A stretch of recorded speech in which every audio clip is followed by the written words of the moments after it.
Hello everybody and welcome to a rare gameplay reaction video featuring the latest Archon quest that has come out in patch 4.2, Masquerade of the Guilty. Now I am really hyped for this one because if the trends from the Archon quests are any indication, Act 5 of Fontaine should be the absolute best for Fontaine, if not for all of the Archon quests. And my current favorite is Sumeru Act 5, and that's going to be tough to beat, but I have high hopes for this one. So, with that out of the way, let's jump right in. I'm so excited. Some time had passed since the instance in the Fortress of Meripede, and your sentence here is almost finished. Now for a little rest after breakfast. This is the life.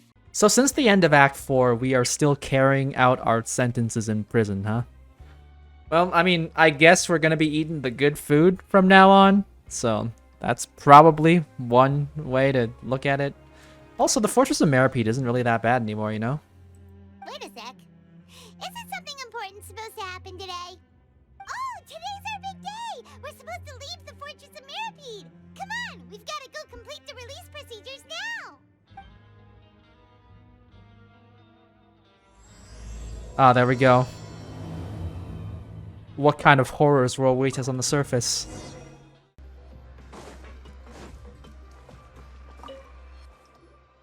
Please, sign here. This document will be effective immediately upon signing, and you two may exit the Fortress of Meripede via the regular channels. Okay. It's been so long since we've been to the surface. Let's hurry up and... Oh. Huh? This is where stuff happens. Yep. If I last recall, Neuvillette did something to reseal the gates, and it was like some time reversal trick, but it's only temporary, right? What's happening? Are you okay?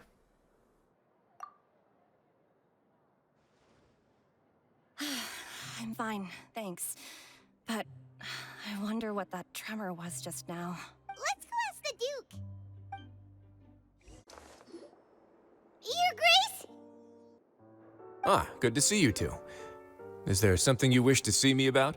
Yes, I would like a cup of tea with you, Risley. Yeah, what was with that earthquake just now? Ah, that. The tremor didn't originate from the seafloor. In fact, it seems it came from the surface. Over the years of serving as the warden here, I have developed a sense for distinguishing between what occurs on the surface and what occurs underwater. Besides, the seal that Monsieur Neuvillette set in place won't fail so easily. Oh, okay. That's good news. So the fortress is okay? If you recall our last incident, if there really were a problem, there would be crowds of inmates in a panic right now. Huh, you've got a point. Okay, seems we need to get back up to the surface and ask about what happened. By the way, do you know what day it is today? I believe today is this month's pipe cleaning day. Wait, seriously? Actually, today's the day we say goodbye to the fortress. Ah, yes. Have you completed your release papers? Yep. It's you two. Are you leaving now? That's right. Today is our last day in prison. But now that Paimon says that, it doesn't feel like we were confined here. It's actually been pretty nice. A lot of other inmates have said the same thing. A lot of people have helped us out. Oh yeah, Paimon feels fond of this place now. Then be sure to come back and visit. I'll miss you. If you've signed the release papers, then you're free to go. The guards will escort you out. All right. You're not going to see us off? I knew you'd ask. All right, sure. Let's go. Yay. Well, you actually agreed. No worries, you must be busy. Paimon was just joking. Oh, come on, Paimon. Going back on your word now? What? Ah, so you do have a polite side, I see. After being down here for so long, I imagine you must feel like you're lacking companionship. Shall I come along too? No, that's all right. It's not like we'll never visit again. Yeah, no. Yeah, don't worry, we'll come back to see you. Paimon really likes the cafeteria here. The chefs sure do know how to make good grub. So much for gouging yourself in food during the beginning of Act 3, thinking that the prison food's gonna be terrible. I hope you won't be here as convicts the next time I see you. We'll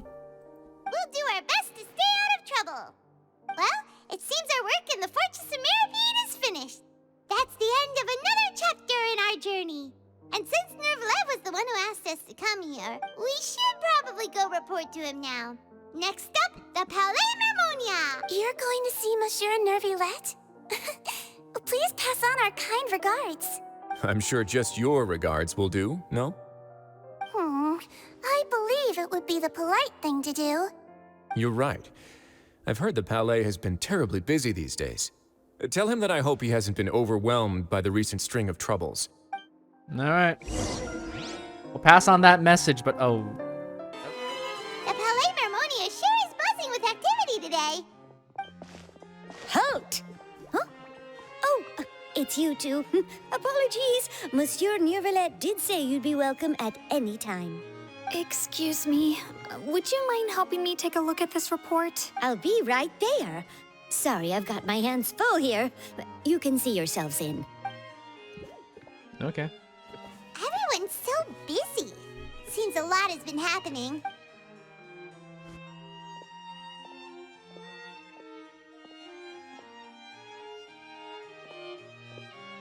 Neuvillette! Hello. You've come at the right time, but you'll have to wait for just a moment, as there are some urgent matters I must tend to first. In the meantime, please, have a seat. If you'd like to have something to drink, let the Melusine outside know. That's all right. We just ate. Very well, then. Let's take a break over there while we wait for him to finish his work. Okay. Looks like the plot's finally gonna get serious. All right. That should wrap things up for now. Are you done with your work? Yes, sorry to keep you waiting. Today should be the day you were released from the Fortress of Meripede, and it appears that you have managed to complete all the release paperwork. That's right, and we came here to see you right away. You and Paimon tell Neuvillette everything that happened in Primrose Sea incident as well as your dream regarding Child. A massive whale. Do you have any idea what that might be? Judging from your description, that cannot have occurred in any ordinary waters, but rather something like the primordial sea. A whale of that size and shape cannot usually be found in the waters of Teyvat. Therefore, we can only assume that Child is presently immersed in primordial seawater. Immersed in primordial seawater? But how? He's not. Is he okay? He's not from Fontaine, so he won't dissolve. I mean, it wouldn't be very pleasant, but his body isn't water, I guess. Most people wouldn't be capable of entering in the first place. I'm not completely sure how he could have gotten there myself. There's something we'd like to ask about. Yes? What is it? What was that tremor we felt earlier? Ah, right! Paimon felt it too! Yeah, according to Risley, it came from the surface, not from underground. We asked the Duke and he said it wasn't from underwater, so we figured you might know something about it. It turns out that I have just received a report about this particular matter. In fact, that's exactly what I was busy with a moment ago. The source of the tremor was here on the surface near Poisson. After the shaking stopped, the water levels in the Poisson area rose at an alarming rate. Oh no, it's... Tremor was on the surface. The water levels rose? Oh no! What about all the people there? Fortunately, the water levels only rose for a short period of time and have already returned to normal now. However, I still have a bad feeling about the whole phenomenon. If the change in water levels is connected with the leaking primordial seawater, then the situation in Poisson may be much worse than it appeared. Navia should be in Poisson, right? We need to go check on her! Yeah, the Spindy Rasul headquarters there, and it's underground. I would also like to go there as soon as possible, but I'm afraid I can't leave just yet. We must immediately formulate disaster prevention plans for the surrounding coastal areas to avoid potential catastrophes. I'll have to ask you two to go to Poisson first. I'll meet you there to check on the situation once I've finished things here. Alright, sounds like a plan. There's no time to lose! Let's get going! Please be careful. Oh, jeez. The two of you have my thanks. If you need any help, just let me know. It's only a matter of time until things get really serious. Oh no! What happened here? All the buildings seem to be in rough shape. Oh yeah, yep. There's nobody around. Were they all dissolved? No, let's not assume the worst. Navia should be around here, right? We need to make sure she's still... Paimon means we need to check on her. Yeah, I mean, this stuff should be below sea level, so if there's any flood, I mean, this is underground. It's kind of a vulnerable place for floods. We haven't seen a single soul all the way here. Oh, this is getting scary. What will I ever do now? No. Look, there's someone on the roof over there. Just stay put. We're coming up. Watch your balance. All right, just hurry.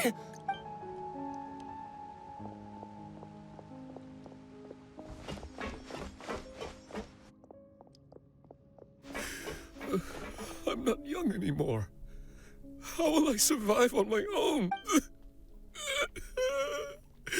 My Desiree! Oh, he looks pretty sad. My leg! My leg! Wait, is that? No way, it can't be. How could this have happened? It hurts! Oh, never mind. I forgot that they recycle VAs in this game. Just hang in there. Help is on the way. You can hold my hand if it makes you feel better. What? Okay. I'm not gonna comment on that one. Oh my god. Well, we didn't see a single soul, Paimon. Until you brought it up, and now we did. Oh, gee.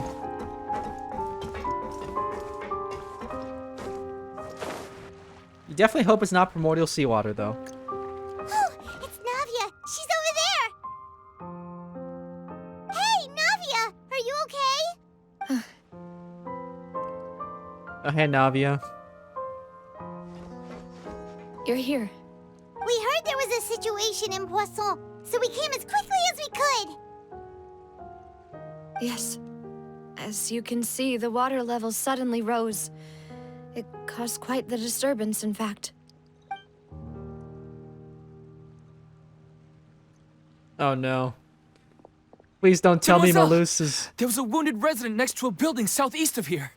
We've already transported him to safety, but we've run out of medical supplies. He's wounded? How badly? He fell, so it's probably a broken leg. He's pretty shaken up. When the water level rose, he desperately climbed up to the roof. Once the water receded and he saw the ground, he became terrified and eventually... He jumped down then.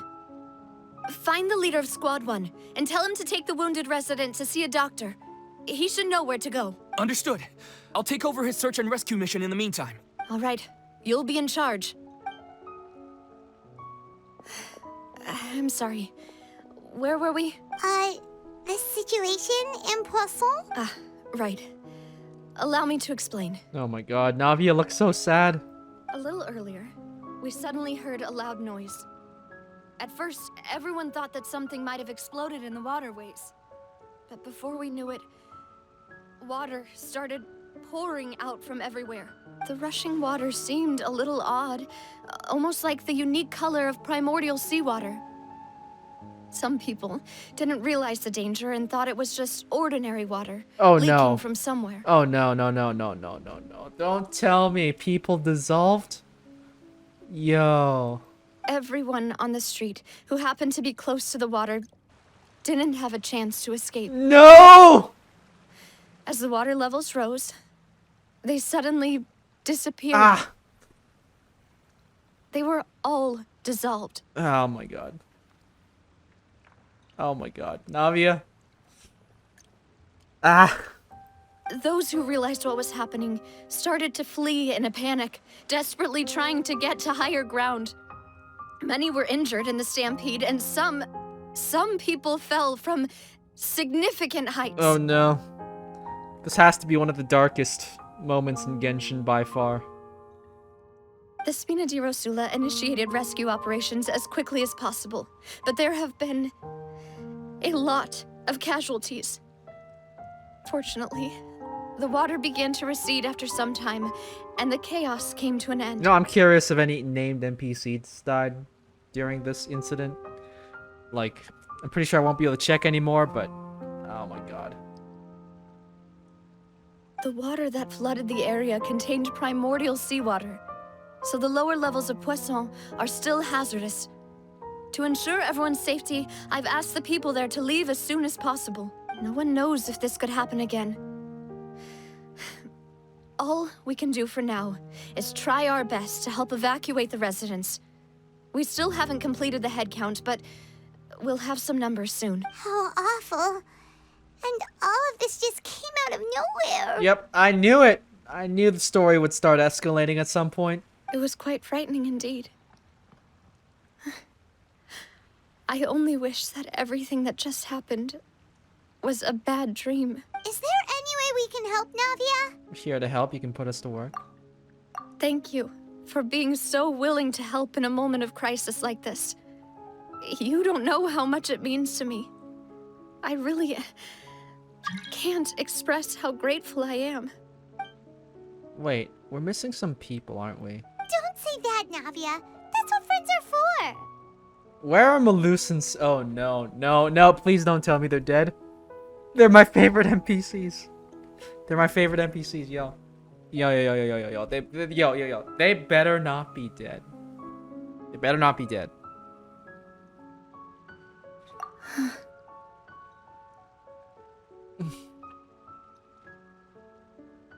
They're dead. Damn it! Demoiselle, we've got a situation here. I'll be right there. Oh no. Sorry, I need to go for now. And off she goes. Seems it might be a while before she can take a break. Navia walks around talking with many people and organizing very matters. Okay, the wounded are being tended to, and we finished a preliminary head count. More support has just arrived, so I suppose I finally have a moment to focus on my own matters. Ugh. Of course, we should remain ready for anything, and continue doing our best to rescue others. I'll be sure to have everyone at the Spina di Rosula ready to render assistance. Traveler, Paimon, would you two accompany me to my father's grave for a moment? Huh? Right now? Thank you. Oh my god. Yo, what the heck? We arrive in Poisson and stuff just... bad things just happen right from the start. Oh my god. Navia!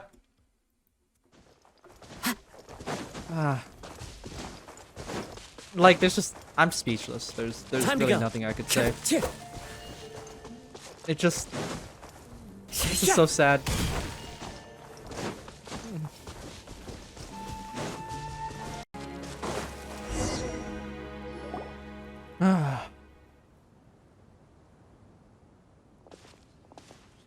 Not a lot of people here, huh? I'm just waiting for the confirmation.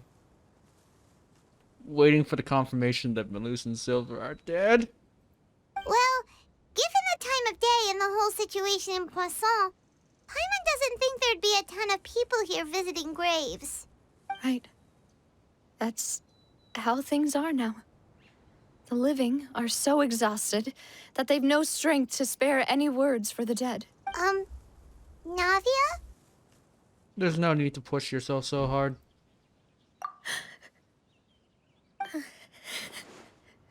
Oh my god! Navia, what's wrong? Sorry. I just... Malus and Silver, they won't ever come back here again. Oh, there it is. There it is. They're dead! Damn it!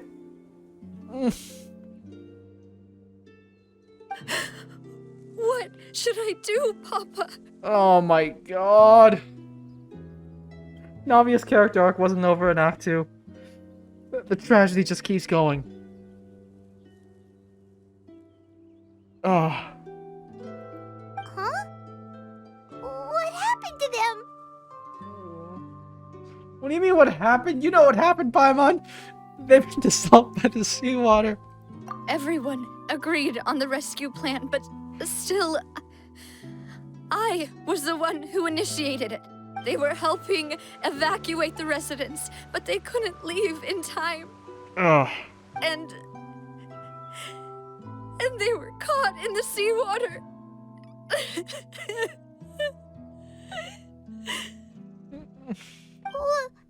What should we do? I've known them for so long. And I know they weren't afraid. But I could at least hold a funeral for my father. And I know where he rests. But as for Malus and Silver, they're just gone. Ah. I just can't. Damn it. I'm not usually emotional when it comes to video games, but Navia was my favorite character. Why? Like, ah, God. I mean, I knew something bad would happen when I watched the trailer, but...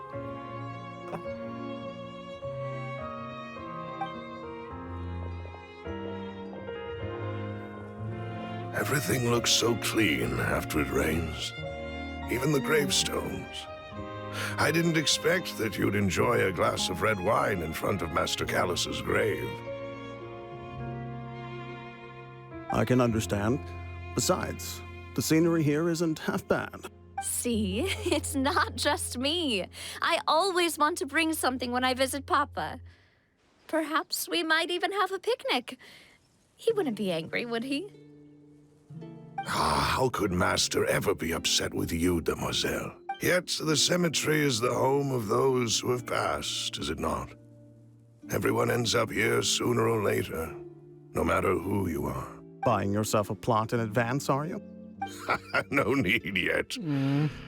But when I do, I hope you'll let me be buried beside Master Callus, Demoiselle. Hey, stop joking around. I'm quite serious.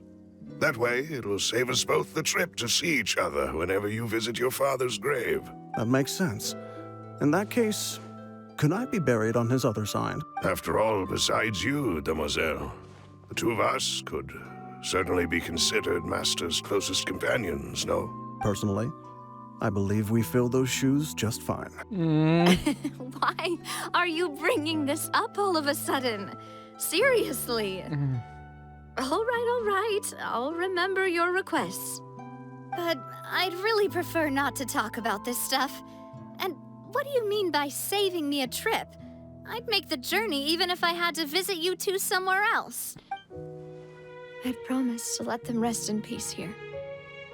But here I am breaking that promise. I have no words. I'm sorry for letting you see me in a mess like this.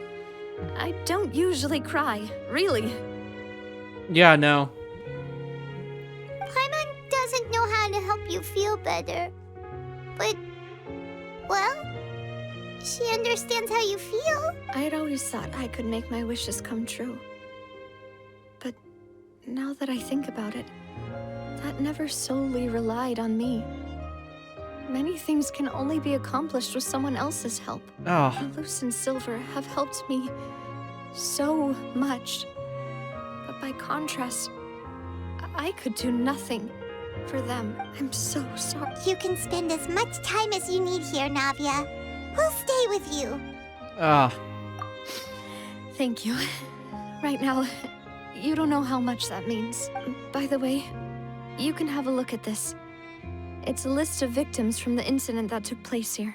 Obena, Khan, Burnett, Giverny, Francine, Karina, Daisy Ray, Joinville, Jolienne, Esson, as well as Malus and Silver. Oh my god.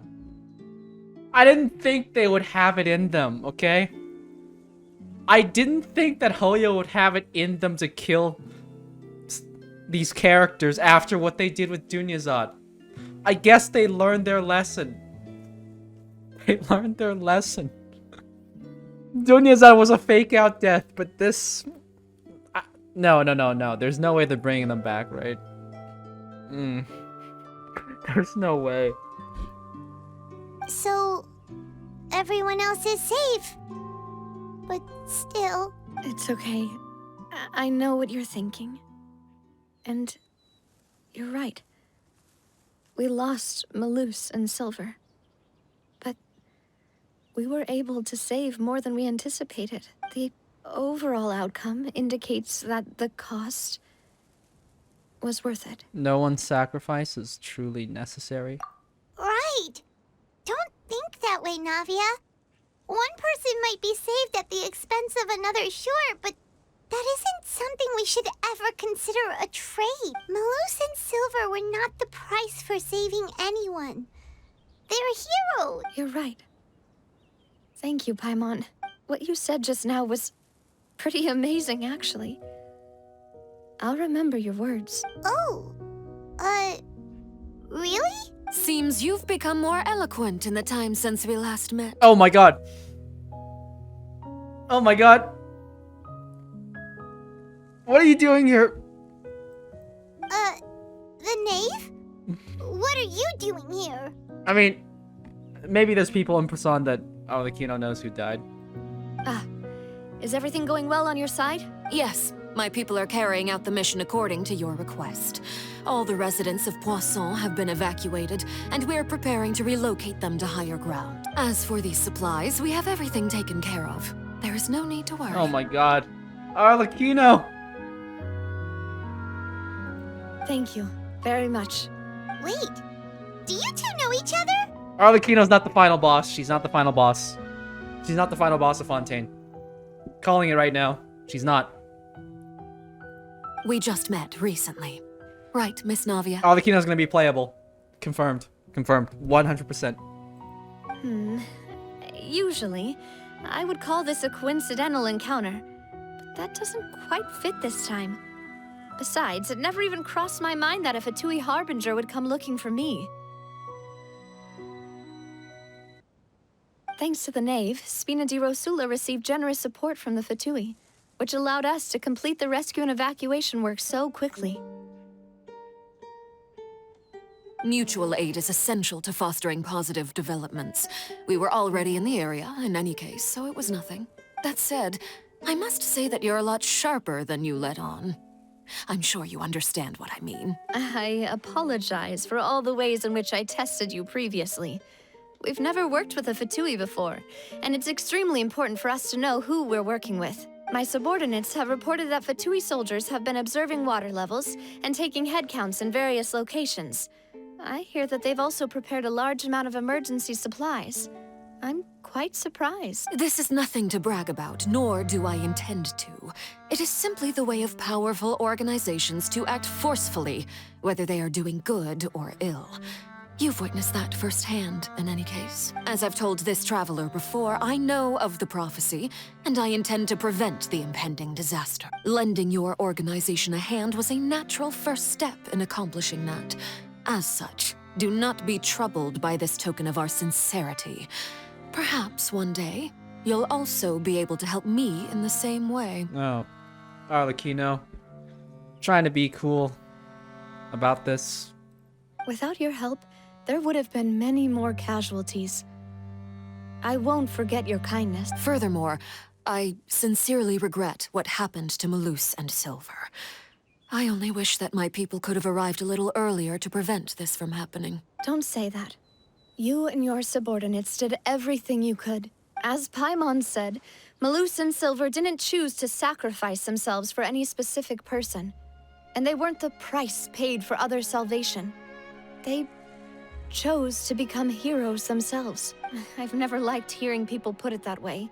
It's like trying to relieve pain by saying some noble-sounding words.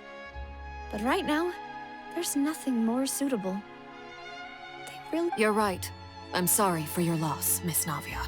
No, whoops. Water is life to Fontaine's people, and it also spells disaster. It's no wonder that people always say that prophecies represent fate. Fortunately, I've never been one for such opinions. So, you're one who will try to change fate, then? Of course. That is why I'm going to Hotel Bouffe de Thé. I still have some things to take care of, and the children need my attention. By the way, Traveler, Paimon, one more thing. Alright, then we'll just... Huh? This isn't right. Paimon thought you would ask us to walk with you for a moment so you could tell us something in private. That is a clever and useful conversation technique, which I do like to use when necessary. But there's no need today. It would not hurt to have Miss Navia listening in. Traveler, I'm sure you remember that I said we could work together when we had the chance. Oh, is now that chance? Is now that chance? Okay, I'm listening. I'm listening, Father. You and I both know that there may be issues with the Primordial Sea. Previously, it was the Fortress of Meripede's sluice gate, and this time it was the water levels in Poisson. These are both signals. Yep, the time for teamwork has come. It's just like I predicted in the video about the Fatui. Indeed. Allow me to share the latest intel I've received from the House of the Hearth's intelligence network with you. During some recent investigations, a child claimed to have discovered some ruins near Poisson. The ruins date back to ancient times and seem to be worth investigating in many ways. Judging by the dating of the ruins, they may be related to the prophecy and the coming crisis. The situation is becoming more urgent, so any pertinent information will prove extremely precious. My people initially came to prepare for ruin exploration. Unexpectedly, this disaster struck. And at present, we're all busy prioritizing the rescue effort. So that's why the Fatui were already in Poisson. I wanted to take the children along, but unfortunately, Linny, Lynette, and Fremine have all been dispatched to higher ground to assist affected residents. Linny told me that outside of the house, the person they trust most is you, which is why I want to give you this task. Are you sure this will be okay? Can you trust an outsider like me? I don't think the Fatui have problems trusting outside people. It usually goes the other way around. The House of the Hearth's members see each other as family, but Linny, Lynette, and Fremine said that they also see you as such, even though you are not from the house. I'm sure you already understand how earnest they consider their friendship with you to be. Oh, that somehow makes Paimon feel kinda happy. The intel I just shared about the ruins could fetch a high price. But since the children consider you family, it's only natural that I freely share it with you. Got it! So all we gotta do is go to some ruins, right? We can handle that. Excuse me, but may I tag along? You wish to join, Miss Navia? But are you sure you're up to exploring some ruins? You need to rest. Well, I'm sad, yes. But I can't just go back and plop myself into a chair by the roadside and do nothing. There's no point in being depressed while we still have a disaster on our hands. As my father's successor, I must live up to the hopes he had in me. Besides, I'm also doing this for myself. I need something, a distraction, to keep my mind off Malus and Silver. Navia's strong, but she needs company right now. We can be that company if she goes to explore the ruins with us. Yeah? Since you put it that way, I have no objections. What do you say, Traveler? We'll go to the ruins together then. Although, watching the trailer, I expect things to go wrong. All right. The ruins are to the south of Poisson. Here's the map. Okay, the three of us will handle it. Come on, let's pack up and get going. Oh, jeez. Oh my god. You know, one thing's kind of occurred to me right now at this point in the Archon quest. It's the fact that me being cosplayed as Hu Tao, it seems like some really bad timing. So many people just died. Time to go. And I'm cosplaying the one that runs a funeral service. Time to go. Oh, jeez. I mean, not even Hu Tao is gonna laugh and say, haha, business is booming. Time to go. That's not going to happen. Although, just to give some commentary on what happened earlier. I mean, yo. Time to go. Both Navia and Arlecchino, okay? They were already two of my favorite characters before this scene. but holy damn. Arlecchino is just wow. Wow. I don't really know what to say. You know, much has been said about her being dishonest or her being a traitor. Like, so many people have raised theories that she might end up like just like it's all a facade, right? A wolf in sheep's clothing, but So, are these the ruins the knave was talking about? Whoa, talk about old. like all of these theories that Arlecchino is like a wolf in sheep's clothing, and that she's actually secretly dangerous, and that she's like secretly like this and that, and anybody who finds out her true nature just disappears. Okay? It could still be a possibility, but every single action that she performs just makes that shrink more and more.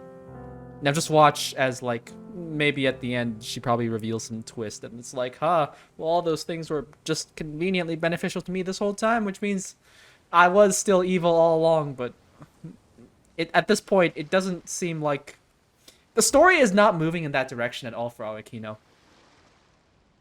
They seem to be pretty ancient, all right. Let's go in and have a look. Just be careful. Oh my god.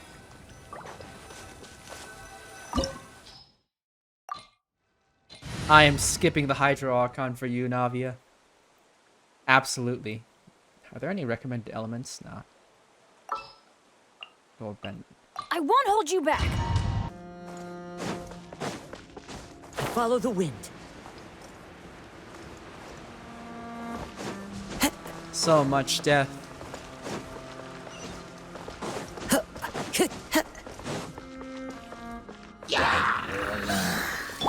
Illusion shattered. Game's up.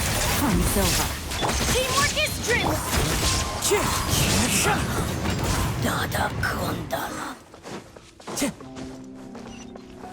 Oh, jeez. Floor here isn't safe. Oh.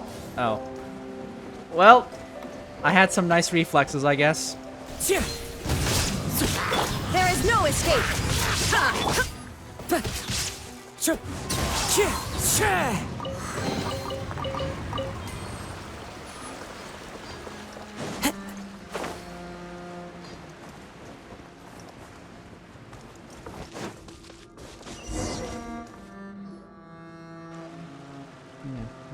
This place has also been contaminated by primordial seawater. Yeah.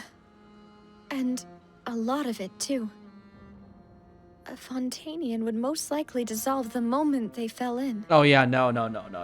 Wait. Navia, you should go back. Right! You can't go down if there's primordial seawater. It's too dangerous, and it won't be any help for you to just stay here. Don't get Paimon wrong. We're not saying you're useless. It's just that... Yeah, I think the meaning's quite clear here. No, you're right. I can't do anything in this situation. I'll leave this to you.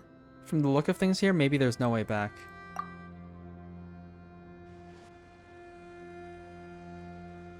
That complicates things. Maybe the only way left is forward. Oh no, Navia, maybe you should have stayed behind after all. In that case, do you want to wait for us here?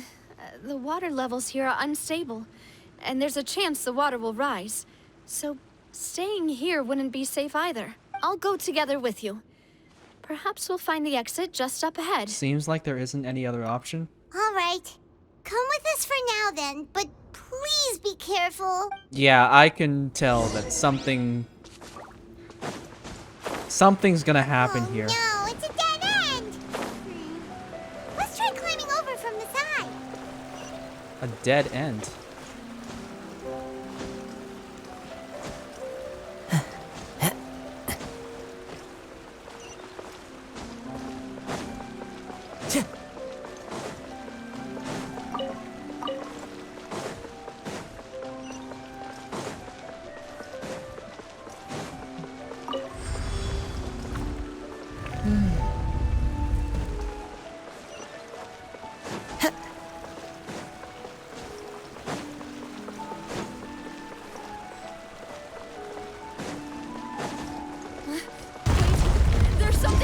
this bridge!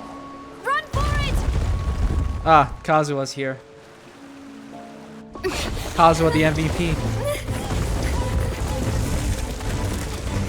Oh my god.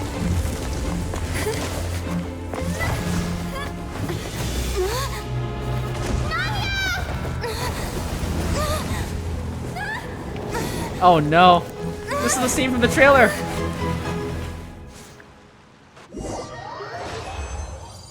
Bro, there's no way Navia dies. She's playable in the next patch. She can't be dead.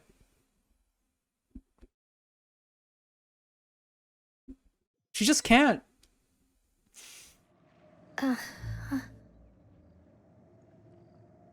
Oh no. Demoiselle? Huh? Demoiselle, what are you doing here by yourself? Would you be standing here till dark if I hadn't come to get you? Maybe she just wants some time to herself, Malus. Hmm? Oh. Was I sleeping? Yes, it would appear so. I must be tired. That's quite possible. However, you were the one that suggested we go out for a walk. Oh, right. I nearly forgot. It must have slipped my mind when I dozed off. I haven't had a nap today yet. This is a familiar feeling, yet something's a little strange. Is something the matter, Demoiselle? Oh, no.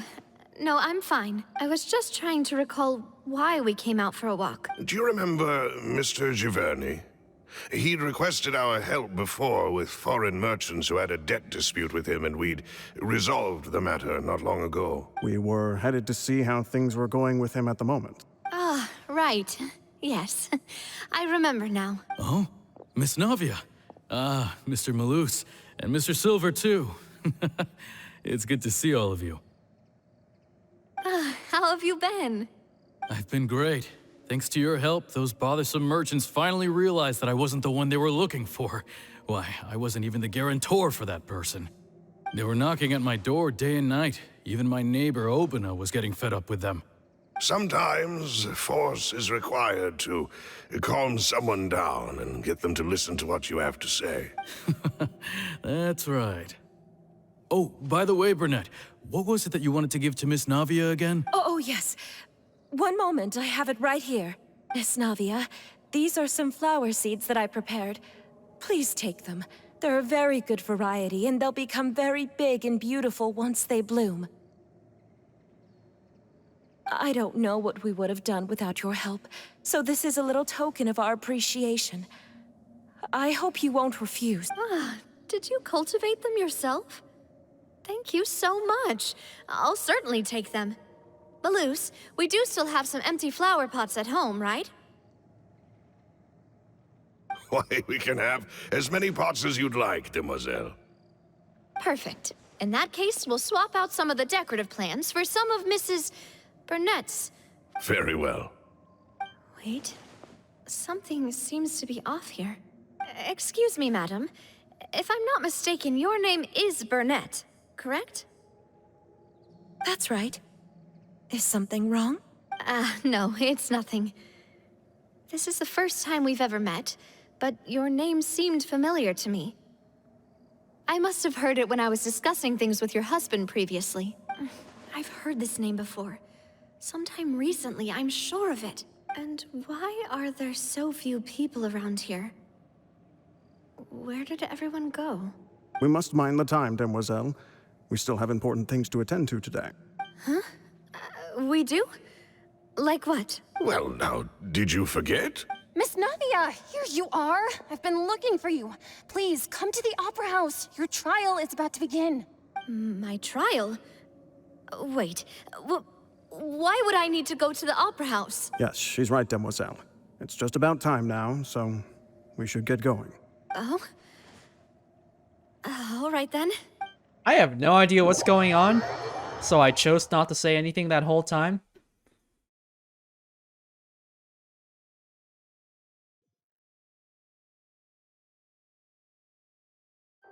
Look, it's Navia! She's here! And her two attendants are with her. Goodness, everyone's finally here. There's sure are a lot of people here to see the trial. And they all seem to be oddly excited about something. I even know some of these people. Karina, Desiree, Joyville, Jolien, Essen. Why are so many people here? And why do I have no recollection of this case? Wait, are those the names of the people who got dissolved into the seawater? Along with these two as well? Could it be possible that only the people who have been dissolved are in this little world? And as for the judge... huh? Where's Monsieur Neuvillette? Please sit in the defendant's seat. Don't worry, Silver and I shall accompany you. Yeah, that's strange. If my suspicions are correct, then there's no reason for Neuvillette to appear here. All right. But are you sure you can stand behind me? Typically, it wouldn't be allowed, but today is an exception. Hey, what kind of place do they think this is? Come on. Do they have any idea what they're doing? Seriously. Enough with the whispering! Could someone please tell me where Monsieur Neuvillette is? And why I'm standing trial? Wait a minute. This is a good chance to take a look at the crowd. Because there are a lot of empty seats. Oh, what's this? Something moved over here in the top left. Yeah, these chairs are moving. What the heck? Whoa.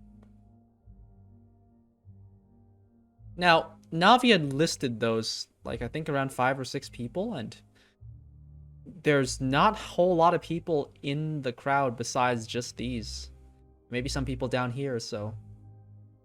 It has to be only the people who have been dissolved by the seawater. My dear Miss Navia, have you not yet realized what you've done? In that case, allow me to explain. Neuvillette's not going to show up here, at all. As all here know, you are Master Callus's successor, the head of the Spina di Rosula, someone held in high regard by every soul in Poisson. After you took over the Spina, you treated all of us just like the late Master Callus had. If anyone in need reached out to you for help, you responded. Yeah, there's some distortion going on. Oh my god, this guy's leg, what? Yeah, something's not right here. Not only you, but your butler, your subordinates, nearly everyone in the Spina di Rosula fought for the well-being of those in Poisson. Wait a moment. Aren't you just proving that I'm a good person? Yes, correct. Absolutely right. And that is why you stand accused. You have helped so many people get through so many difficulties. You are one with us. We are inseparable. We are one big family, all of us who are from Poisson, inextricably linked. And with you being so important, we couldn't possibly do without you. Therefore, this fair and honorable court shall declare you guilty, and you shall stay here. You will be together with us forever. Oh, that's what this is about. Something, the dissolved people's consciousness, feelings, whenever they get dissolved by the seawater. Those people have reached Navia, who was just about to fall into the water herself. Huh? What are you saying? Everything you have said is correct. I have indeed done a lot for my hometown, and I would be willing to be with you all, but what is the purpose of having me stand here like this? What is there to discuss? Ah, well, if that's what you think, then I have no further comments. How wonderful, Miss Navia!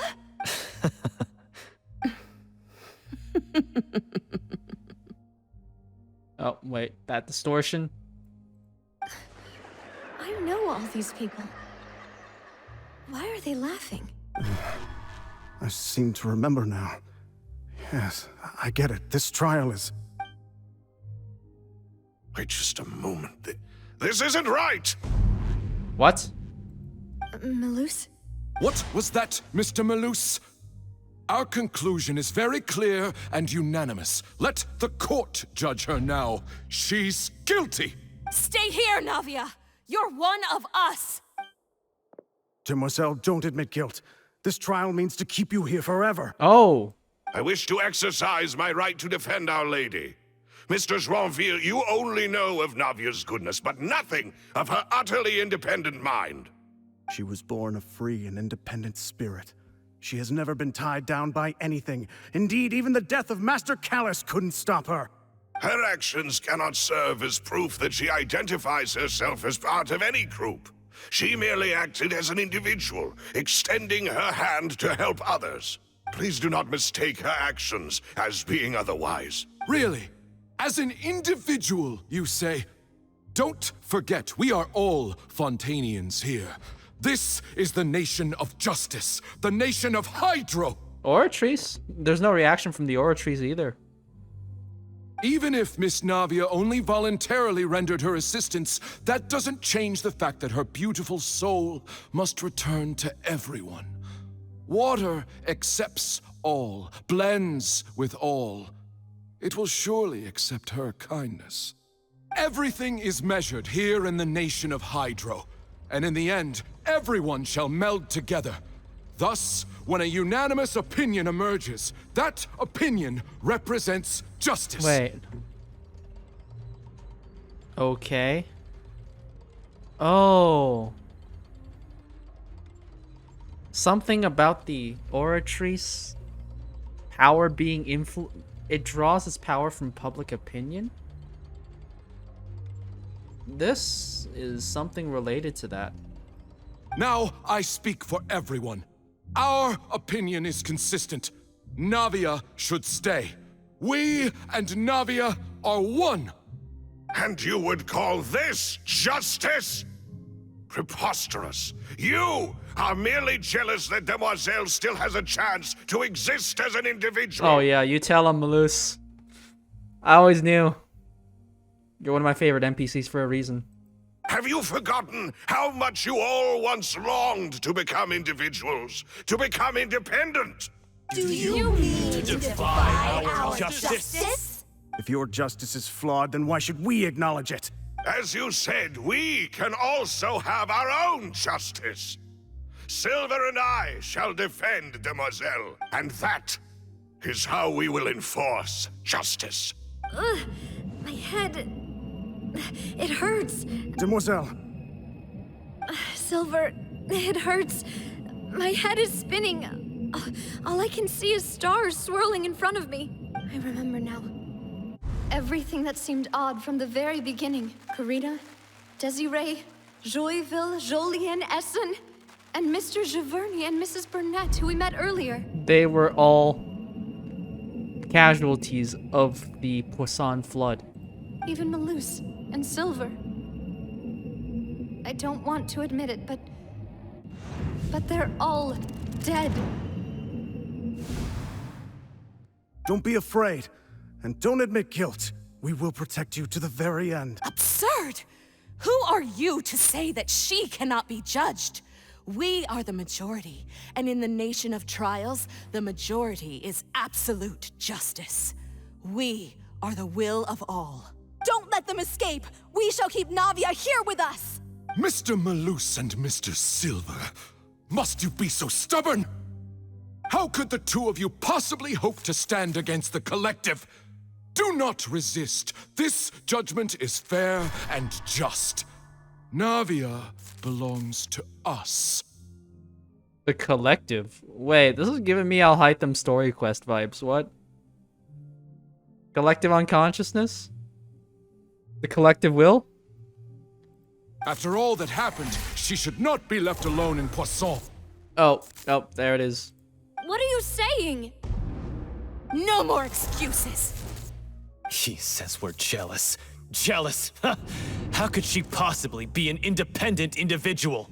What's with these people? Yeah, this is a callback to... This is really similar to Alhaitham's story quest. Who's jealous of her? She belongs to us. Miss Navia, She... Silence. Oh, wait, what?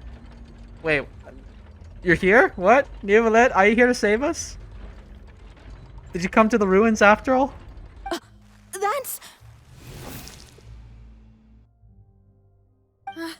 Monsieur Neuvillette! Such commotion is prohibited in the court. The accusations you just presented are nonsense and cannot constitute a proper trial. The court will adjourn for the rest of the day. In this, I shall hear no objections from any unauthorized party. Our thanks, Monsieur Neuvillette. Please leave with me, Miss Navia, while there is still time. But... Go on now, demoiselle. This is your only chance to leave this place. What, can't bear to leave us behind or something? Malus. My apologies. I couldn't resist making one little joke once I realized that this shall be our last goodbye. So they are still here. Malus. Silver. They're here in spirit.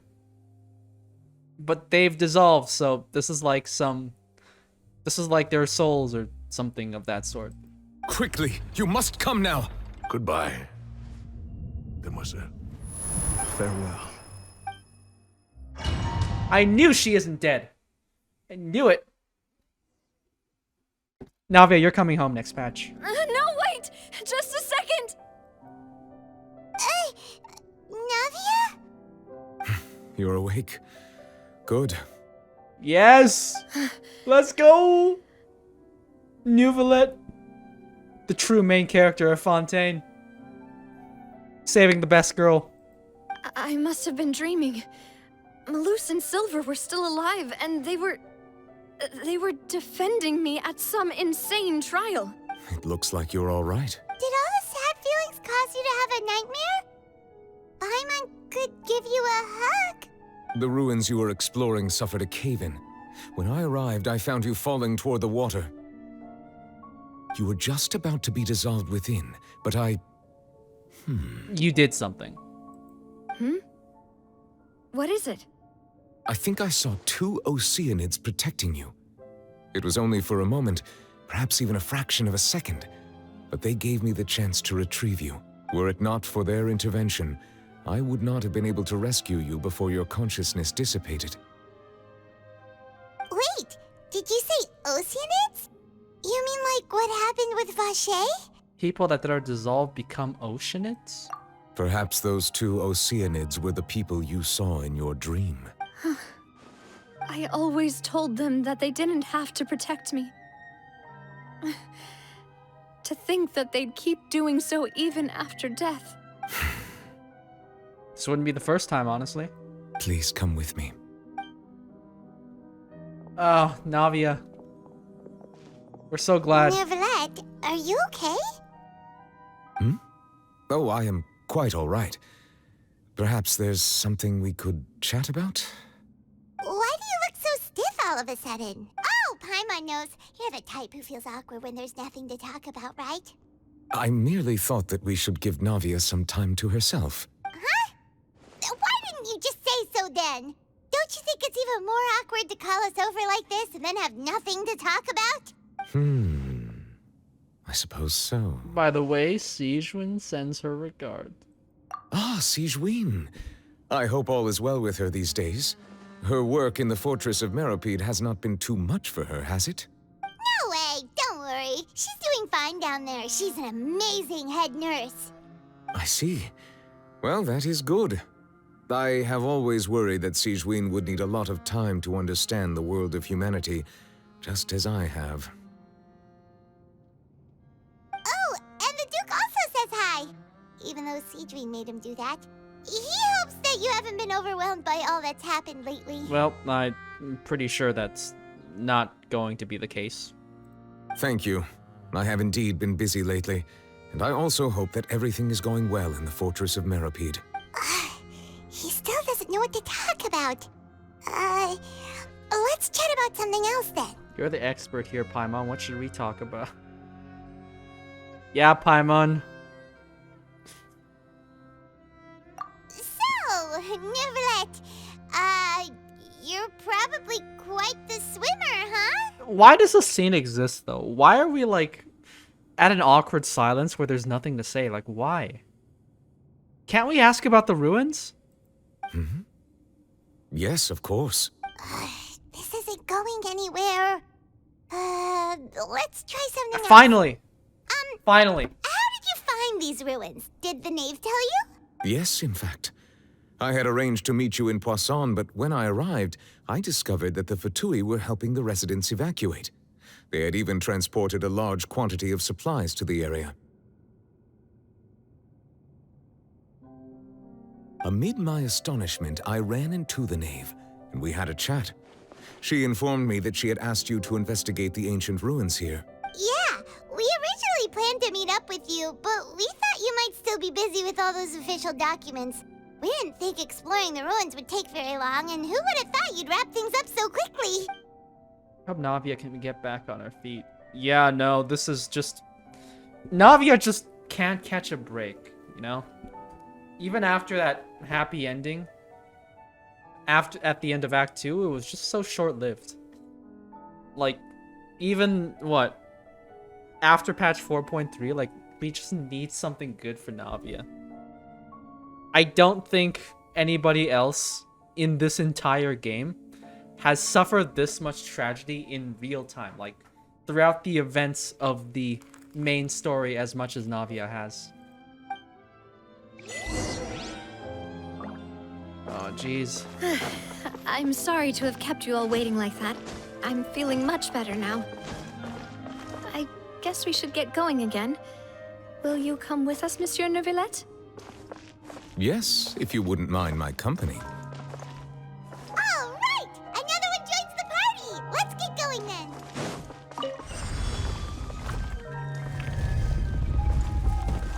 You know, I just realized something. Illusion shattered. The fact that Neuvillette saved, what? The fact that Neuvillette saved Navia's life, in a way, it's sort of making up Everybody stand back! for the fact that Neuvillette couldn't have, for the fact that Neuvillette didn't protect Callus last time. So, like, Callus had the chance to save, no, Neuvillette had the chance to save Callus, and then he chose not to. But this time, when he had the chance, he went and saved his daughter. Oh no, another unstable path. Watch your step. Oh, jeez. Oh my god.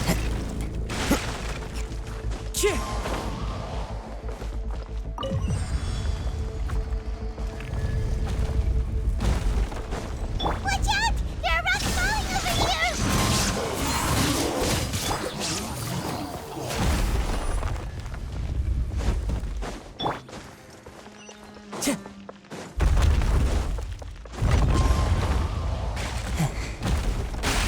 Seems we're almost at the top. Keep it up!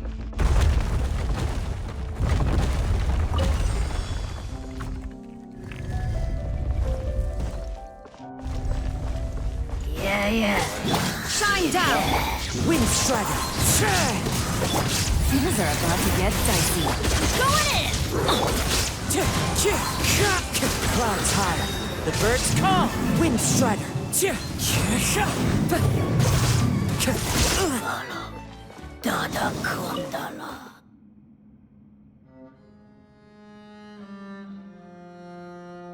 Okay. It's time to address the elephant in the room. What's up with these ruins?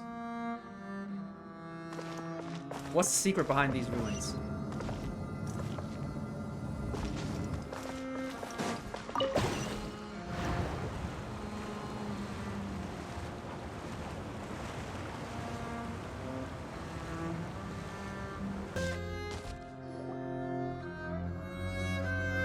Looks like we've reached the end. This is the place.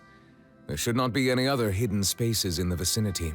The path sure had some twists and turns, but it turns out that this place isn't actually that big. Seems to be something hidden in the wall. Stone slates.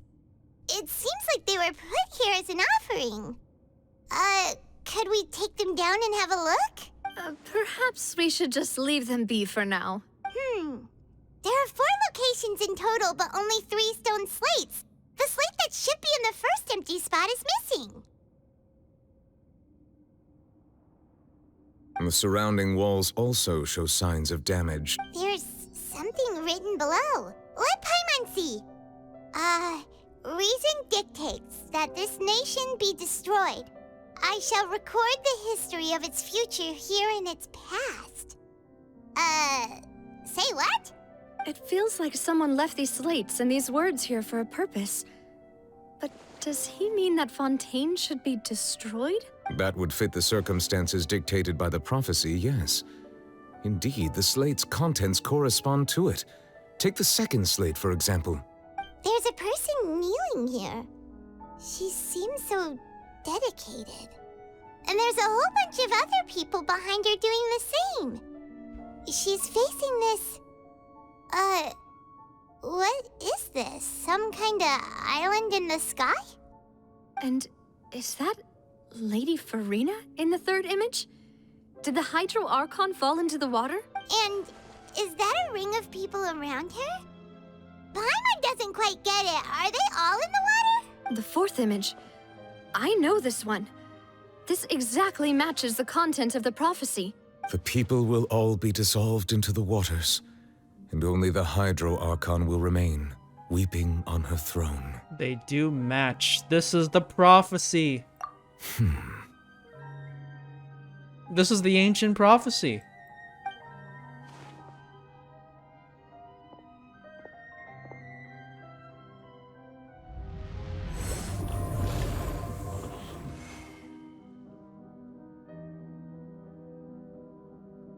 More information should be hidden in these slates, but I fear I cannot easily uncover it, most likely due to us missing the first slate.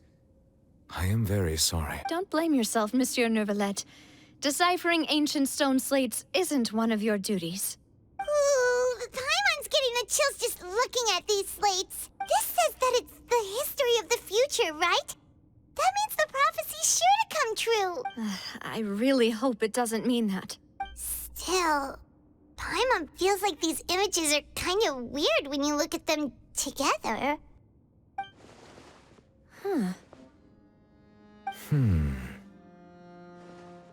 Get what you mean, Paimon. The issue is the order of the third and fourth images, right?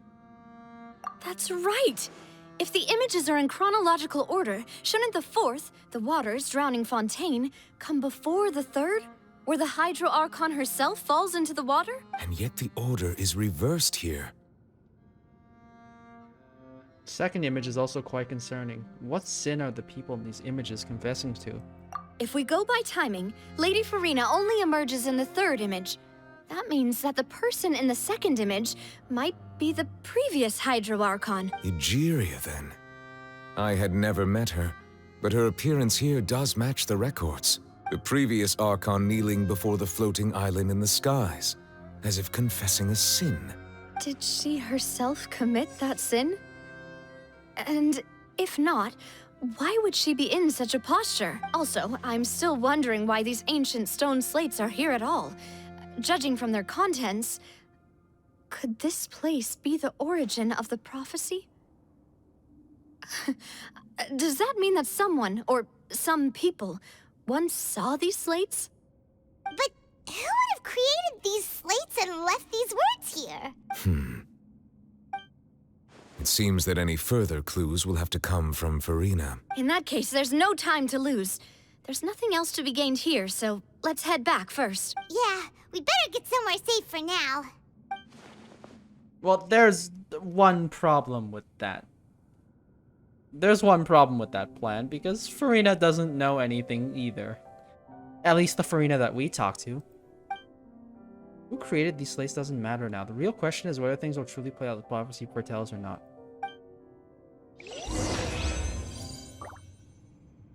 Oh, John. Man, you really gotta feel for Navia this quest. Once again, we have a Navia story arc in the midst of an Archon quest. I'm seriously curious about what her own story quest is going to be at this point. Let's split up here. I'm going to check on what's happening with the Spina. You know how it is. There's some things you just need to be there for yourself. You still have energy for that, Navia? Paimon's already beat.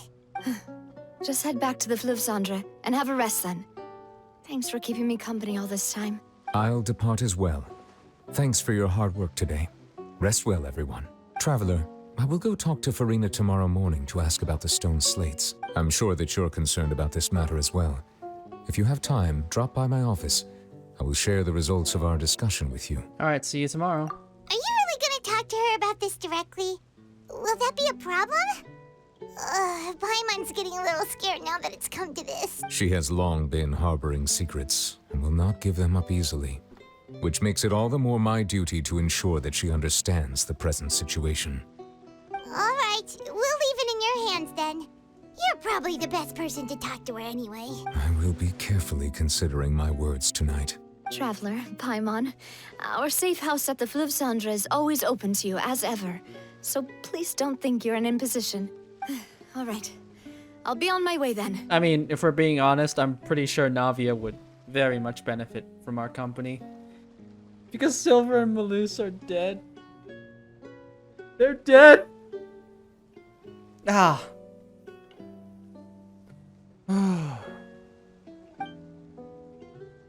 Rest in peace, Silver and Malus. The greatest characters. The greatest NPC characters who are now dead. We're finally back! Welcome back. We've got a special menu prepared for you two tonight. Yay! And there's good food too! Navia, no, the boss is the best. You did great as well, Paimon. Ooh, desserts! Nice, these are all Paimon's! Paimon's already starting to forget what happened today. Oh, that voice. Whoa. Is that who I think it is? Whoa! Whoa, whoa, whoa, whoa, whoa, whoa, whoa, whoa, whoa, whoa, whoa. Yo! I just lost the 50-50 to you. Huh? It was a sign. It's you two. What are you doing in Fontaine? Mona? Mona? Lady Magistus, did the stars not tell you that we might meet here? Seriously, nobody just uses a scry glass whenever they've got time to just see who they'll meet on the road. Still, we didn't expect to see you here. Wait, you're not a Fontanian, are you, Mona? Well, I have some business to attend to here, so I booked a hotel in the city. I was just out for a stroll when I bumped into you. Quite unexpectedly, if I might add. Oh, wow. Way to not answer the question, Mona. Way to completely dodge the question. Why did you think I was from Fontaine, though? Is that because Magistus doesn't sound much like a Mondstadt surname? Yeah, let's go with that. Okay, good. That means you can swim in the Primordial Sea. We could always use more people like that. Well, I used to have my own surname, which was, well, some other thing. Either way, the old hag told me when she took me as her disciple that the first step to being a great astrologist's pupil was to change that name. There was nothing for it, really. She really is amazing at astrology, so I changed my name to what it is now according to her wishes. To my surprise, however, Magistus is not the name of some ancient house or clan. It isn't? Nope.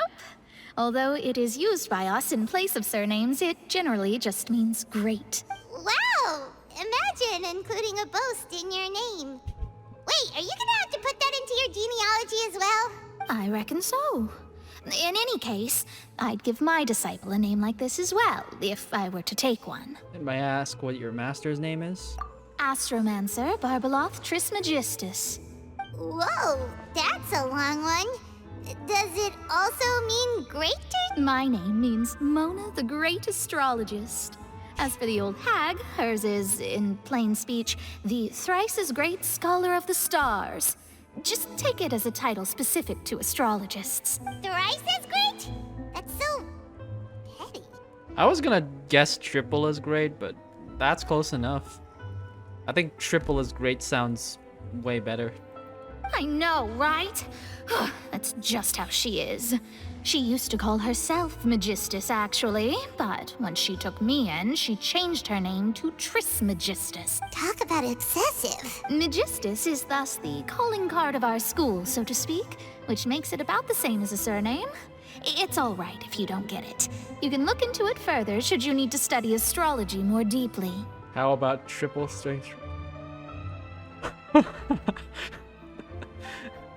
Triple strength traveler or triple appetite paimon? I mean, we're gonna say both these things at the same time. That sounds terrible! Triple appetite paimon. Triple. But anyway, you're not Fontainian, are you, Mona? You're from Mondstadt, right? Well, I was born in Mondstadt, yes.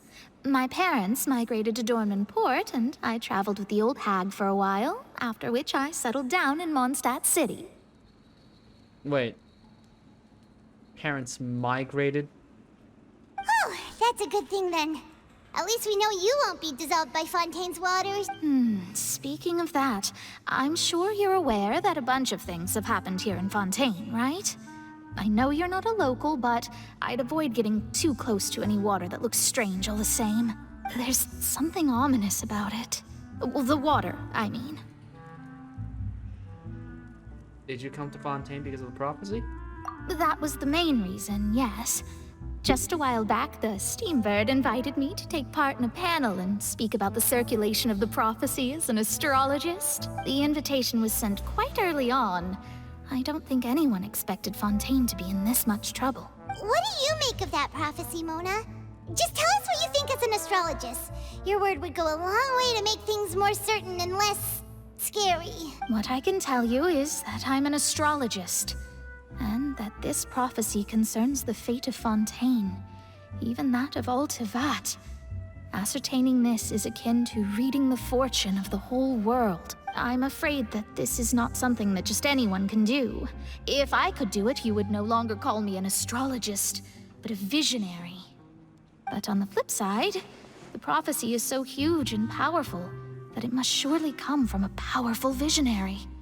Its contents involve the fate of the world. Disregarding it would be a mistake. Wait, visionary. Keyword vision. I'm gonna keep that in mind. A visionary? Sounds really powerful and all, but does such a person really exist? Of course. The old hag could do it, and I'd bet there are others amongst those Hexenzirkel colleagues of hers who could do something similar. I need to ascertain the accuracy of the prophecy. Can you help me get in touch with your master? Huh? Are you sure? All right, I'll help you. It isn't often that I see you with such a serious look on your face. I'll tell you once I hear back from her. Thanks, Mona. You're amazing as always. Oh, well, this is something only I can do after all. So yes, your praises are quite welcome. You really fit the title of Magistus from an ideological standpoint. That's the greatest of astrologists for you. Of all the people we know, you know the star's the best. Indeed. That's the spirit. Oh, sorry. I came to see what all the commotion was about. If there's anything you need, do not hesitate to inform the Spina di Rosula. Oh, whoops. Guess we were getting a little too carried away there. Well, I'll go tend to my own business now. If I receive any news, I'll be sure to come find you two again. And there she goes, quick as rushing water. And here we are with the Spina guy giving us suspicious looks. Well, we were making a ruckus. Try to keep it down next time, Paimon. If Paimon hadn't spoken for you, it'd be you getting all the weird looks. The things Paimon does for you. Alright. Thanks, Paimon. That's more like it.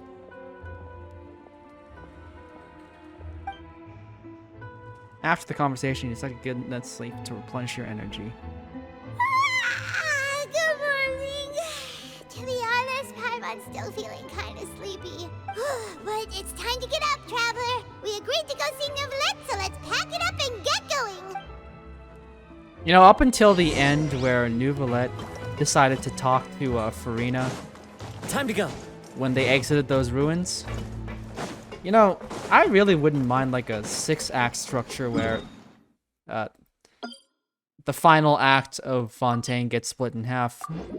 Like, I think Sumeru was 5 hours long for Act 5. So, the final act for both Fontaine and Sumeru seemed to be much, much longer than the previous acts, to the point where it's basically multiple acts squeezed into one.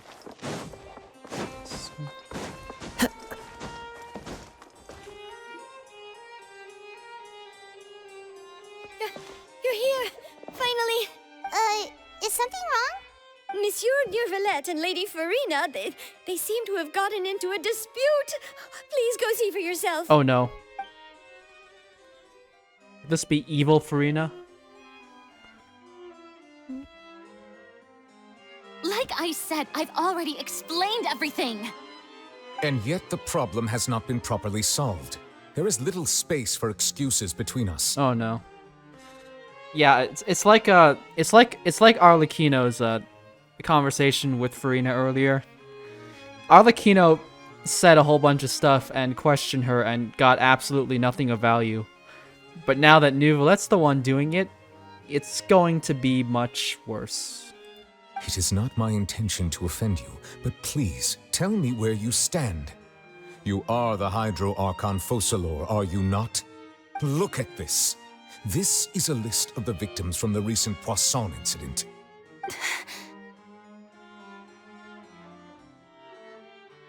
You mean...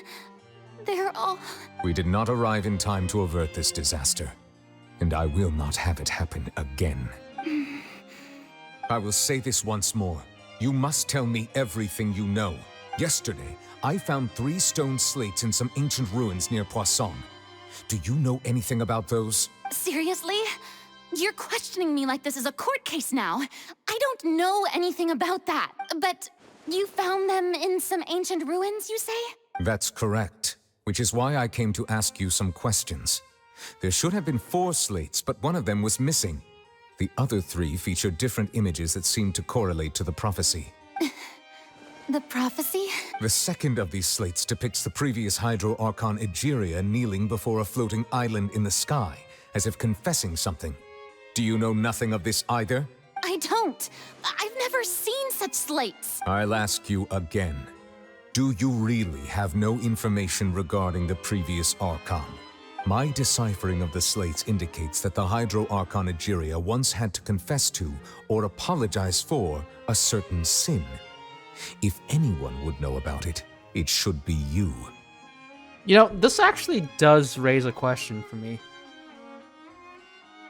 Does Egeria and Furina's lifetime overlap at all? Like, I'm asking this because for Greater Lord Rukkhadevata and Nahida, they kind of happened right by each other, where Rukkhadevata died shortly before Nahida was born, in a sense, but Furina should be much older than that, right? Were they both alive? They should have met at some point. All gods don't have the same secrets, you know. She was herself and I'm me. Is it really so strange that I know nothing? I understand your concerns, but I'm sorry. I just don't have anything to tell you. Forgive me for saying this now, Lady Furina, but I have long known of your various secret investigations into certain matters. There are several indications that you have been investigating the prophecy on the sly. This is not strange in itself, considering that you are the Hydro Archon. But it is strange that you should also claim to not know any of Egeria's secrets, as well as do nothing following your inquiries. You have never been as superficial as you have presented yourself to be, nor are you a fool. And yet, your behavior is very inconsistent. Neuvillette is... Okay, Neuvillette doesn't know anything about that either. Any secret that concerns the Hydro Archon is only limited to the Hydro Archon herself. So, Neuvillette doesn't know anything. He's in the same position as Arlecchino back in Act 4.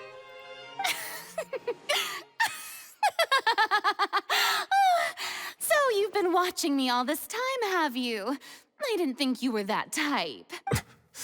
You...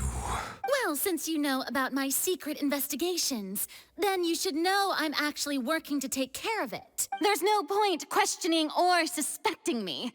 You're the Eudix, but you're still my subordinate. You should be following my lead. Just trust in me. You're Archon, and do as I say. Never mind whether you can truly convince yourself to or not. It'll all turn out fine. Neuvillette's the Hydro Dragon, though. I mean, let's not forget that Neuvillette is the Hydro Dragon, and he has the authority of water, and in the event that the Hydro Archon disappears, then the authority will be returned to him. So, this is not the most convincing situation to stand on, you know? This is not the most convincing leverage. That's all I have to say. We do not discuss this matter again. Oh, the opera's about to start. Toodles!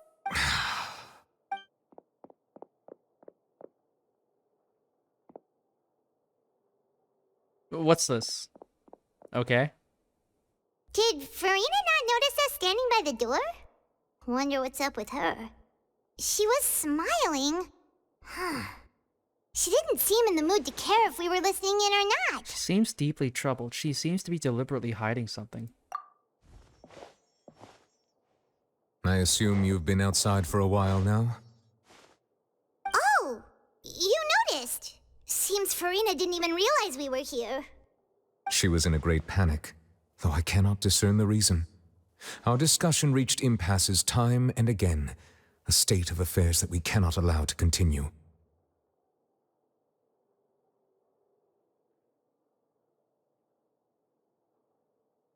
Still, I do not understand. Dialogue is the basis for understanding, so why did she keep refusing to engage? I'm afraid questions alone might not suffice. We need to make her understand how dire the situation actually is. Everyone in her inner circle has noticed that she is hiding some secret. The issue is her attitude.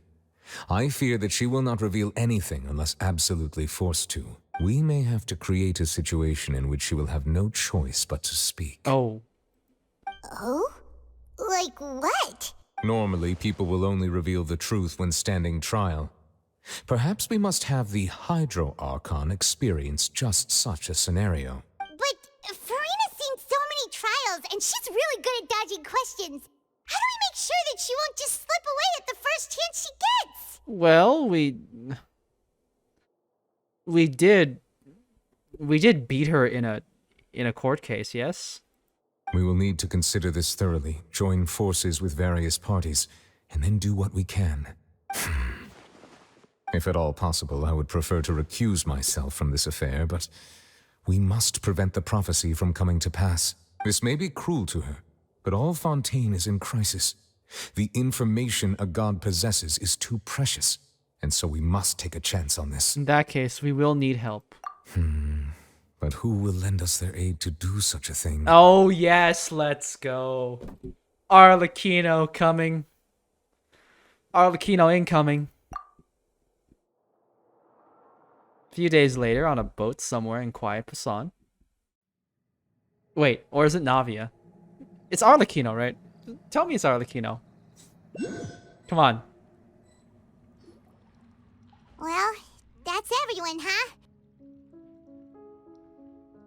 Speaking of which, it was pretty smart of you to think of hiding here. Poisson was just involved in a disaster, so it's presently devoid of people. That naturally makes it the best choice. And here you are drinking tea like it's the most natural thing in the world, huh? That's what families should do. Sit and enjoy a leisurely time together. Now it's Linny and Lynette's turn to shine in the story. It's nice to enjoy tea here, you know? Care for a cup? And Fremine, maybe. Is Fremine here? Lend me your ears, everyone. Or perhaps one of you might like to start us off. How about you, friend? Me? No, I don't think I can. Then how about you, good sir? Okay, so Fremine is here. Nice. I fear that I will cause the mood on this boat to become as somber as it is in court. Well then, I guess we're lucky we've got a local like me to organize things. Wonderful, the spotlight at last. I guess I'll be facilitating things from here. Is Arlecchino not going to be involved in this? That was a little long-winded, don't you think? Oh, Chlorine's here too, nice. Oh, you might be right. Anyway, to cut to the chase, our friend here, the Traveler, has brought us together to discuss something. As for what that is, well, let's start by saying that we'll be pooling our efforts together to create a series of traps. Oh, how intriguing. Well, it's just an expression, really. One that I just learned from Chlorand, and used on the spot. So, let's invite her to explain in detail. A round of applause, please. Huh? Didn't you say that you would be facilitating this? This is giving me, like, Al-Haytham's group in Aru Village vibes. Oh, come now. Your work doesn't involve much public speaking, right? This is a good chance to practice. You might even pick up some fancy oratory tricks to impress your boss with in the future. You know, this is kind of out of nowhere, but I am so happy to see Navia feeling better. Like, that stuff, that tragedy with Silver and Malus and the Poisson flood, it wasn't that long ago. And now Navia's feeling better. I see. And what does my boss say? He is glad that you consider him your boss. Do go on.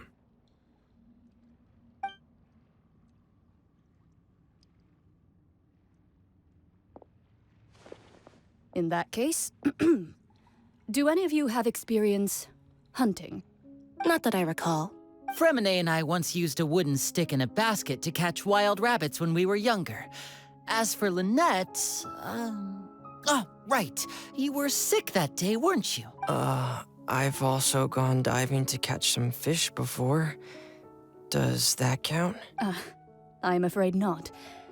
You may or may not have heard, but Fontaine once played host to a group known as the Marechaussee Hunters. Though that was their name, they did not hunt animals, but rather various monsters left behind by the ancient dynasty of King Remus. Today, Fontaine's monster population has already thinned greatly, so the hunters have blended back into society, taking up arms in other lines of work.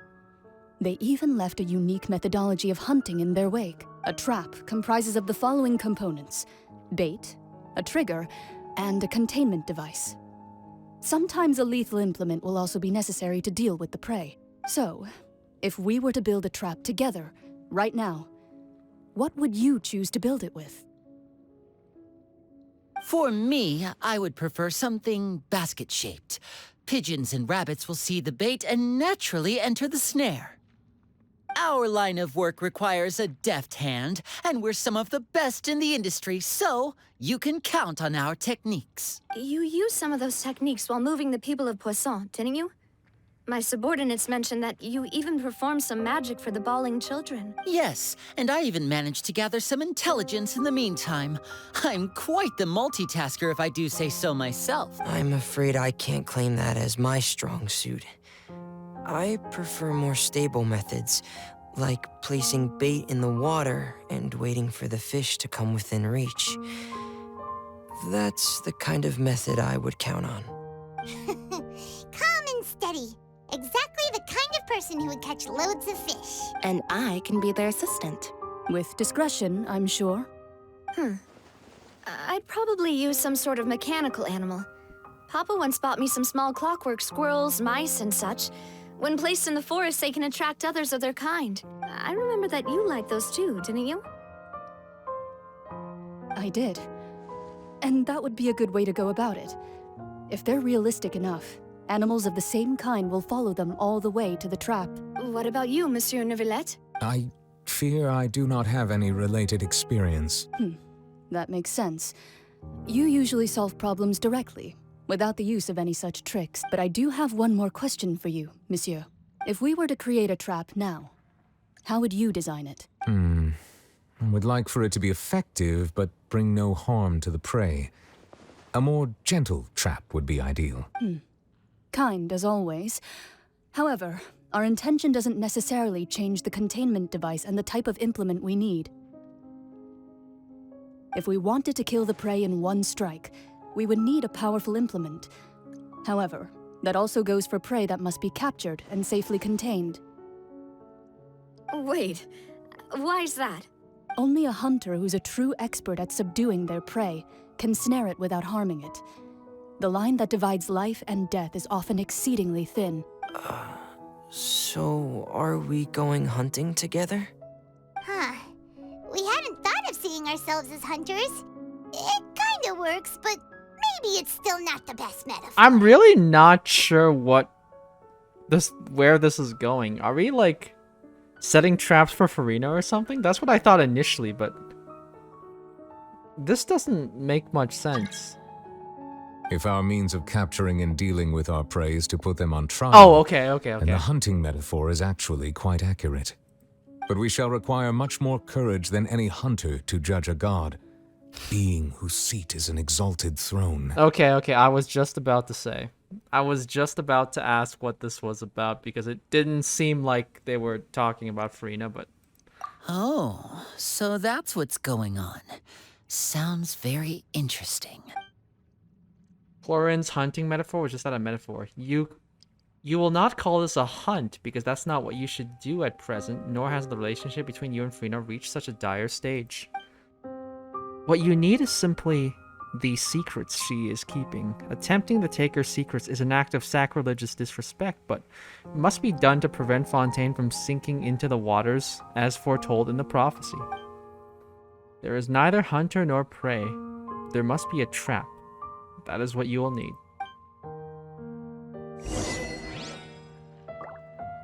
So we need to find a way to trap her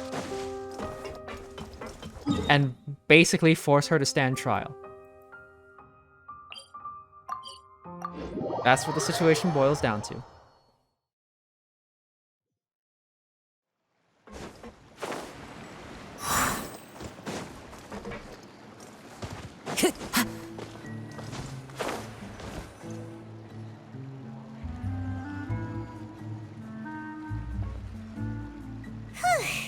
It's been a tough few days, hasn't it? So much has been happening. Those meetings sure did make me hungry. Paimon didn't think the meetings would go on for so long, but everyone seemed pretty fired up, huh? Yeah, it's just like the Nahida rescue squad back in Sumeru. This really gave me those vibes. Alhaitham, Cyno, Dia, Candace, the squad. Paimon thought they'd be at least a little frightened. Well, Fremine was, now that Paimon thinks about it, but everyone else just looked a little surprised. Did you feel more confident after the meetings, Paimon? Yeah, okay. The contrast here. This squad is formed to capture a god, while the Sumeru squad was to free a captured squad. Was to free a captured god. So, wow. That is some juxtapositioning right there. Well, it's hard to say. Paimon doesn't have any experience with this sort of thing. But with you around, Paimon sure will do great. After all, you're the most reliable person in the world, aren't you? Huh? Something wrong? Did you just pour some tea? Paimon didn't notice you doing that at all. No, I didn't. Then what's that? Oh, I'm giving okay, someone's... It's the thief! Is it Lillian? Lillian's back, boys. Paimon's never seen that cup before. Don't be frightened. I'm just joining you two for tea. I merely refrained from saying anything till now. Oh, it's Mona's master. Who's that voice? But there's no one here. Aw, have you forgotten me already? Wait, you are familiar. You're the voice we heard from the sky in Sumeru. The voice from the sky, I fear that description is wrong. Though, not completely wrong. You're feeling lost now, just as you were feeling previously. I sensed that confusion and thus came to you. Guiding people is an irresistible hobby of mine, after all. Who are you and what do you want with us? Consider me a passerby, just accepting a commission from my friend's disciple on a whim. A commission from my friend's disciple. So you're not, okay, so you're not, so Mona's not your disciple, so you're not the friends, so one of the friends of Mona's master, the enigmatic end of the Hexen Circle? Okay. The prophecy. Yes. What has been prophesied will be fulfilled. You may view such things as the history of the future. What? Then is there any way we can stop it? I believe you have witnessed a failed attempt with your own eyes. Can everything in Tevat so easily be changed? There it is again, fate. Can there really be no exceptions? Ah, so you've caught on. Just as prophecies are usually only the future as seen from the perspectives of the gods. Could things be happening in hidden corners where the gods' gaze does not fall? Are the things that you shall see different from the fate that the gods perceive? What is she talking about? It all sounds really impressive and important and stuff, but... Wait a minute. It also sounds kind of scary. Wait. Prophecy is a future for the gods.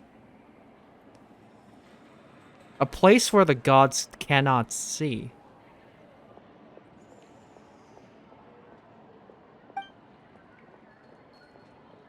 Okay. I believe that you understand, right? Some things are insignificant, but others you must reach out to change. Ultimately, fate shall serve as your only guide, no matter what will happen in Tevat's future. All you need to do is to play your part. This was good tea, by the way. Thank you for your hospitality. Well, that'll be all for today. The voice. It's gone. Mage N, is this the clue you're leaving for us? Oh, Hexen Circle lore incoming. The unexpected news when you wake up, somebody seems to be outside. What? It goes too fast. What? I want to hear someone talking. Well, it's a good thing I'm recording this. I can just go back and replay it later. Alright, coming! You're getting more diligent, Paimon. Hey, it's you who's getting lazy, okay? Well, I see I've walked in on some lively banter. Mona! How have you been these past few days? Fine, just fine. I went to take part in that Steambird panel. It turned out to be more interesting than I expected.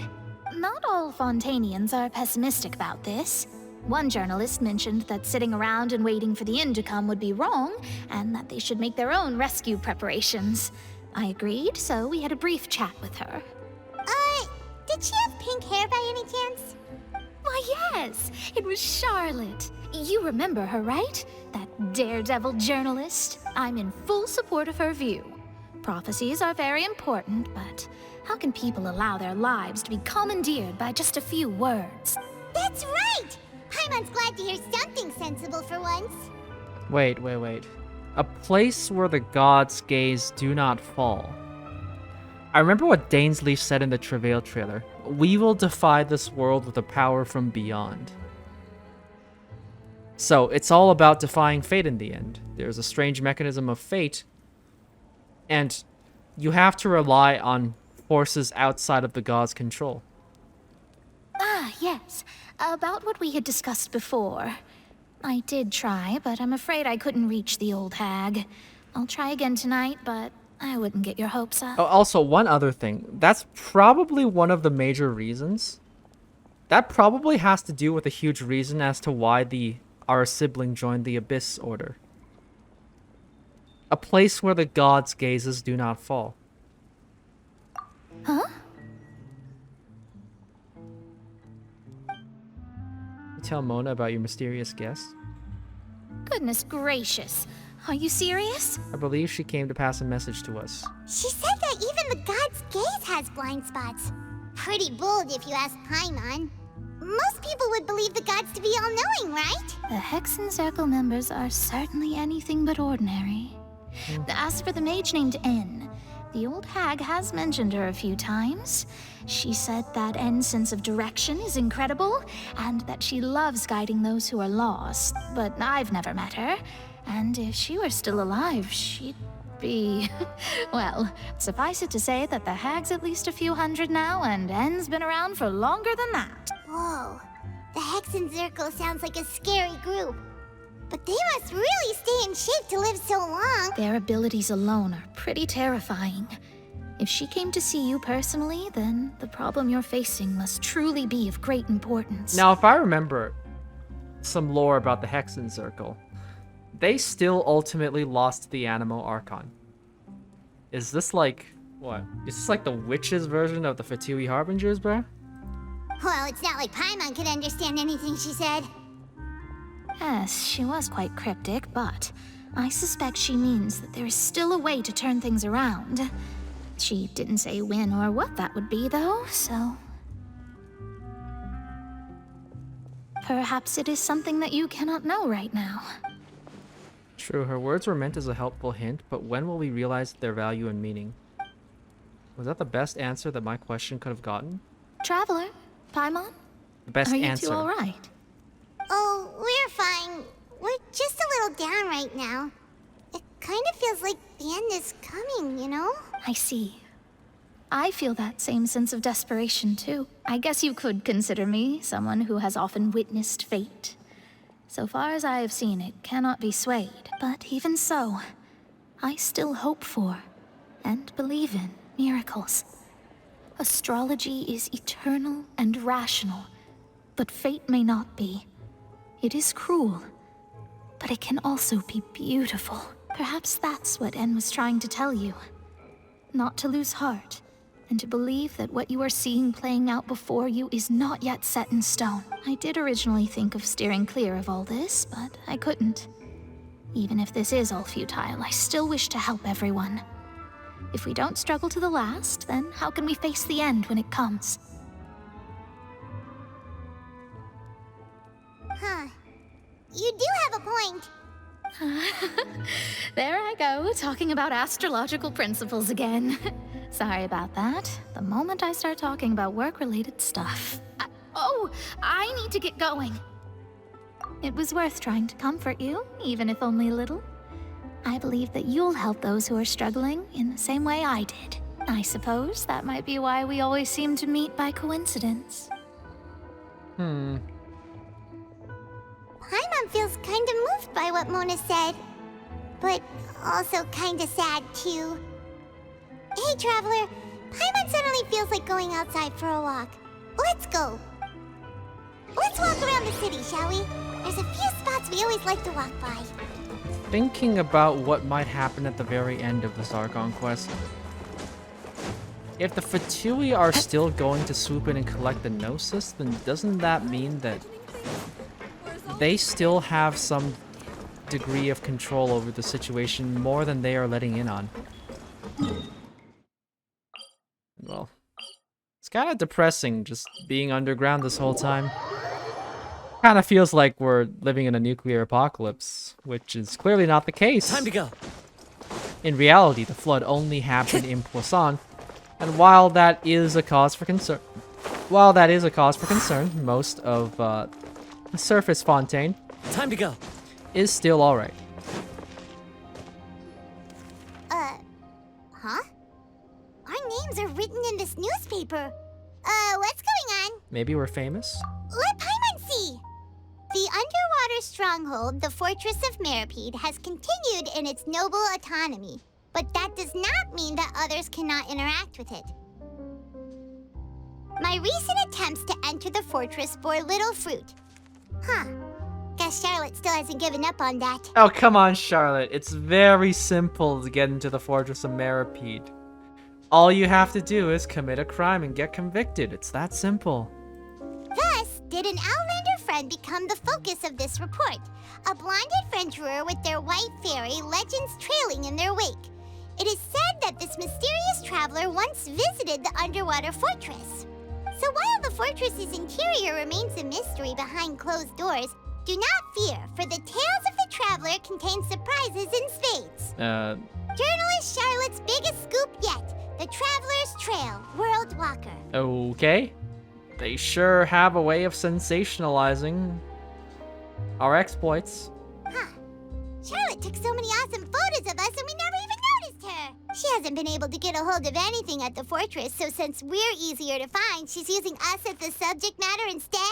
That sure seems to be the case. Ugh, seriously? Well, fine. Those headlines and photos do look cool, so Paimon will forgive her this time. Seriously though, Charlotte, just commit a crime, bro. Just commit a crime. Go to the fortress for about a month or so. Don't worry, it's actually quite nice over there.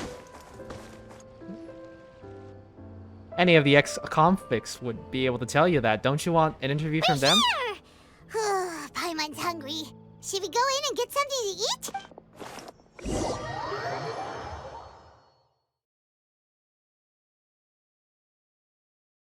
Alright, what's gonna happen here?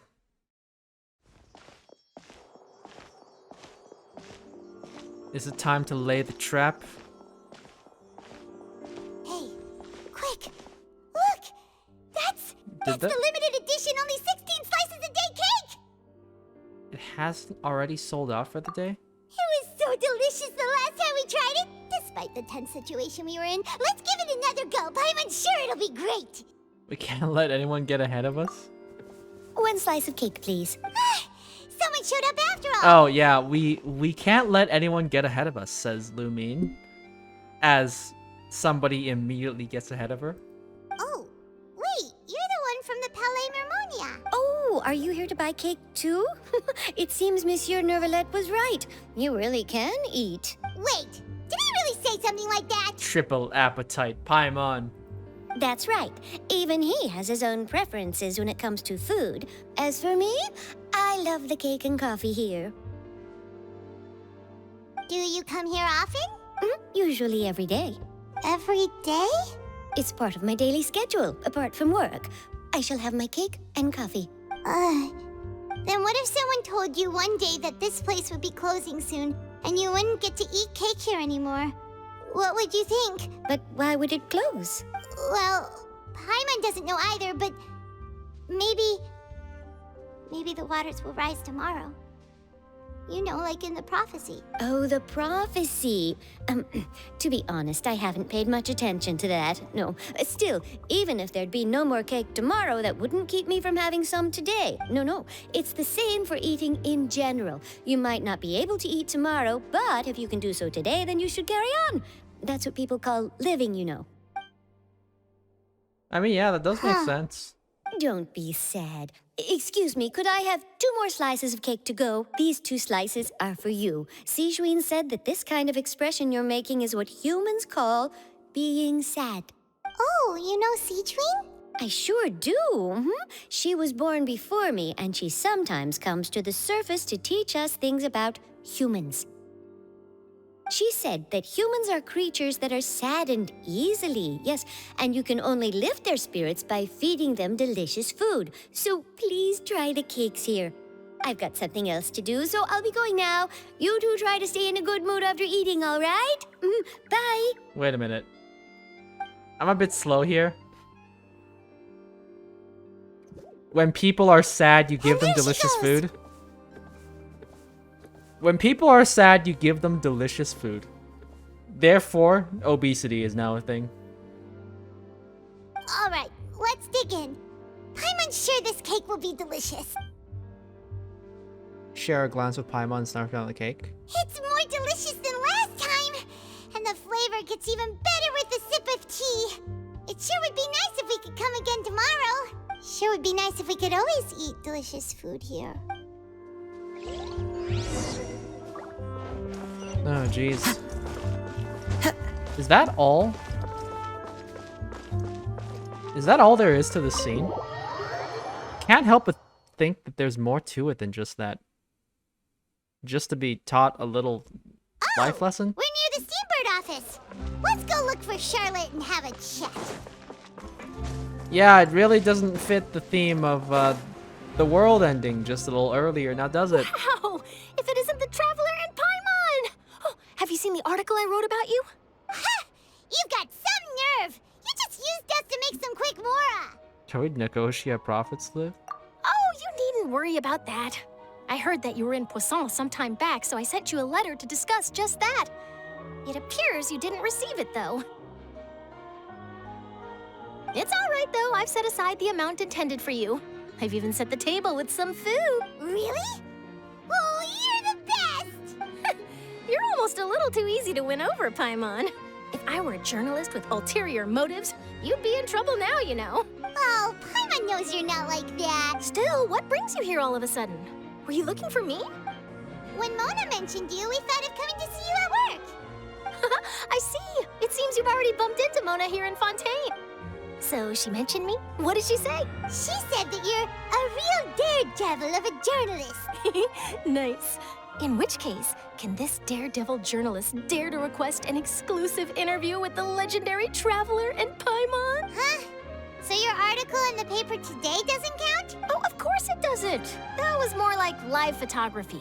What I'd like to do is dive deeper and ask you to talk about the things you've seen and experienced. You seriously want to interview me? Yeah. Are we even qualified enough? Why not? If I say you're worth an interview, then you're worth it. But not right now, of course. I'll need a few days to prepare. Oh, in that case, we'll just chat when you have the time then? Oh, so that's a yes? Ooh, splendid! I'll tell the editor-in-chief immediately. I'll have to apply for lighting, a venue, some props, and whew, so much to get done now. Talk to you later.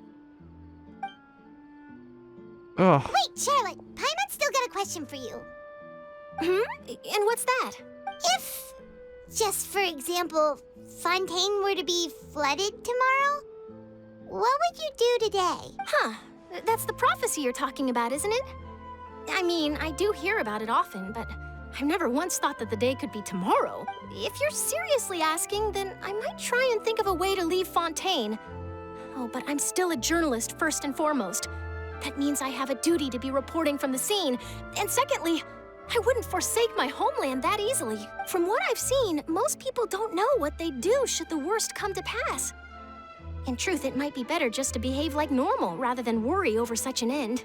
So in all likelihood, I'd probably still be prepping at the office for that interview of ours. I know what you're thinking. That sounds a bit sad, but I've always believed that it's best to do what you enjoy. Just think about it. If this nation really were to be suddenly destroyed tomorrow, but I still successfully finish an exclusive interview with a truly unique person, then the story I would wind up writing would truly be timeless. Okay. And then do you know what I'd do? Well, I'd write that story, send it for printing, and use messenger pigeons to get copies out to the various nations as soon as possible. But you'd be dead? Or are you assuming that you'd survive while the nation is destroyed? I'm not a dreamer, nor am I a workaholic. But I do love my job, and I'd be proud of leaving such an article behind. I guess you could say that I was born to be a journalist. Not a workaholic, says Charlotte. Meanwhile, Ganyu sneezes in the distance. But anyway, that's my answer. And on that note, I'll get back to my preparations. Oh. That's so nice. All of a sudden, Paimon actually kinda envies her. Anyway, let's go and take a look at the sea, shall we? I guess these conversations really contrast what Arlecchino said about the people of Fontaine. Just mindlessly sleepwalking to their doom. Sea breeze and scenery can be a pretty soothing combo, huh? Paimon's been thinking. Yes. If it wasn't Fontaine, but all of Tevat that would be destroyed tomorrow, where would we go and what would we do? No, Paimon should ask, if you could choose, what would you like to do? If I could choose, huh? Just like Charlotte said, suddenly trying to consider what to do is pointless. We've always been moving to the next destination, so we haven't spent much time thinking about these kinds of things. We didn't have to either, with us always being on the road and whatnot. Until that moment comes, I think I'll keep journeying on. You mean, still traveling? Yes, cherishing every single moment that I have to look upon this world. Huh. Wait, isn't that what we've always been doing? Banter goes back and forth between the two of you. At time slips by. As night falls, you return to your accommodations and end this. Yes, this is what we want, Hoyo. We want these black text. We want these black screen text to be clickable, okay? Don't do what you did earlier. Don't just have them disappear after like 3 seconds with no chance to read it all. Like, give us a chance to pause it. Like, come on. The next few days are just as calm. Charlotte comes to find you and conducts the interview in the Spina di Rosula safe house at the Fluke. Cendre? Navia, having finished her business in Poisson, even drops by to take a photo with the two of you. All goes well. We are really in the calm before the storm once again. And because of what I said earlier... Feels like you'll grow mold if you stay here long enough. And because of what I said earlier, I would have really appreciated this being relegated to an Act 6. But it's still better than the Fortress of Meropide, that's for sure. It's not only damp there, but salty too. Ah, so the two of you are still here. Wonderful. Oh, you're from the Palais Mermonia, aren't you? Yes, I'm Isadora. Monsieur Neuvillette sent me to look for you two before. I heard that afterward you went to the Fortress of Meropide. So you're under the impression that we might be a wanted criminal? Not at all. I'm well aware that you're friends of his. Actually, I'm here to pass along a message from him. Let's hear it. Did something happen? Yes, inside the Opera House. The Maréchaussée Phantom has declared the incident a small-scale riot. A riot? Wait. I haven't been paying attention. Ever since that meeting at Poisson, they were talking about setting up a trap, right? And it seemed like everything that happened afterwards feels ordinary. But we are setting a trap this whole time. It's just that the details of it aren't exactly very clear to us. Just like how it was back in the rescue mission with Al-Haytham's group. So, what was the purpose of going into the cafe, buying the cake, and talking to Charlotte exactly? Charlotte's not a participant of the Charlotte is not a participant of the squad, so I don't know. Looks like I'll have to figure it out later. Well, that said, I don't personally think it was that serious. Lady Furina was watching a performance at the Opera House, and while she was resting during an intermission, some other audience members suddenly started harassing her. Oh. Loudly accusing her of doing nothing about the prophecy crisis. Oh, it's the noises from Act 1. No, not Act 1, Act 2. It's like, aren't you a god? You should know why the Oratrice ruled child guilty. It's... Right. That plot line is starting to develop and come full circle, too. And before she could respond, others started to join in. The crowd continued to grow, and protests against the Hydro Archon started to break out. Ah, France. It's time for revolution. So people have started to put the blame on Furina. Guess they finally found an outlet for the pressure they've been under due to the prophecy. Yeah. As more people die, you know? I agree. People will naturally rely on gods, as is customary. But the moment people feel threatened, gods are also the first to be blamed. So what happened after that? Is Furina okay? Seeing that the situation was spiraling out of control and that further argument was pointless, she claimed that she'd gotten tired of this and left in a hurry. The Maréchaussée Phantom had their hands full maintaining order and did not catch where Lady Furina had gone. Only when things had stabilized did we realize that she had gone missing. So, you mean she's still missing? That's right. The Maréchaussée has dispatched many people to search for her, but we don't have any leads yet. That said, I don't think there's much to worry about. She is a god after all. Even if she were to fall into the hands of rioters, what could ordinary people do to her? Oh, Isadora. You have absolutely no idea. But we know. We know from Act 4. Good. Monsieur Neuvillette sent me to tell you about the situation, but he didn't say anything else. Don't worry, this is more than enough to go on. Thanks for keeping us informed. Oh, yes. Neuvillette is... This is a part of the trap, right? Ah, is that so? Well, all right then. In that case, you two take care. I'll be heading back to the Palais now. Yep. The plan is moving forward. Well, sounds like we should hurry over to Poisson then. You sure caught on quickly? If we know Furina, she won't try to fix things in this situation. Instead, she'll look for a place to wait out the heat.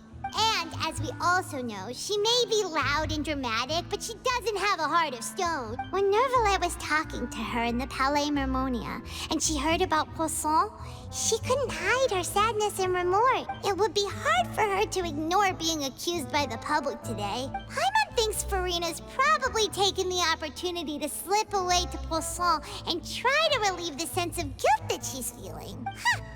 Well, what do you think? Paimon knows the answer, of course, but Paimon can do the analysis to back it up, too. I see. Cool, huh? Becoming a detective's done you some good. Looks like there's detective novels. Looks like those detective novels have had an effect on you. In that case, there's not a moment to lose. Poisson, here we come! Okay. Story moves forward once again.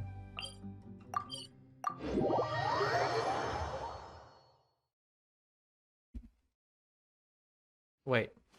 This place looks deserted. Guess all the survivors must have evacuated already. All that's left here are signs of devastation. Wait a minute. The quest name is Apocalypse. Oh, yeah, it's gonna get worse from here. It's not the time to go to Poisson. You are. Spindir Shula. Yep.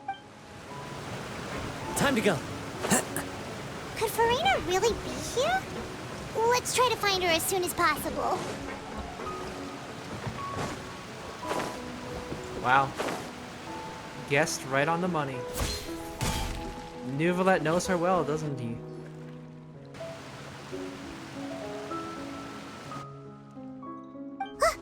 That's Furina, right over there. She really is here all on her own. Just stay quiet for now. 100 sneak incoming.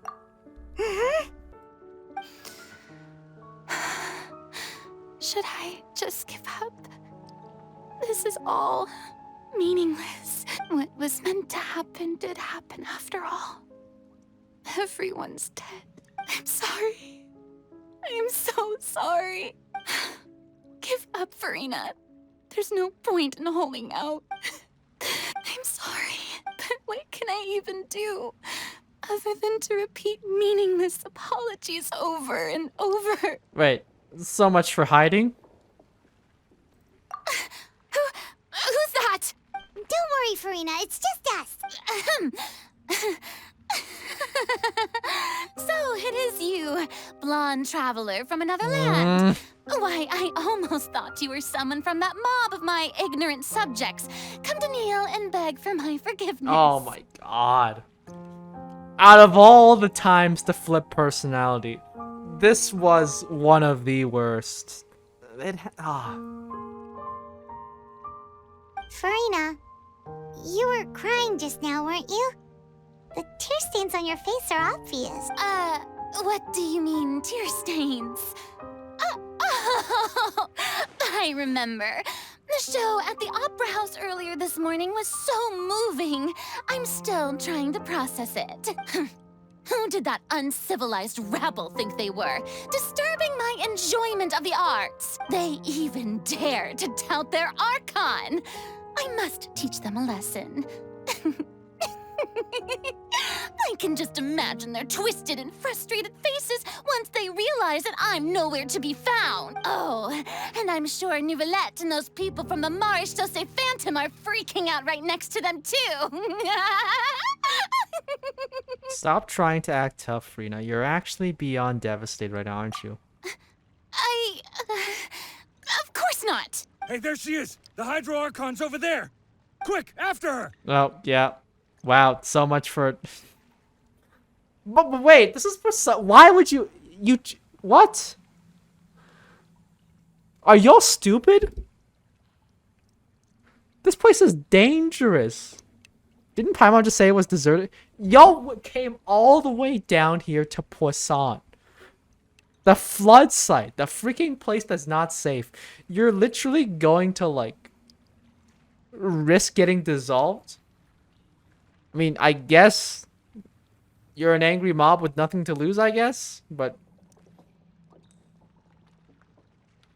I don't know.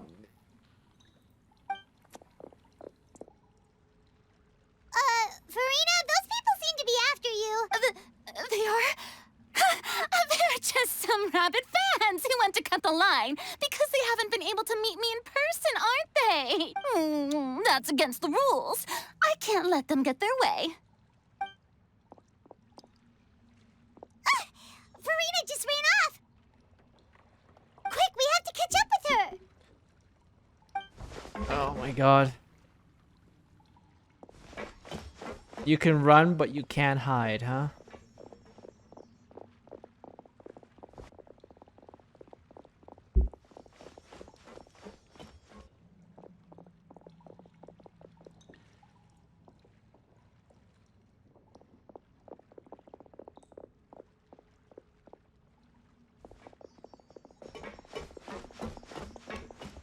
This should be the place, right? Hey, Furina! There's a good hiding spot over here. Quick, come to Paimon before the rest of them catch up to you. What is this place? Hurry, they're almost here. Fine. I suppose haste is warranted. Lead the way. We're leading her into a trap.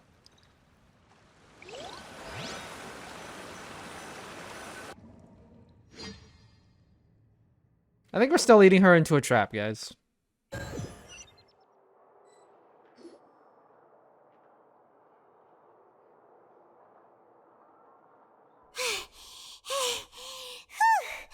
Paimon's exhausted.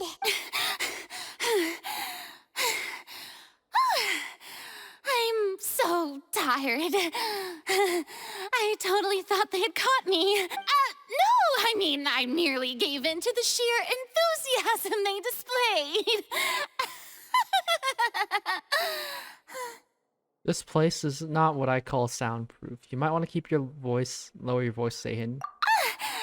You're right. Yep, that's a good girl. Wait. Yeah, you're in Poisson. I mean... What's happening? The ground's shaking. Is it an earthquake? Another disaster just struck, I suspect. Yeah, a quake of this kind preceded the flooding in Poisson, didn't it? It can't be. It's happening again. Well, there's no need to worry too much about that. Neuvillette's made some emergency plans, so the evacuation should go a lot smoother this time. Yeah, I hope you're right. But the people of Poisson, they've already... Has Furina already finally reached her limit? Now that she's talking about her actual feelings, she's starting to look far less stiff. You begin to talk amongst yourself as Furina slowly calms down. It's true.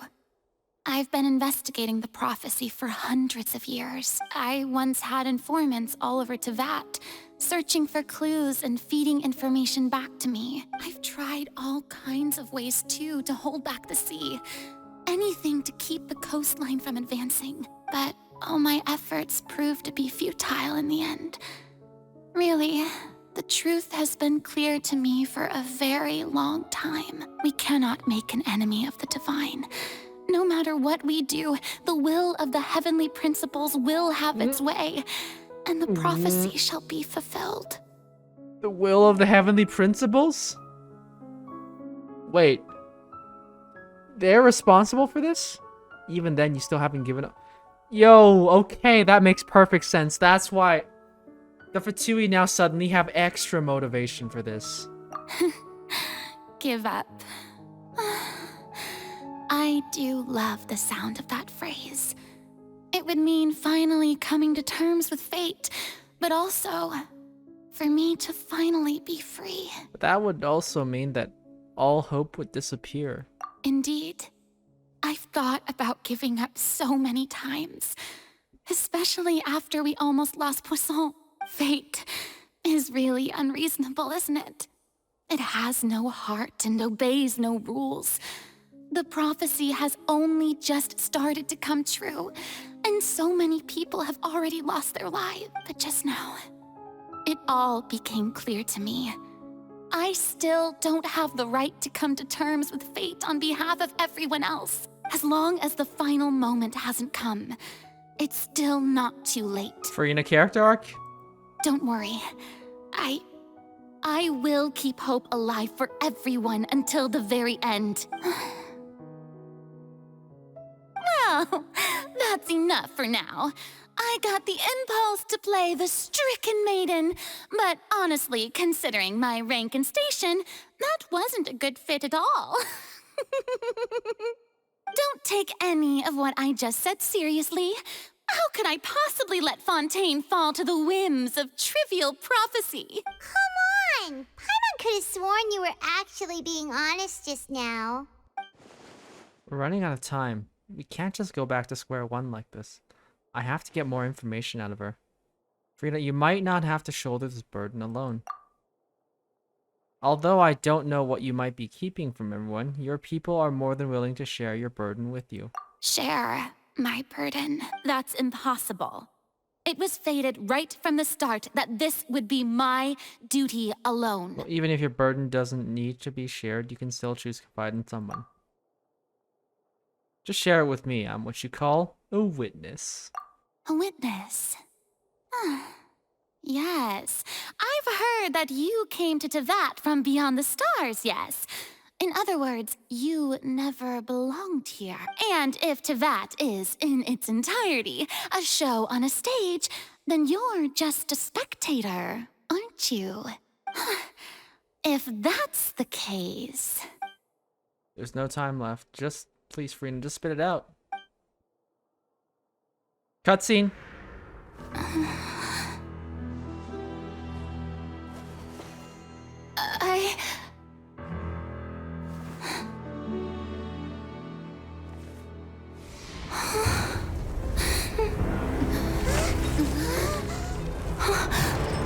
Yeah, what is... wait. Oh! Oh! Let's go. This whole time, they just moved the... They moved the entire shelter Ladies and over. gentlemen, this concludes my opening performance. Oh my god.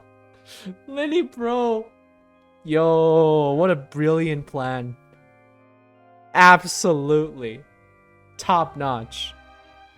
Being patient. Wait, what was it? Being patient? Setting up a trap that's harmless? A powerful, like, sort of... I mean, the mechanism itself isn't really that powerful. I mean, you had to transport this thing without being detected.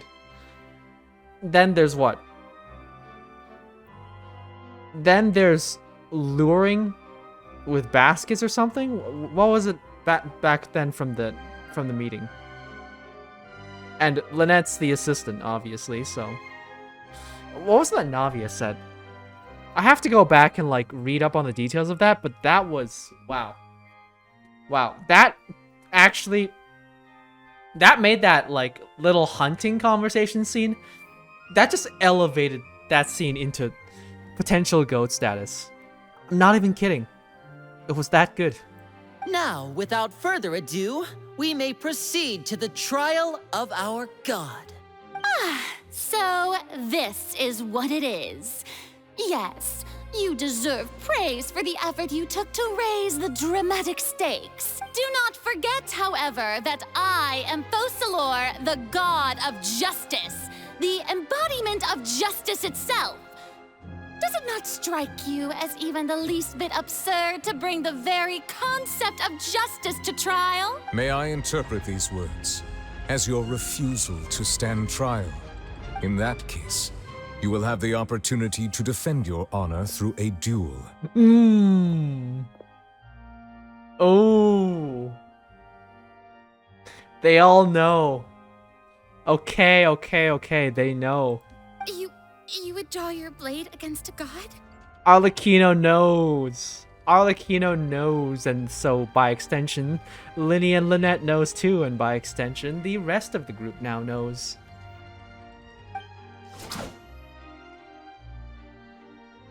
I see. It seems like you have made up your mind.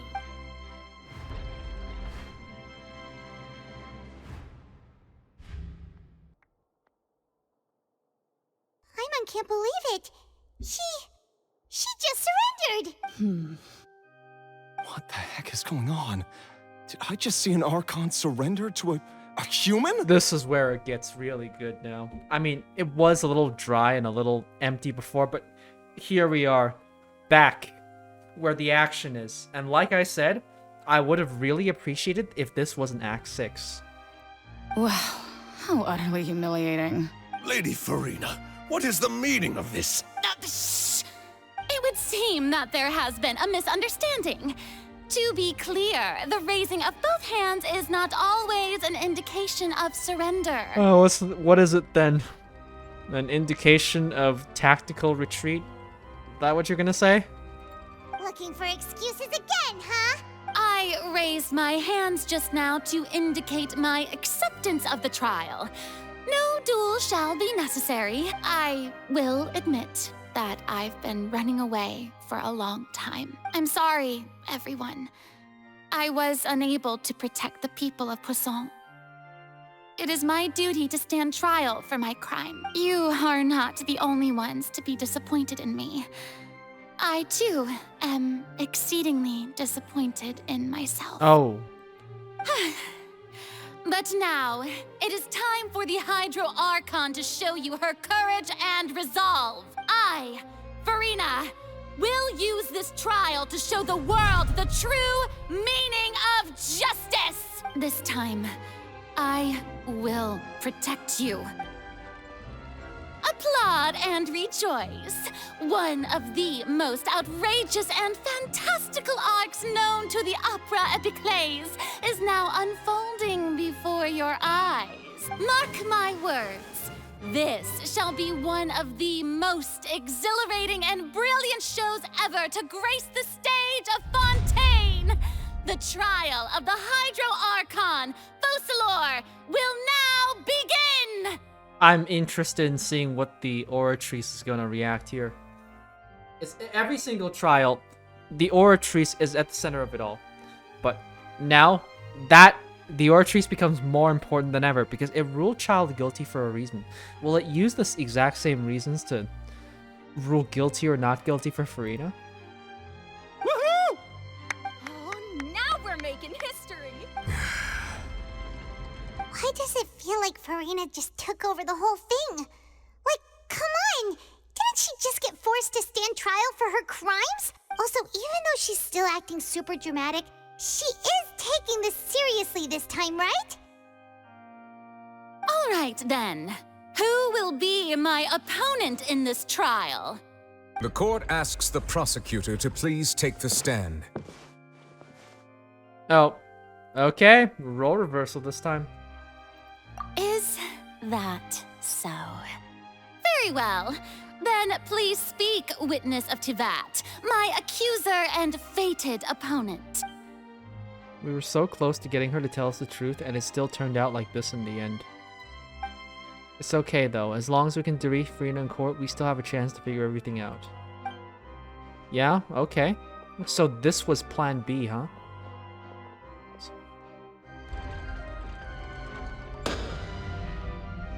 Also, please allow me to ask, as a final question before the trial begins, just how much work did you do to force me onto this stage? Well, we did do a lot of prep after the meeting that day.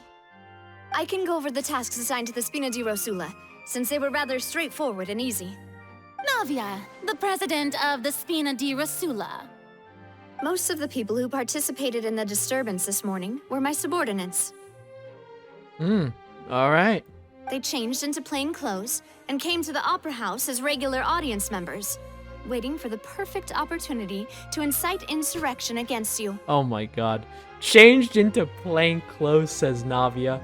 And meanwhile, these dudes are these people are wearing like typical fancy Fontainian suits. Like, oh jeez, rich privilege at play here. The people's resentment against their Archon has been building as more and more of the prophecy is fulfilled. A spark was all we needed to turn smoldering anger into a flame. Moreover, according to our understanding and analysis of you, when something like that occurred, you would likely flee the scene and head to Poisson by yourself. So, we arranged for a second group to lie in wait there. So, you mean the ones who scoured the settlement for me were also from the Spina? Okay, that makes the angry mob thing make a whole lot more sense. And their goal was to force you to step into the giant magic box so you may personally participate in the greatest magic performance in all of Fontainian history. And the Traveler was the bait. The Traveler was the one to lure Furina into a false sense of security. Of course, if Furina just told her the secrets right from the start, then this trial wouldn't be necessary, but we have to do it to get the answers. That's right. That house was a magic box, rather than someone's residence. As the super ultimate version of the setup that I used when I first performed at the Opera Epiclese, the volume of the box was increased by a whole order of magnitude, and the distance it traversed was the entire gap between Poisson and Areneas. Its cargo, of course, was an Archon instead of a human. My thanks, Furina. Without your help, we could never have pulled off such an extraordinary performance. Wait. The gap between Poisson and Areneas. Okay, so I would assume that it was transported by boat. Some magic would have been used to conceal any noises, right? This place isn't soundproof. Was it soundproof though, like from the outside? You're welcome? Of course, this performance was only made possible with Father's support. The House of the Hearth spent a massive amount of labor in Mora to pull this off. Oh, yeah, okay, so they just moved it manually, huh? We had to select a location, construct the giant magic box, dig a tunnel, and open up a path through the water. It was a lot of work for all of us. So, in other words, the earthquake that we felt within the giant magic box was now that makes just sense. a normal tremor from the transportation of the whole house? That's right. It wasn't a sign of another disaster to come. Sorry about that, we just saved you back there. Then, I can guess Neuvillette and Cloran's parts. You gathered a crowd, prepared a stage, and made sure that the champion duelist would be immediately ready for a fight. Also that as soon as I appeared on the stage, the trial may commence without a hitch. Am I right? Yes, that is correct. Well, Clorand, I must commend you for your courage. Only the most outstanding champion duelist in all of Fontaine would accept a duel with an Archon without flinching. Oh my god. My god. Oh my god. Oh my god. That line from Clorand in Act 1. What are you doing, Traveler? Raising your hand against the god? Or like raising your sword against the god? Clorand just did that. Wow. Oh my god. These details. Whoa. Thank you. As for you, Traveler, I suppose your role was to keep me distracted with conversation once you found me in Poisson. You'd make sure that I didn't notice anything amiss before revealing yourself as my prosecutor once we'd arrived onto the stage. No, you guessed wrong. Oh? My mission was to give you one last chance.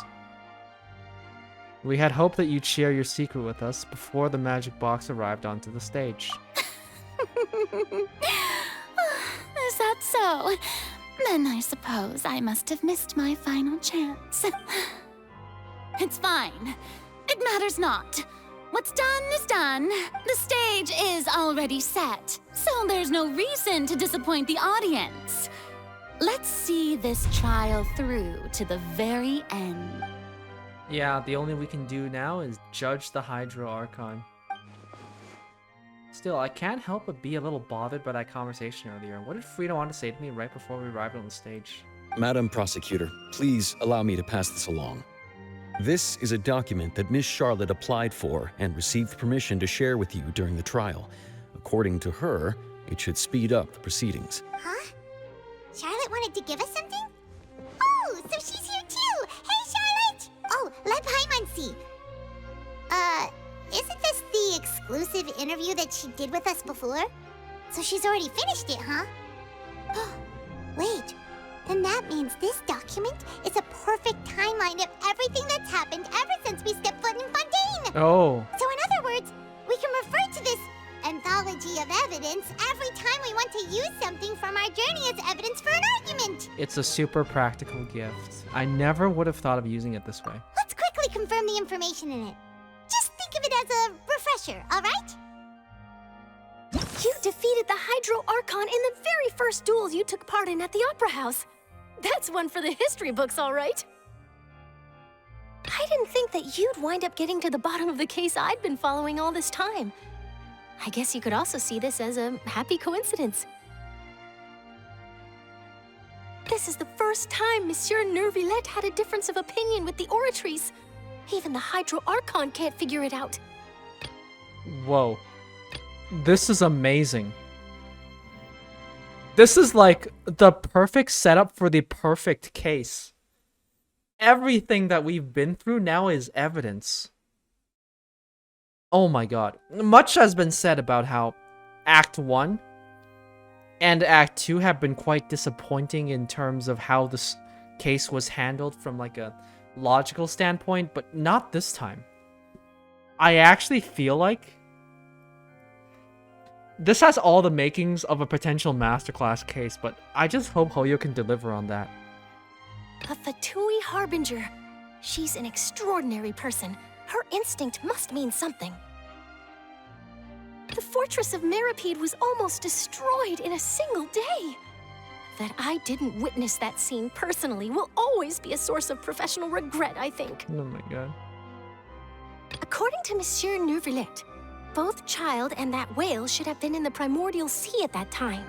I nearly lost my awesome friend Navia. To be honest, that still gives me shivers. Oh my god. Navia. We're gonna treat you well next patch. The words of someone as extraordinary as a witch can probably only be truly understood when something surreal happens to you. This is amazing. I'm just gonna say that right now. I know I've said it a few times before, but this is really, truly, it's amazing.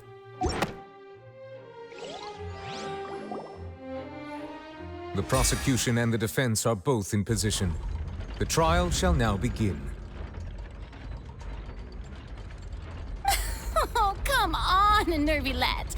There's no need to repeat all the unimportant legalese. Just fast forward to the part where the prosecution lays out my offenses. As the defendant and the lead actress of this performance, I still haven't even been informed of my supposed guilt in all of this. Of course, it is only natural for humans to struggle to understand the actions of a god. However, you will need more than that to convict me of a crime. That's true, but my charge here is unrelated to your conduct as an Archon. Let's go! Let's go! Livine's talking! Livine's talking, let's go! Let's go! Let's go! We always cheer when the Traveler talks, every single time.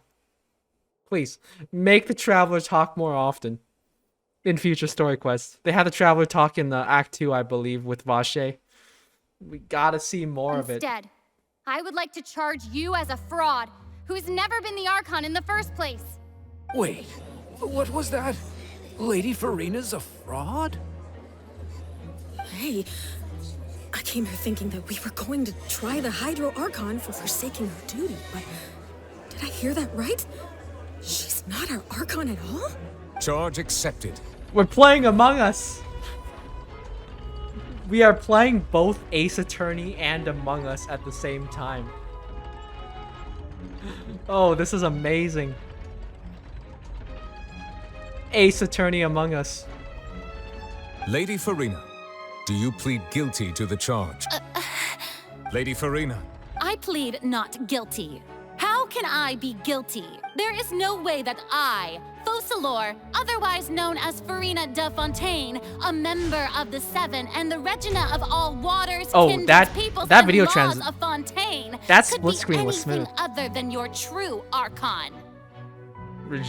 Regina of all waters, kindreds, peoples, and laws of Fontaine could be anything other. Yo, that video editing was smooth, though. Gotta give credit to that.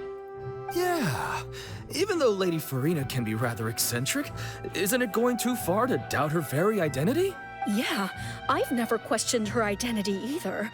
Sure, Lady Furina can be super irresponsible, but what grounds does that prosecutor have to make such a huge claim? We're playing Among Us. Convince the audience that she's the impostor, and the Oratrice will...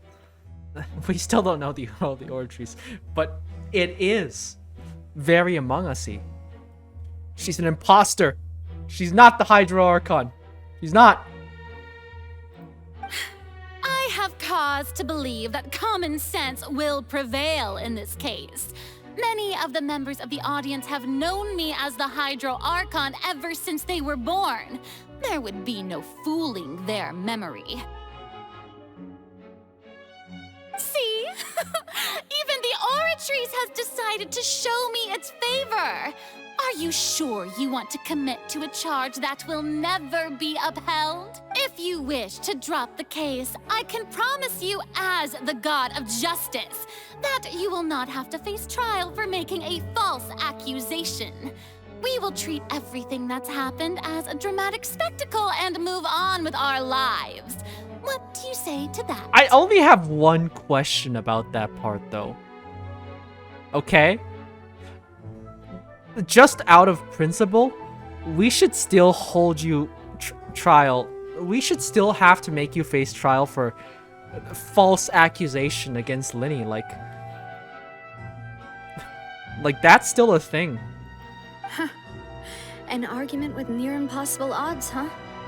We have to not only refute Furina's claims, but also overturn the long-held beliefs of the people.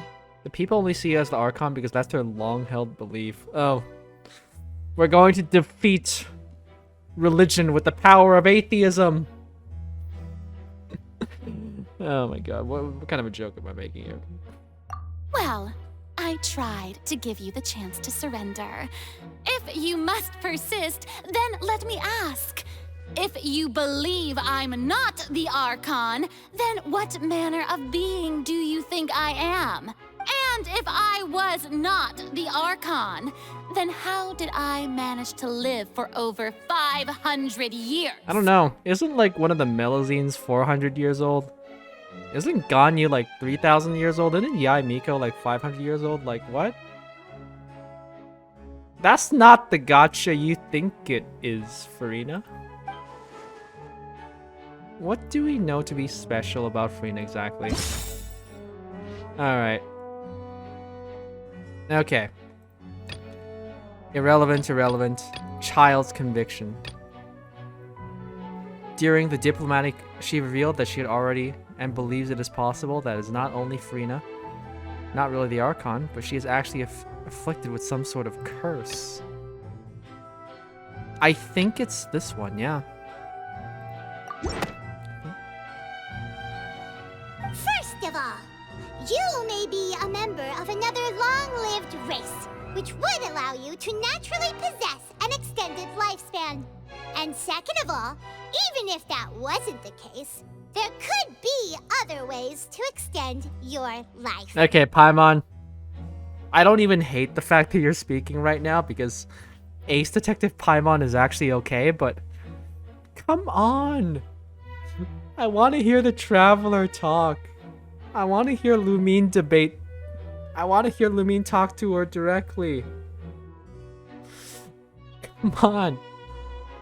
Why you gotta do this to me, Paimon? Why? Why can't we have nice things? Why can't we have Lumine talk? Oh jeez. Other ways to extend your life, such as a curse. Who gave you that idea? Was it the knave? You'd sink so low as to use a harbinger's words against me. It doesn't matter who gave us the information. What matters is the veracity of the claim. A curse? I once thought it possible that the aura of an Archon might naturally resemble a type of curse. But in light of this claim, perhaps what I sensed was not your divinity, but a curse after all. You sensed it too, huh, Neuvillette? So, Furina, instead of an Archon, could you just be a cursed human? Lady Furina is actually a human? Well, it is true that it's extremely difficult to tell humans and gods apart just by looking at them. It's not impossible.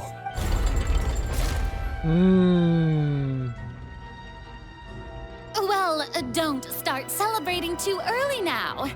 Even if I have been carrying a curse like you said, how does that prove that I am merely a human being? Besides, everyone knows that the main difference between a human and a god is the possession of authority.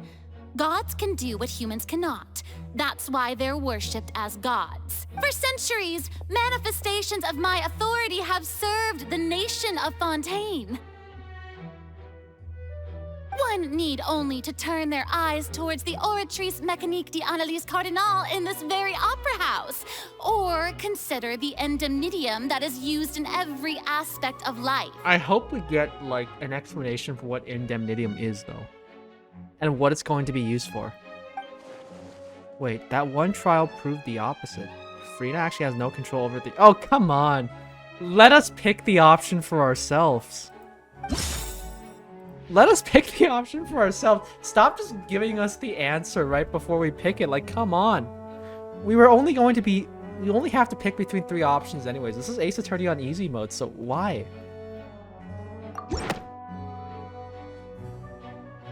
You tried to reference the Oratrice, but weren't you as confused as all the rest of us when the Oratrice declared Child to be guilty without any proof? Otherwise, you should have come up with a good explanation for that by now. Didn't I make myself clear at the time? The decisions of the gods are naturally difficult for humans to comprehend. There is no need to provide an explanation. Although, we're talking about the Oratrice in the situation before the Oratrice, right? The point we're trying to make here is that Furina has zero control or has zero knowledge of what the Oratrice is doing. So, if it's true that, like, Furina isn't really a god, like... Well, since the fact that we're trying Furina directly in this case, I would assume that the Oratrice has no reason to side with her, right? The Oratrice isn't going to rig the case in her favor, right? It didn't happen in Linny's case, so I don't think it should happen here either. Lady Furina, I believe a reminder of your current circumstances is in order. While the court is in session, the principles of justice and the law must come before all else. While you are an Archon, you are also first and foremost the defendant in this trial. You will prove yourself unable to defend against the prosecution's charges if you continue to withhold vital information against the rules of the court. I never thought you'd use that kind of rhetoric against me. That was no trick of rhetoric, Lady Furina. I've merely reiterated the rules of the court. Rules that all should respect and follow. So, you neither knew why Child was declared guilty, nor did you understand the structure and operations of the Oratrice. Instead of having been created by you, the manifestations of authority you mentioned have been made by the real Hydro Archon, haven't they? I have to say, though, this angry Paimon, she's kind of spitting right now. I still want Lumi to talk, but this is pretty cool.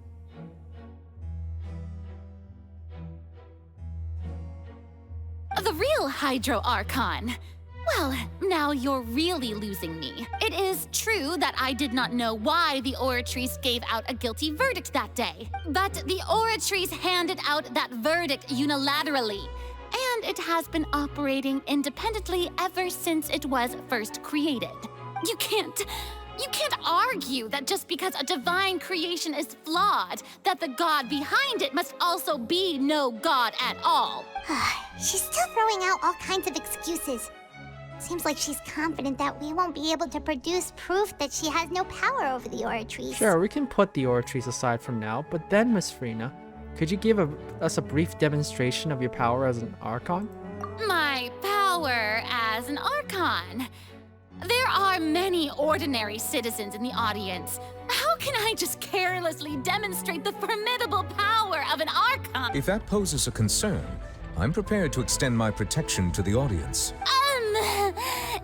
You don't need to go that far. A brief demonstration of your power over Hydro should be quite harmless. Surely an Archon can at least match the capabilities of a human with a vision? Oh, yeah. That's a juicy answer right there. Ooh. Aren't you the Hydro Archon? Or is it that you can't even wield the power of Hydro, much less the authority of a god? Indemnitium! Yes! It's all because of Indemnitium! All Archons derive their power from the faith of the people, and I've converted the people's faith in justice into Indemnitium. Thus did I give up all of my divine power to provide everyone with energy for their daily lives. Have you ever seen a more magnanimous god? Oh, that was a good comeback, though. That was a very good comeback. Isn't that a huge stretch? Really? It's not? Yeah, no matter how generous an Archon can be, how could they give up all their power? Can a god with no power even still be called a god? Oh my god. Please don't do this. No, no, no, no, no, no. I will not listen to this right now. Okay? We just went through an entire Sumeru arc where they took Nahida, looked at her, and she's like, oh, she's no god. She's too weak. She has no power. What can she do? What can she do? Like, what? Fend off sandstorms, care for the people? Like, this is literally Grand Sage Azar rhetoric right here. Like, what are we even doing? It seems like nobody's buying Furina's excuse. Hey, come now, everyone. Please don't stare at me as if I was a liar. I mean, no, like, the people aren't buying it, but still. This goes in stark contrast with Paimon's line in Sumeru Act 5. Oh, you think only the smart and powerful can become gods? Is like, what? That doesn't make sense. I'm still the same Furina you knew, right? The one that you loved. Shouldn't you want to believe in me? Please? You've got to believe me. If what the prosecutor said is true, she really has committed a grave offense. Did she deceive all of us? And all of our parents and grandparents too? And then all of our ancestors? Ever since they were born? Enough. That's enough. Tell me then, if I'm not the real Hydro Archon, then who is? If you have no evidence of another Hydro Archon's existence, nor can you find anyone who can back up their claim to be such, then what grounds have you to say that I'm not actually the real deal? Wow, she came up with yet another argument. How can we refute her now? Seems like she really doesn't want to give up. We can't prove that she isn't the Archon. We can try to prove that she's just a human, and she's only human. Human, a murder case, the truth behind the disappearances of the young. Vache kidnapped and dissolved, okay. Began only the protection of the dead members prevented her from dissolving, wait. The intrusion of the sea. It was temporarily. What evidence can prove that Furina is a human? There's 4 options here. Yeah, only 4 options here. 4 possible options. Their identities as agents of the House of Hearth were revealed. No, that doesn't prove anything. Turns out that Fontainians can be dissolved by water from the primordial sea over the years.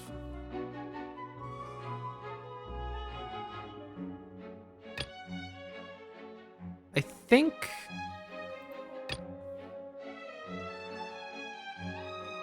it's this one?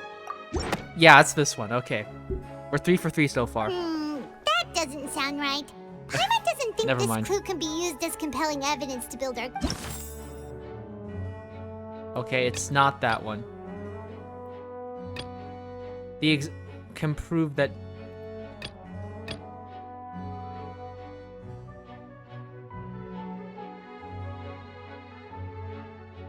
became Linny's attorney. I think it's this one. Okay, never mind, never mind. Oh my god, I'm failing.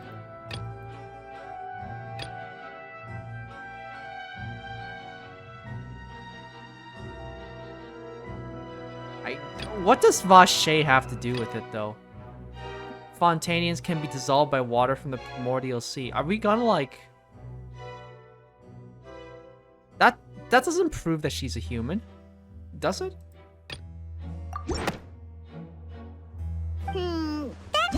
Oh my god. Okay, I need to hear the explanation for this one because I've been completely stumped. So much for being 3 of 3. Instead I failed 3 times in a row. It has been established that all Fontainians can dissolve in water from the primordial sea. And that means... Since you insist on claiming to be a god and not a human, then there's a method that you can use right here and now to eliminate all suspicions of you being the latter. Miss Navia, please apply to serve as a temporary attorney for the prosecution before addressing the court. Though you act in partnership with the prosecutor, you must still adhere to proper procedure.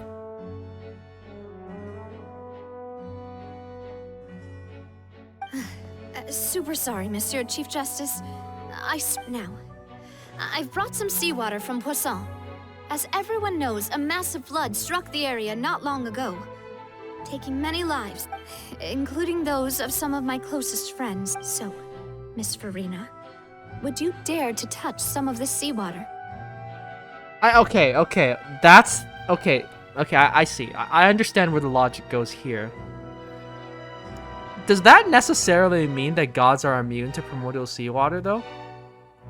It's never been implied. Like, tell me I'm not crazy, because it's never been quite implied that, oh, the primordial seawater would dissolve gods too. Like I've always thought, okay? I've always just assumed, oh, the primordial seawater dissolves people from Fontaine, right? And there is the prophecy, oh, the Hydro Archon will weep atop the throne. I mean, if we're assuming that prophecy is true, we're gonna use that logic there? If we are to believe that you are indeed the real Hydro Archon, touching the seawater would have no effect on you. All it should do is strengthen your case. Can we at least, like, not make it pure primordial seawater? Can we make it, like, a matter of sin? And cause her to get knocked out? Like, I don't want this to turn into, like, a death game, you know? But if you don't dare to touch it, then we would have basically proved the reverse. Oh, and I must remind you that after the disaster at Poisson, nobody wants to see any more people dissolve. I do hope you'll act prudently and choose the simpler path of admitting guilt. Navia from the Spina di Rasula. The Spina has governed Poisson for many years.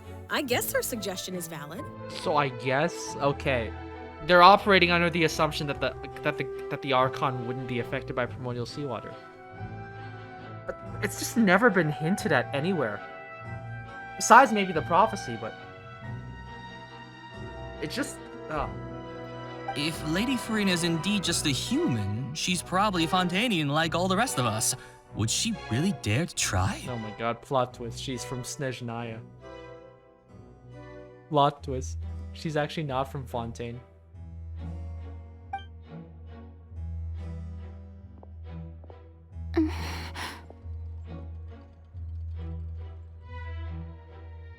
Furina? Lady Furina, this test has been unilaterally proposed by the prosecution. As it falls outside the realm of standard court proceedings, you possess the right to decline participation. Well, of course he had to tell her that. But refusing to participate is basically the same as a confession of guilt. She's just staring at the water without saying a single word. It really does seem like she's quite terrified of it. That could only mean... What's going on? Is she really planning to... that's not what we thought she would... Wait, she was talking about giving up hope, right? That's her chance to give up hope. This wasn't mentioned though, right? This wasn't mentioned though, because nobody could hear her at the time. Due to the inherent risk of the test, Lady Furina, you may... Hey! She actually...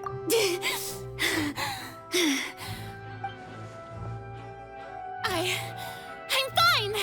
Look! Okay. Look at me, everyone! My hand is still here! I haven't been dissolved! Will you believe me now? I really am your Archon! I'm nothing like a normal human who would fall apart as soon as they touch this water! Really? Was this not the most obvious thing in the world? I'm still not sure. Okay. Okay. Now that this revelation has happened, the fact that she's like hundreds of years old. Now, in Conria, there is the curse of immortality from what was his name? Clothar? Wait, no, Clothar was the last name. But yeah, that guy. Oh my god, I'm so bad with names. But that guy was cursed with immortality, right? As a Conrian. But like Furina here still could have just been like a demigod-like creature like the Adeptus or whatever it is in Fontaine. Like Fontaine has the Melazine and they have the Hydro Dragon, but it could be possible Furina's just be from another race. So I don't know why they immediately went to go through the human accusation. I assume there's going to be more evidence that will prove that later on, but right now this just kind of throws a wrench, obviously. But I think that's what the I think that's what they intended. Miss Siegewing? If you are present, Miss Siegewing, please come forward and attend to the defendant. Siegewing? Don't be nervous. It'll just take a few seconds. Let me see. Oh wait, it was the gloves, wasn't it? You were wearing gloves when you touched the water. That should be enough. I think she submerged her entire hand so that the skin would be exposed, though. Please announce the results of your evaluation to the court, Miss Siegewing. As everyone doubtlessly saw, Miss Furina was displaying symptoms of hyperventilation and flushed skin. These indicate that she was experiencing the adverse effects of exposure to primordial seawater. The extent to which she was affected is the same as other humans when exposed to primordial seawater of a similar concentration. Oh, okay, they misled me. It really was the synth level of primordial seawater.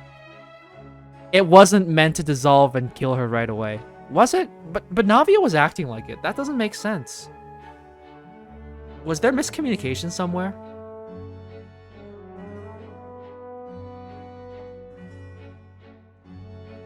Thank you, Miss Siegewing. Lady Furina, you may return to the defendant's stand. Oh wait, what did she just say?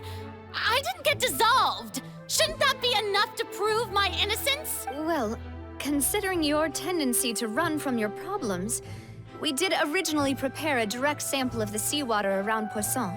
However, after extensive discussion, we exchanged it for a sample that is not concentrated enough to dissolve an actual human. After all, on the off chance that something entirely unexpected might occur. So that was all theater? So she was saying that just to... She was just pretending... She was Wait, was Navia fooling the audience then? Navia was fooling the audience, holy crap. We don't want anyone else to lose their life to the sea. Yeah, so out of regard for Furina's life, you secured a low-concentration sample and asked the head nurse to serve as an expert witness. It's a great thing that the direct sample wasn't actually used. Furina could have... I can't believe... You... What's really going on here? Furina can't have not known that the consequences of touching that water as a human. Can't have not known. This is too unlike how she usually acts, unless it's actually more important for her to keep her facade and save her own life. But hadn't she given up on everything a long time ago? Listen to me, everyone! Please don't give me such cold and disdainful looks! What happened just now didn't prove a single thing! Think about it! How can you conclusively prove that an Archon can't also be affected by the primordial seawater? That's what I was saying this whole time. That's what I was saying this whole time. What? Also, if I was really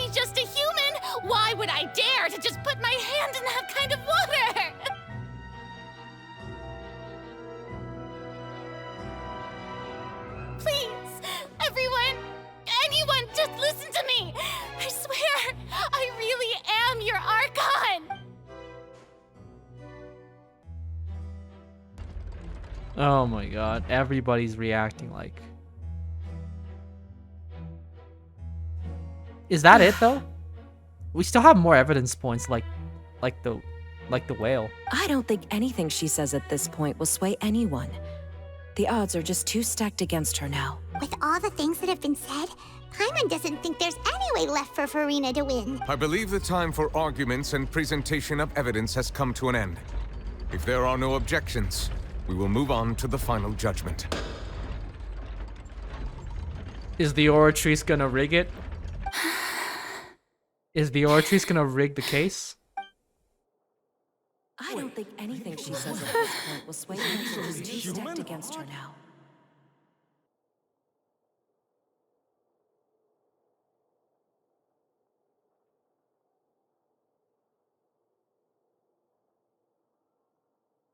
In my capacity as Chief Justice, I shall now render judgment on Furina's misrepresentation of herself as the Archon of Fontaine. As a human who knowingly deceived her fellow citizens, Furina is...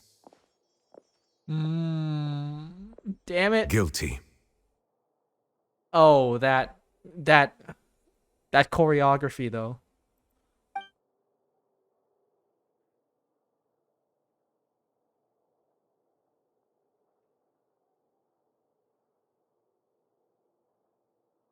We shall now turn to the Oratrice Mécanique d'Analyse Cardinale to render the final verdict on the charges.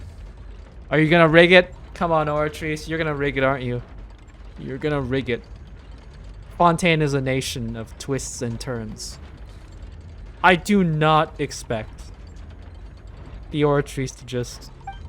I really don't. Like... It's always a tense moment when the Oratrice rigs it because...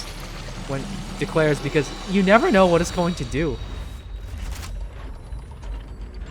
According to the judgment of the Oratrice Mécanique d'Analyse Cardinale, Furina is... It's rigged! Come on! It's rigged. It's rigged. It's rigged. It's rigged. I know it's gonna be rigged. Okay, French Revolution style. People are going to disbelieve it. People are going to... It has to be. Oh, I'm so scared. I knew it! I knew it! They would rig it for Furina.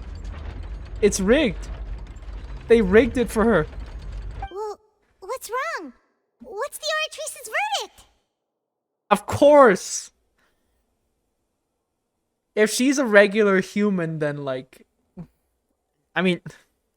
It can't just be as simple as she's an impostor, right? How could...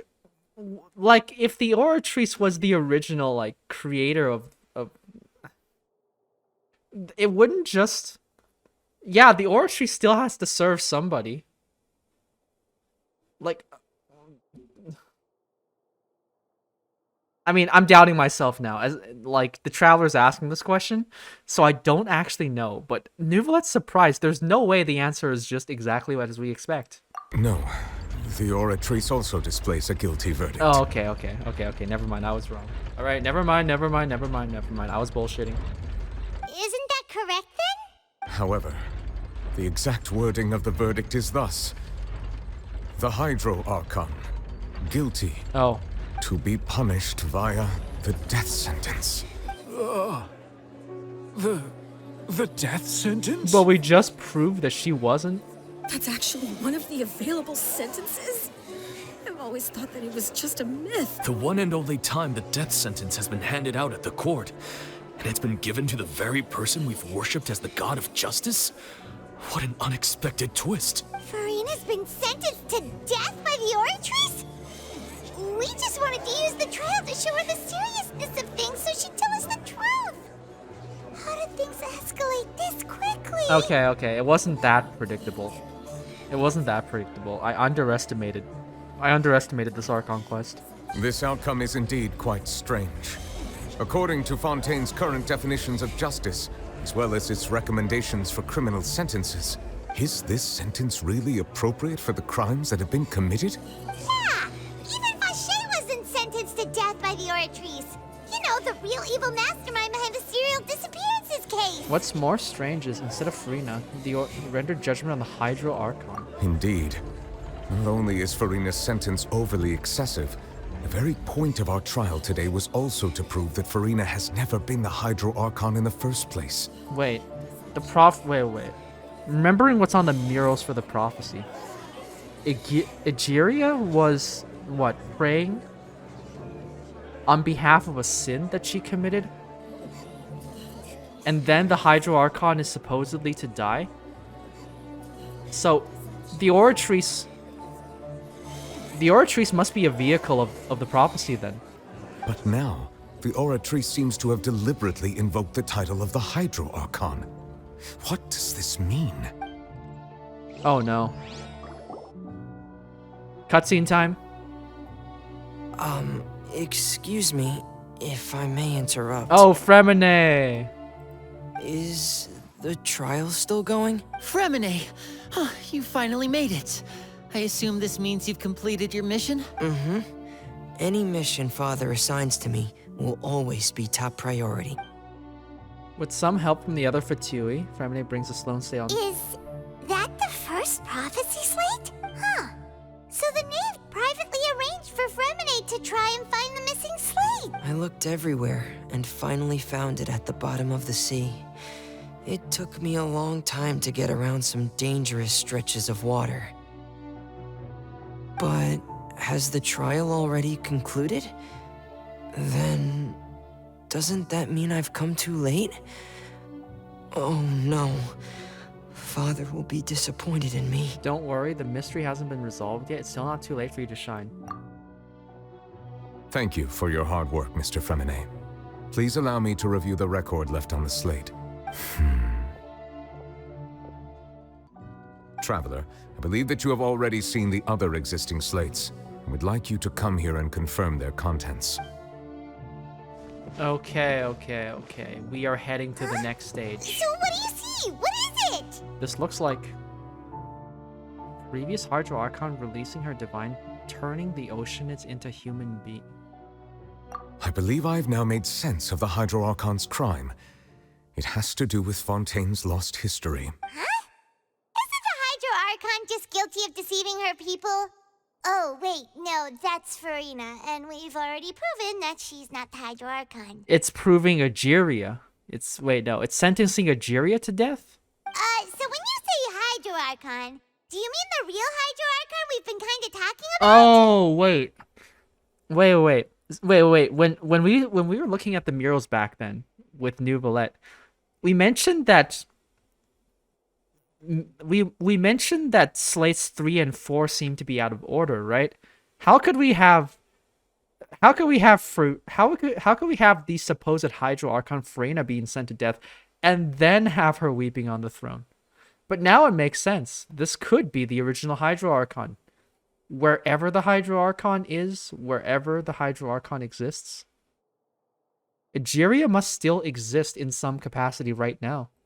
In truth, everything that you've encountered in Fontaine up until this point can be traced back to the contents of these stone slates. However, I'm uncertain as to how much sense they currently make to you. An association between the contents of the slates and the events in real life. Okay, let's try to recall the contents of the other 3 stone slates. Paimon will do her best to help you remember. Okay.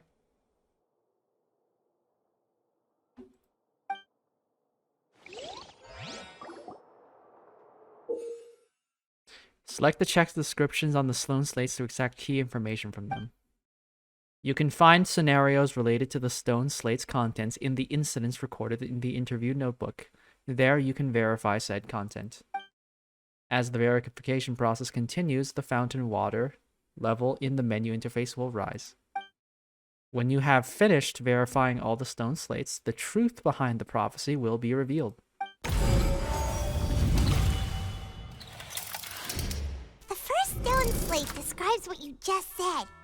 It seems to show the previous Hydro Archon using her divine power, and then the Oceanids turn into humans.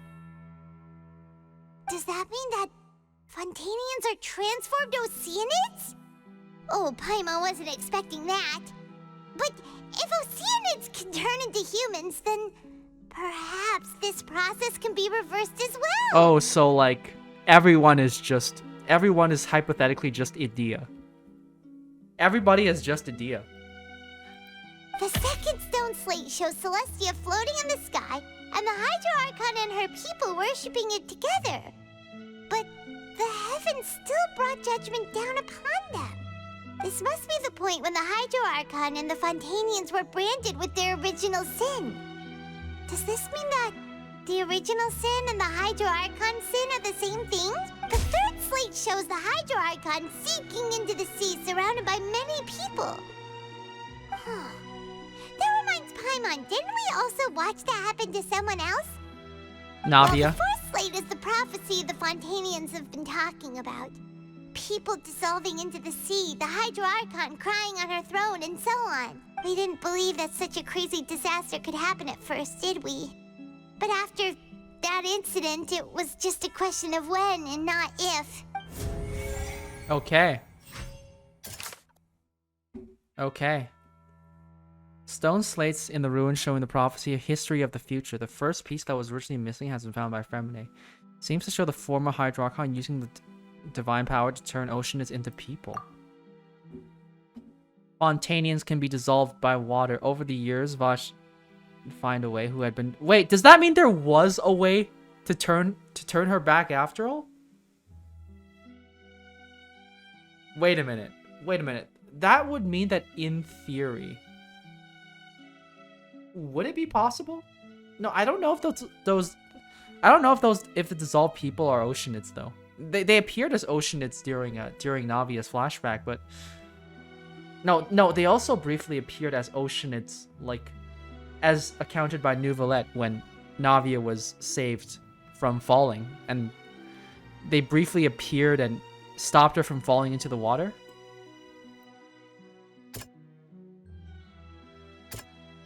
Entrance to Memorial Sea is sealed beneath the Forbidden Zone.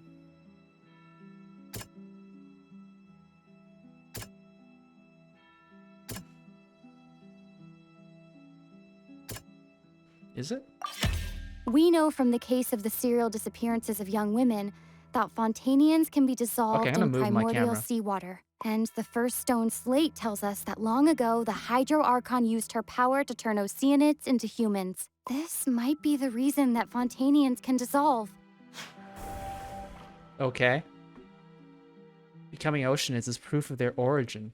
So they're just being turned back into oceanids. Wait. Divine power used to turn the oceanids into human, and then the primordial seawater would turn them back into oceanids. Yes, they do turn back into oceanids. It says here that they dissolve becoming oceanids, which means that it would be technically Celestia's power, right? Did they use the power of the heavenly principles to do that?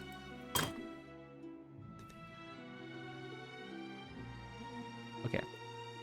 The stone slates in the ruin showing the prophecy describe a history of the future. This is the second slate. It shows Celestia floating in the sky, and the Hydro Archon are people worshiping together, but the judgment still brought down among... Though Neuvillette... Wait, no. Though Neuvillette believed the child to be innocent. I think she believes the prophecy, but that doesn't mean you need to... Guilty. Okay, it's this one. Perhaps what is about to take place has all happened before. The true sin of the Hydro Archon that Neuvillette mentioned, and the original sin cast down on the people of Fontaine by Celestia, as recorded on the stone slates. So the people of Fontaine were cursed. The people of Fontaine were cursed. Just like the Conrians, it's still the same. A sentence never before passed in the court in the court of judgment has been handed down to the Hydro Archon. This one kind of sin merits such a verdict. Stone slates in the ruin showing the prophecy describe a history of the future. This is the third slate. It shows the Hydro Archon sinking into the sea, surrounded by many people.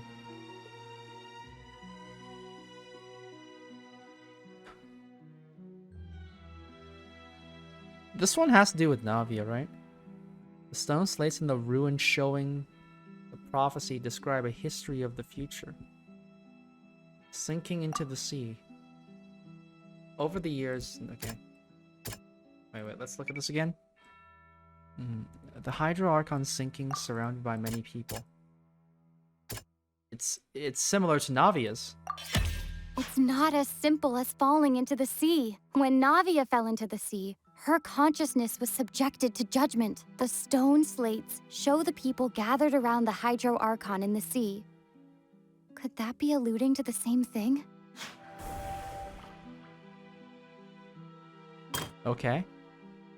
The stone slates, and this is the fourth slate. It shows a scene that is basically identical to that described in the prophecy.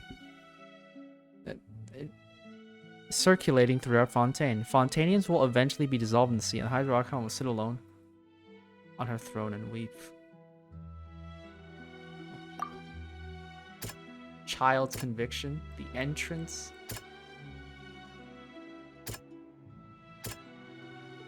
It has to be this. Yes, the breakout, it has to be this. Right? It has to be this. Yep. The prophecy from the stone slates found its way into society, but not many people believed it at first. The fortress of Meropide was nearly flooded with primordial seawater, which we know can cause Fontainians to dissolve.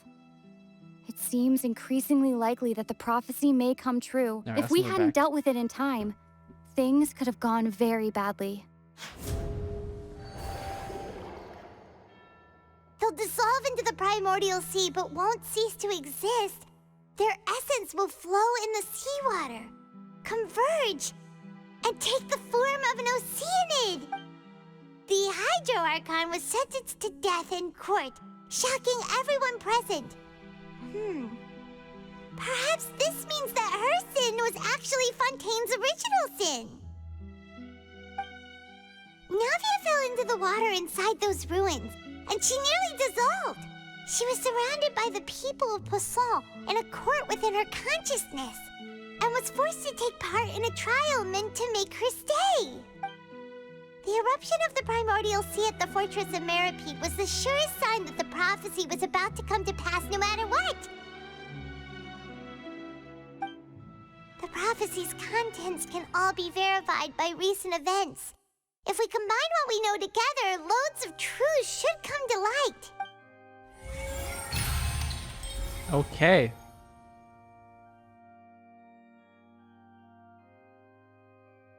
Wait.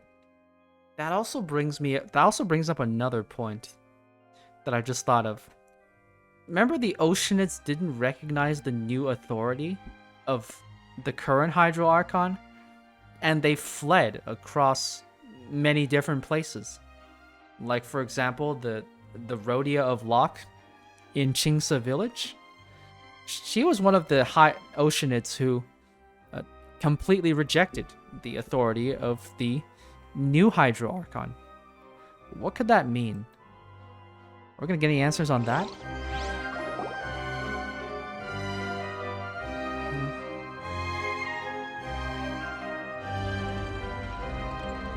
Huh? Oh, Paimon gets it now! So that's how you can make sense of it! But then it feels like we're going to have to share some truly shocking revelations! Let's hear them. The first slate reveals that Fontainians are not real humans. Incredible! Linny, did you hear that? We're not real humans. Oh no, that means none of you are. That means... All Fontainians were originally created by the late previous Hydro Archon, with Oceanids as their basis. The evidence for that can be found in how only Fontainians could dissolve in primordial seawater, and how all the girls Vacher dissolved were also turned into Oceanids. Oh, and according to Navia, when she was about to get dissolved, she also saw everyone gathered around for a trial, all of them in the shape of Oceanids. Indeed. Second slate reveals that the crime of the Hydro Archon was her creation of Fontainians from Oceanids. Yeah, and it follows from the content of the first slate that she probably angered Celestia by creating humans without prior permission. That could also explain why the Oratrice judged the Hydro Archon to be guilty. It's to account for that ancient sin. The Hydro Archon's true sin was creating us? Wait, creating humans without permission? So these are artificial humans, but does that imply that the humans of Teyvat are also creations? And that Irminsul is their curse? And yet, after many hundreds of years, the Hydro Archon's creations have turned around to try to judge the Archon within the Opera Epiclese. The twists of history are often the most unexpected of all. As for the third slate, I'm convinced that it should still come... I'm still convinced it should come after the fourth slate. Yeah, isn't the image here just like when Navia fell into the sea? So wouldn't it be trying to show the image of the Hydro Archon also falling into the sea once the prophecy has been fulfilled in the fourth slate? The fourth slate depicts the fulfillment of prophecy as is already widely known. In the end, the people will all be dissolved into the waters, and only the Hydro Archon will remain weeping on her throne. Only then will the sins of the people of Fontaine be washed away.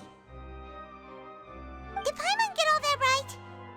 Turning them all back into oceanids, I guess, would be rectifying the mistake. You've made some keen deductions.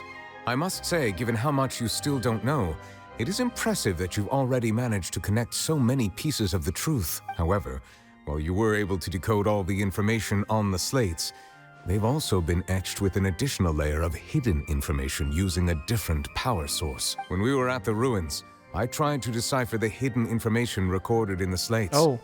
But since we only had 3 slates at the time, I was unable to come to a full conclusion. Now that the slate collection is complete, I shall make another attempt to decipher the narrative recorded within. If everything goes well, we should finally be informed of the unadulterated truth. Oh, come on, Neuvy. Show us what you got.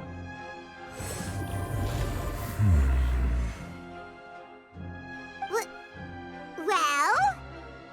Did you get it? I believe I should share this truth not only with you, but with all the people of Fontaine as well. I will try to briefly summarize it for you. Your hypotheses regarding the origin of Fontainians and the sin of the Hydro Archon were both correct. In the Fontaine of old, the previous Hydro Archon sensed the yearning of her Oceanid familiars for life on land. I see, okay.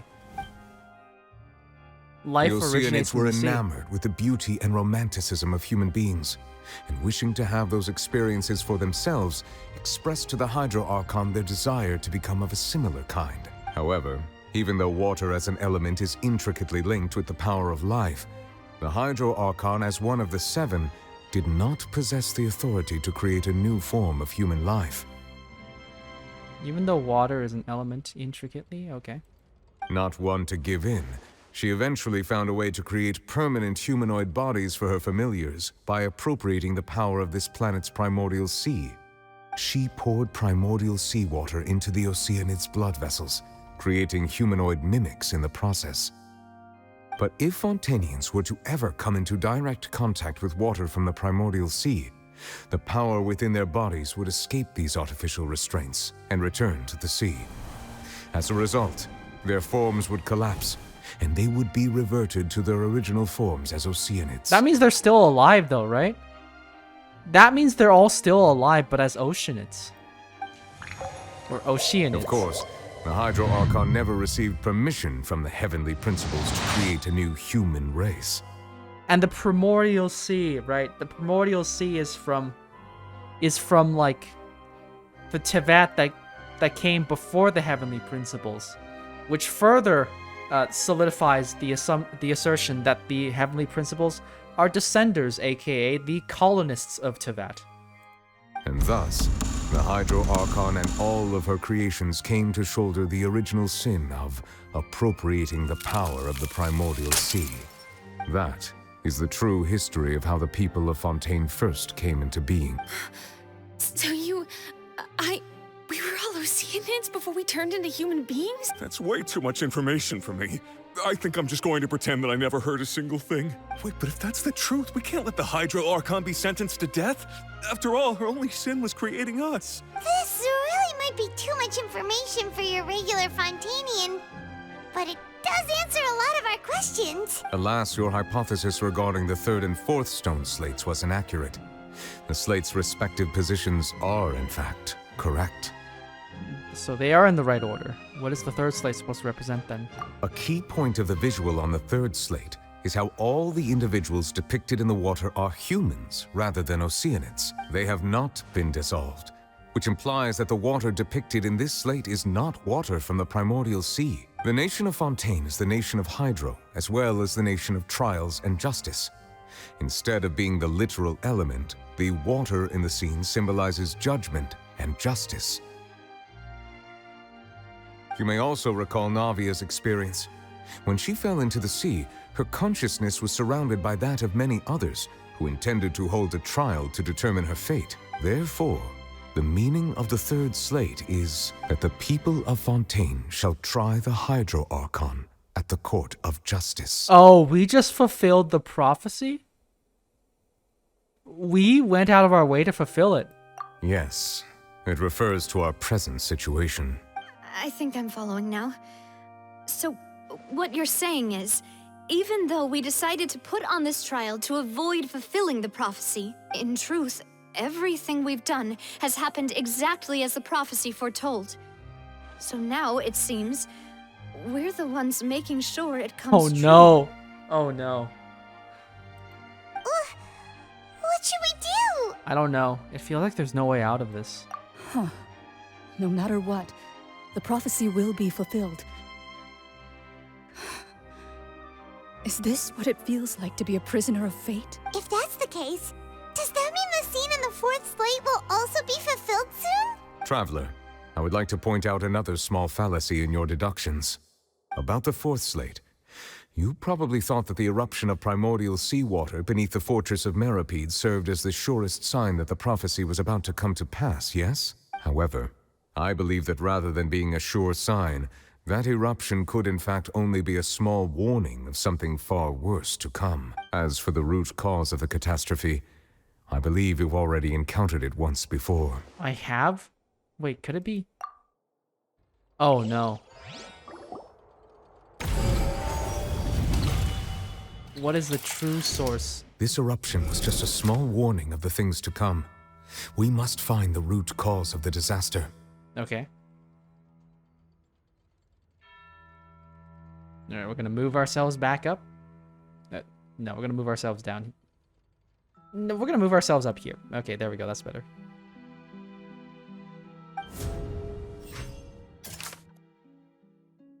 Alright. The intrusion of the primordial sea into the fortress of No, actually, we can move it back. We can move it back into the corner. Into the left corner. This is fine.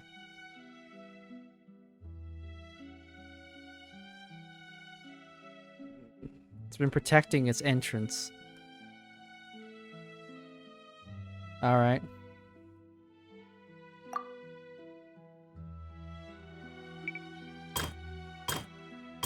Everything else is correct, but this is the last one.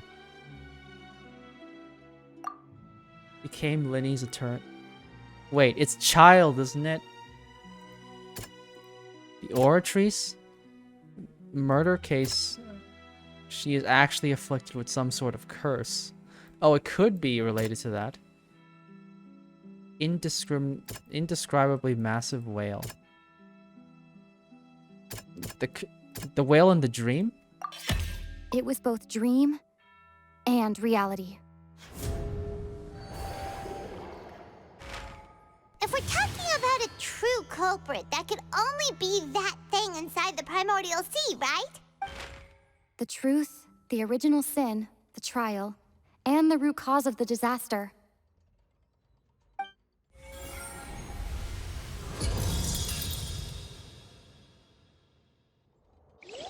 Oh no. I've said oh no a lot during this stream.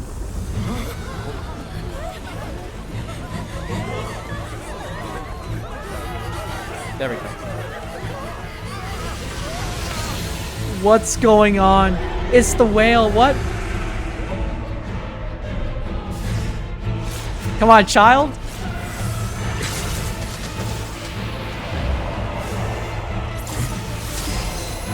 Oh, Neuvillette. Bro. Neuvillette the badass coming. Save the... Although it's abyssal energy, right? So...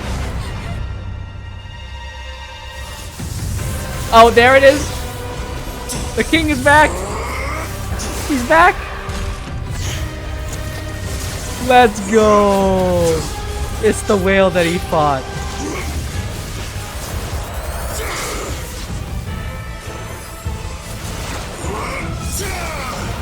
Oh my god. Talk about a way to make an entrance.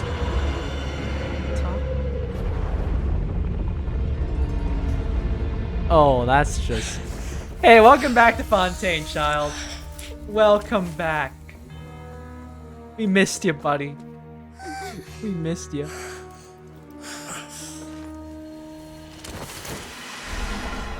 Oh no. Okay, never mind. We gotta save child. That was way too close!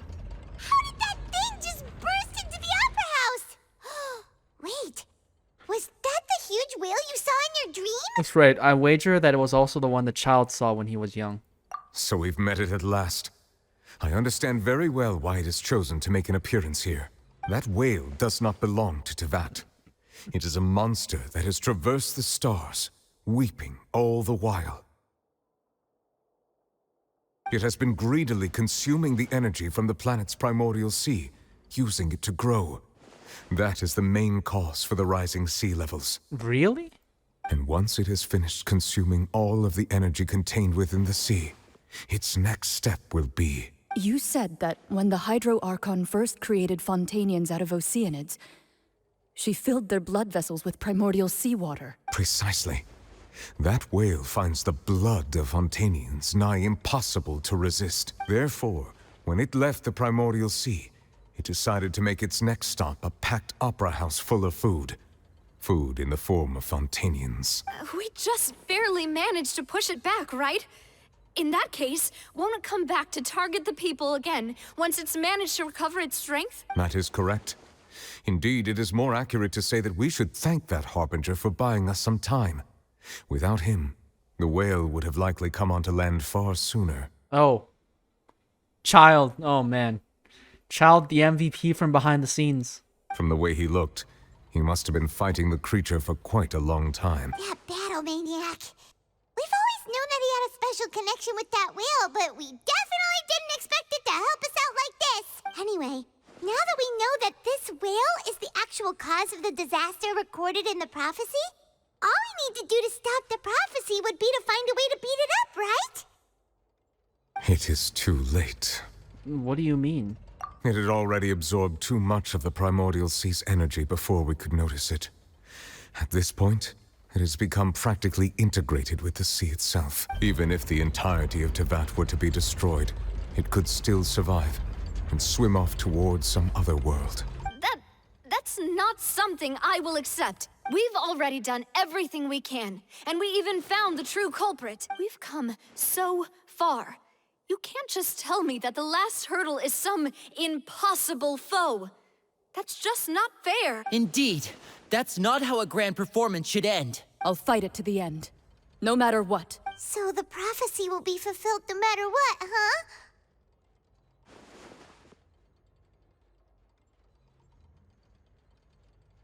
The prophecy.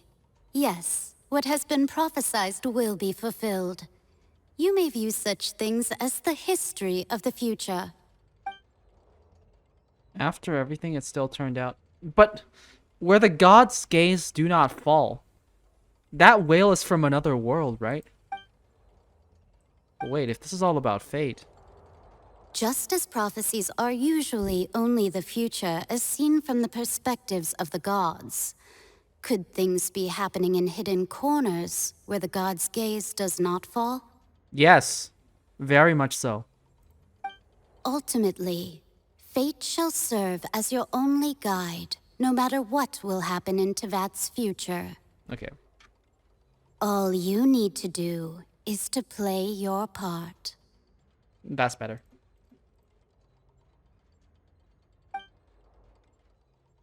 Could it be that even if the prophecy will be fulfilled, there will still be a way to save everyone? Did I miss something? Wait, I forgot about Furina. What was it that she wanted to say to me at the last moment in the giant magic box? What is her real secret?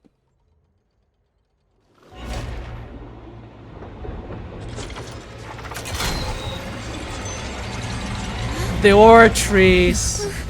What's happening with the Oratrice? I believe it is preparing to carry out the death sentence.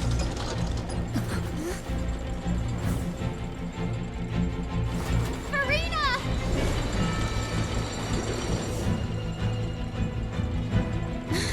No, I still need answers.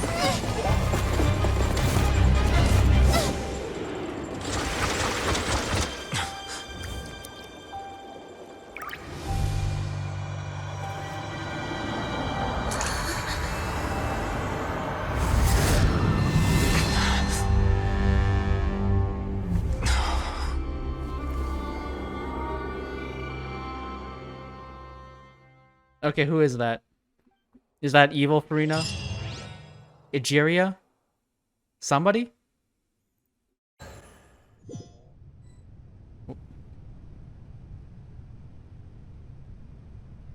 Oh no, wait, no. I think it's it's the one from the trailer. No, wait, no, never mind. It's Furina. You. Egeria? Oratrice? What? Sorry. That shocked expression on your face is just too amusing. I couldn't help myself. You are not Furina. Who are you? Ah, the sweet sound of bewilderment. Marvelous. A sure sign that my attempt to deceive everyone was a resounding success. But to answer your question, I am Focalor. You know, the god. Focalor? Why did you deceive us? Oh, that wasn't my goal, of course. Goodness, no. But I had to fool everyone else too, if I was to stand any chance of deceiving the heavenly principles. Deceiving the heavenly principles? It's all because of that pernicious prophecy. Dreadful, wasn't it? Everyone doomed to dissolve. Fontaine condemned to be flooded. One was not amused. In fact, one was positively bemused when that problem was thrust upon me by my dearest predecessor. That's the former Hydro Archon Egeria for the uninitiated. It hardly gets more disastrous than a preordained national catastrophe, now does it? Wait. Okay. She knew full well that the prophecy would surely come to pass. And as one of the seven, she also knew full well that one defies the heavenly principles at one's peril. So yes, as you have no doubt surmised, it was a rather impossible situation that I found myself in. I spent a terribly long time mulling it over, alone on the ocean floor. And I was almost growing barnacles by the time I finally realized there was only one possible solution to this confounding conundrum. I had to outwit the heavenly principles, allow the prophecy to be fulfilled, ostensibly at least, while saving everyone at the same time. I'm a genius, I know. I can only assume that's why Egeria chose me as her successor. Oh, jeez. You have the same ego as Furina, at least. Although, looking back now, it was hardly the inheritance one dreams of. Between the task of saving the nation, the quotidian duties of the Hydro Archon, and not to mention the original sin of creating a new race of humans, I dare say she left me quite a colossal mess to clean up. But one can only play the hand one is dealt. I did not choose this, any more than I chose to be one of her Oceanid familiars. So you were also once one of the Oceanids, transformed into a human by Egeria's hand. Yes, I was. I always dreamed of becoming human. And I still do, even now. In my eyes, to be human is to be part of the greatest opera ever known. After becoming a god, I separated my divinity from my body and spirit, leaving behind only a self that was as naive and bewildered as my past self on her first day as a human being. The me you see before you now is that divinity. And the human counterpart I left behind, I named Furina. She could feel joy, sorrow, and everything in between. She could be as vain and conceited, or as meek and vulnerable as she wished. Her strengths were of a kind only a human could possess, as were her shortcomings. But in my eyes, Furina's humanity was what made her perfect. She was perfectly human in every way. The person I always wanted to be. Anyway, so then I cursed her. All part of the plan, of course. The plan to deceive the heavenly principles. Do you still remember the final scene of the prophecy? The Hydra Archon, alone, weeping on her throne. In order that the prophecy might appear fulfilled, I invited Furina to be an actress, to play the part of the Hydra Archon in the prophecy. Under the curse I placed on her, so long as I, Focalor's divinity, continued to exist, she could not die. But nor was she free to live her life in the pursuit of happiness. Okay.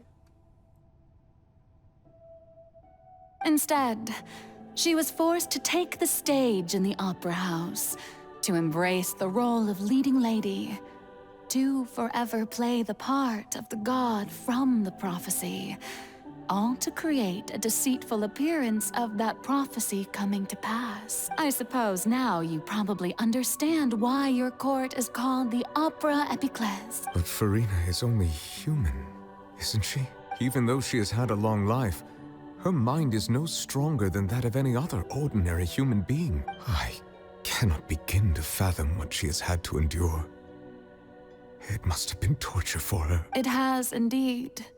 And although she is, in a sense, me in human form, I most definitely owe her an apology for it. It's been 500 years, and all along, she's been playing her part in the most unimaginably long, unbearably lonely, and agonizingly painful opera of all time. It all goes back to 500 years ago.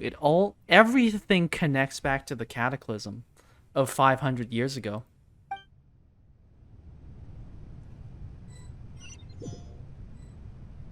We really are in the end game now.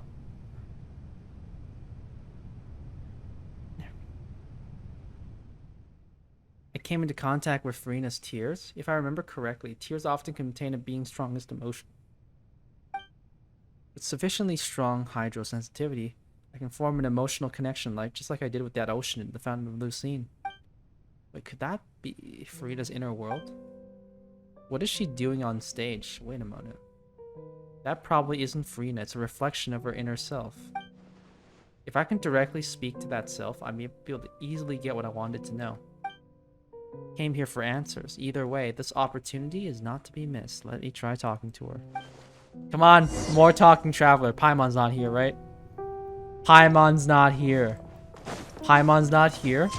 Can we get more talking Lumine? More talking traveler. Oh, who permitted you to come onto this stage? Now, I understand your admiration for my august self, but I must ask you to keep to the rules. Come on, it's me, Furina. All right. It is not my intent to reprimand you. There is no need to state your name. Just be off with you. Do not distract me from my performance. But I don't see an audience here. Oh, do not jest. Can you not feel it? Just let the stage lights go off, please, if only for 1 second. I am Poisson.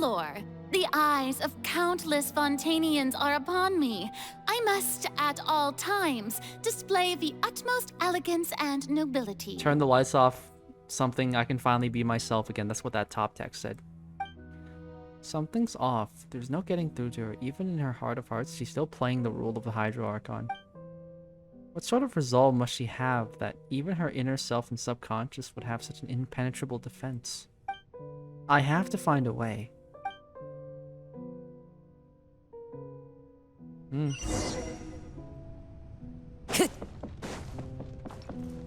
Dear audience, the performance is experiencing a technical difficulty, but worry not. The guards shall resolve it soon enough. Wind strike. Now you shall perish.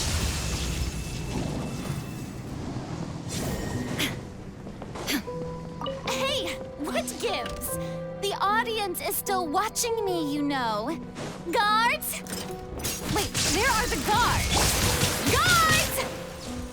I mean, that's a guard right there. A Gardamek. Everybody stand back! Okay. Time to go.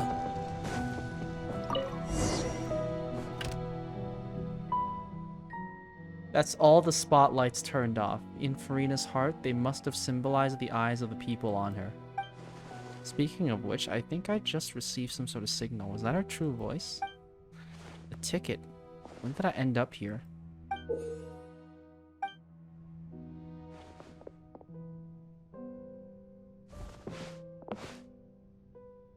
Either way, it looks like the show is about to begin. In that case, let me show me how you truly feel, Furina. Before a mirror. Oh, this is some nice presentation here.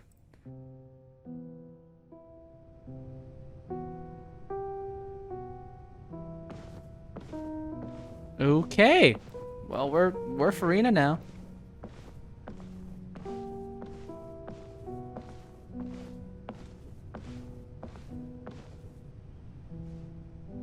Furina. Furina. Huh? Who's that? Who's calling me? Where are you? Be not nervous. Be not afraid. I am before you. Wait a moment. You're mirror me? How can this be? Mirror you, huh? You know what? That's not bad. Let's go with that. Mirror me. What do you wish to say? The prophecy. Have you heard of it? What prophecy? Wait. I know. I think. I don't know why, but it's in my head somehow. The people will all be dissolved into the waters, and only the Hydro Archon will remain, weeping on her throne. Only then will the sins of the people of Fontaine be washed away. Oh, very good. You know it well. What's going on? I can't seem to remember anything clearly. The only thing I know for sure is this prophecy. Will it really come to pass? Yes, it will. And that is why I've come to you. Disaster will come to Fontaine sooner or later. Things will develop just as the prophecy declared. There is no escaping it. But doesn't that mean everyone will die? I'm a Fontainian just like them. Will I dissolve too? Oh, don't worry. Magical meetings exist in this world precisely to give people a chance to turn things around. It is the reason why you met me today. Oh, that is low-key incredibly fourth wall. I will tell you how to save everyone, but you may have to suffer somewhat. Oh, Oh, so there's still hope after all. Goodness, you frightened me. You spoke so much and with so much certainty. As for the suffering, well, I will admit that the first thing that came to mind was, why do I have to be the one to suffer? But if the prophecy will come true, I'll also die anyway, right? So if I've already met you as my magical meeting in this world, if there were scales, with all the people of Fontaine on one side and my pain on the other, is it not obvious where the scales should tilt? You truly are the perfect human. My ideal. I suppose this would also be the justice that belongs to you. Huh? Don't worry, it's nothing. Listen well. Fontaine has just lost its Hydro Archon. I need you to play a role. That of the new Archon. Play as a god? That's right. You must begin a never-ending masquerade. You must never let anyone suspect your identity. If you can keep it up, then I shall have my way of defying this prophecy. But should your identity be revealed, then all hope will be lost. But how will I do this? A human assuming the role of a god without being exposed. Don't worry. What you must do is not to turn yourself into a real god. You simply need to play the role of a god as humans imagine them to be. Okay. So when that trial was going on and everybody was accusing her of not being a real god, oh, that one just hit suddenly much harder. Being a human yourself, I'm sure you already know what such an entity would be like. Remember, your true challenge will not be pursuing divinity, but contending against humanity.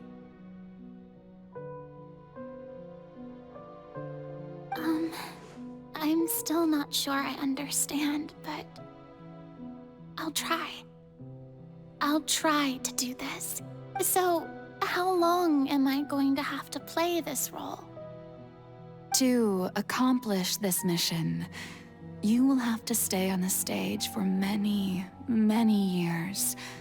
You will endure and not grow old until your task ends, but I promise you, all will eventually end in a magnificent and dramatic trial, and everyone will be saved. A trial, huh? How exciting. I'll be looking forward to it. Okay, scene 2, Ascension speech. They really went all out with this quest. Like, actually.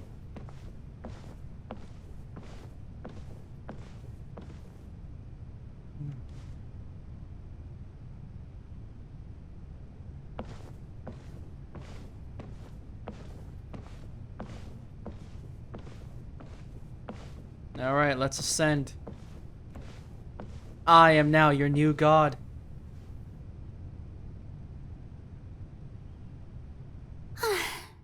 The Maison Cardinalise has announced my accession, but this is my first time facing the people. Also, I would like to point out that I have noticed that the back of Furina's hair did not get those locks, did not get those, like, super long parts during the conversation with Focalor. So back then, it was like, that was her human form, but now that she's playing a god, I guess that's a symbol of that. What should I say to most appear like a god? To be honest, I still don't know. Perhaps I should first try to act natural. Summon courage.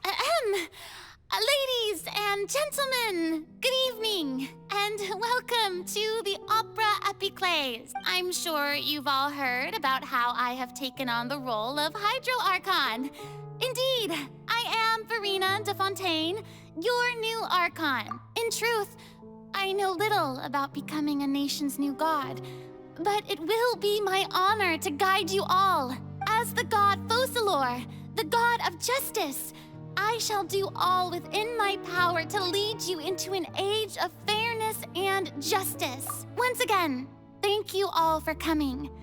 If you should have any questions or suggestions, please send them to the Maison Cardinalise.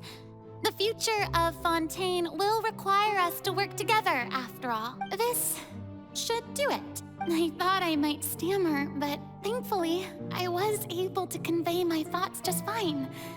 Okay, and next. That's the new Hydro Archon. Is this some kind of joke by the Maison? I would have thought that a being that surpasses humanity would be a bit more assertive. Oh god. Stop it! This is some anti-Nahida slander right here. This is some Nahida slander right here. Can we not? Yo, go to Sumeru, okay? Go to freaking Sumeru. Take a look at how it's going over there, like really. Hey, did you hear that? She even told us to send her suggestions there at the end. Shouldn't gods be all-powerful? She's being so modest. What's the difference between her and an ordinary person, then? Oh my god. Grand Sage Azar would welcome you all. This is like this pre-Nahida Sage's mentality right here. Gross. If you ask me, perhaps the succession didn't actually happen. She might just be a Maison-back puppet. Wait, what's going on? Why is everyone suspecting me of being a fake? Oh, this is bad. If I get exposed here, there'll be no saving the people from the prophecy, right? Mirmi said that I just need to play the role of a god as humans imagine them to be. Calm down, Furina. Think. What do the people want? How would they imagine a god to speak and act? Assertive, with a strong sense of presence.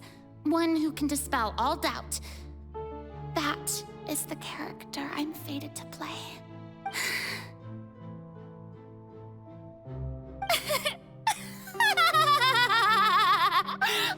Oh, very good, my people. There it is. Only ones such as you are deserving of my rule. The birth of Furina as we know it. Now, I was wondering if some weak puppet were to one day come onto the stage and claim ownership of this opera house, would the children of Fontaine follow them? Well, it seems that you would all see right through them. Having passed my test, you are qualified to witness wondrous trials alongside my august self, here in this opera house. You may consider my previous act a door gift of sorts. I thought it was a debut that suited the atmosphere. Now then, let us be reintroduced. Ah, so that was just a performance. How could I have forgotten that we were inside an opera house? Her personality. It's quite shocking, to be honest, but I suppose it's a better look than before. Such a fascinating and bold deity. How wonderful. Our future may yet be bright after all. It seems I've turned them around. Best follow this flow and restart my accession speech. Summon courage resolutely with conviction? Oh, okay. It's with added options this time. My dear people, whether you acknowledge me or not, whether you trust me or nay, I say to you, keep faith in your ardor for justice. We have heard it said that this nation's sins can no longer be washed away. Well, I say that justice is most fragrant when it blooms amid sin. Appear earnest, turn up the drama. The scales of justice should not weigh heavy in the hands of its god. On one side, it must carry fairness and justice. And on the other, praise and applause. May law be the prayer on our lips. May judgment be our worship. Let us light the fires and drink to the future of Fontaine. There is no trouble in this world that justice cannot solve. All that is needed is for you, my people, to believe in it, heart and soul. So long as I, the Archon Focalor, stand within the Opera Epiclese, so long as I stand before the Oratrice, I shall even judge the gods of this world!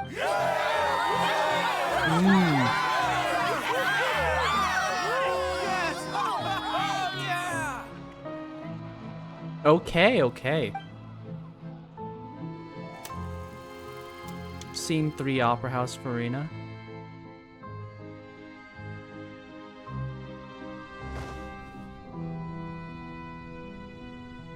Wow. Oh, she can run now too. Is that a marker of confidence? Lady Furina, here are today's case reports, as well as a summary of the follow-up for your perusal. Come now, was I not just at the Opera House in person? Leave these kinds of things to Neuvillette. Besides, none of these trials were the one that I'm looking forward to the most. If I may be so impertinent, what kind of trial are you truly looking forward to? A magnificent, dramatic, and wondrous trial. A trial to end all things. How could you hope to understand? That's true. I fear I lack the ability to grasp your divine thought, Lady Archon. No need for fright, and do not take what I said before too seriously. Go now, do your duties. The trial I await. It will come one day.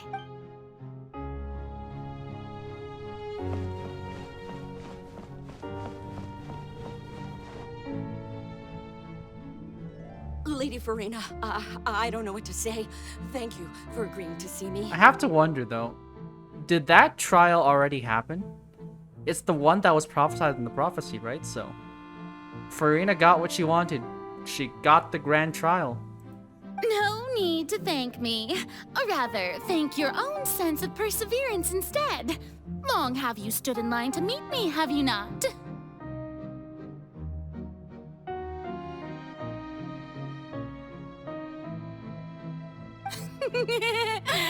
Oh, I'm afraid that's just an inevitable consequence of my divine charm. All right, Deuteria, is it? How is your son's illness? You remembered me, and you knew of my family, too. He is doing much better now. In fact, he is far more of an ardent believer than I. He was the one who forced me to seek an audience with you, and to bring your words back to me. Oh, good. Very good. If this should happen again in the future, please do not hesitate to come and tell me. Going down to citizens' homes every so often, while not usual practice, should serve as a fine change of pace. You're such a gentle and wise God. Thank you once again, on behalf of my son. It's all coming together. Everything is starting to make sense. These were the answers we were looking for.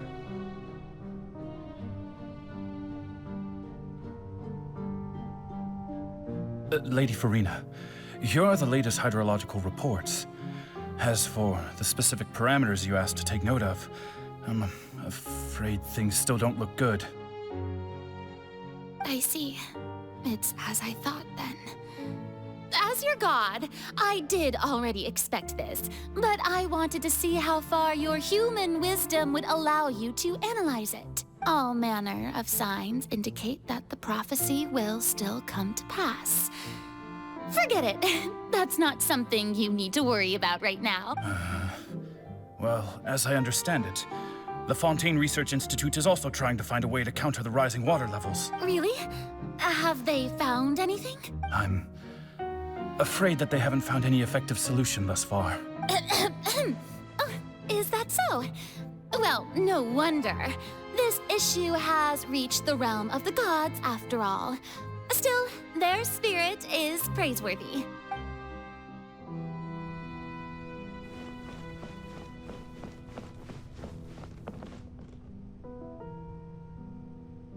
The day is finally over.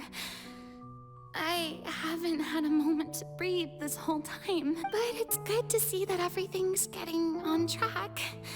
There are no longer any voices of suspicion. Maybe this is fine. I just need to keep going, and everyone will be saved. All right, Furina, don't think too hard about this. You need rest. Tomorrow's a new day.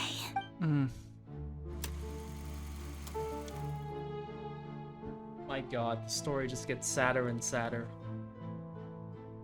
Lady Furina, here are the new trial reports for the latest cases, as well as a summary of the follow-up. There'll be no need for that. I've seen them already.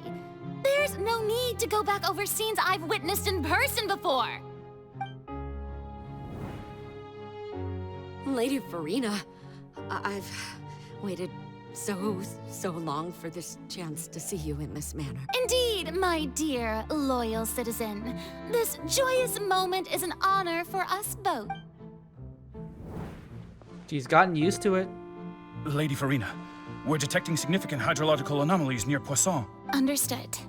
Keep monitoring. Keep me informed should anything come up at the Institute. I don't think I let anything slip today. I must show the people that there is nothing to worry about. I just don't know when these days will end. I feel utterly exhausted. Best to rest early today, too. And then the Traveler came along and ruined everything.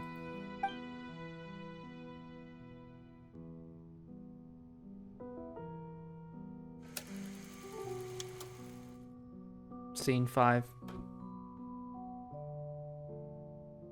This is where the Traveler comes in? No. Endless days. 500 years.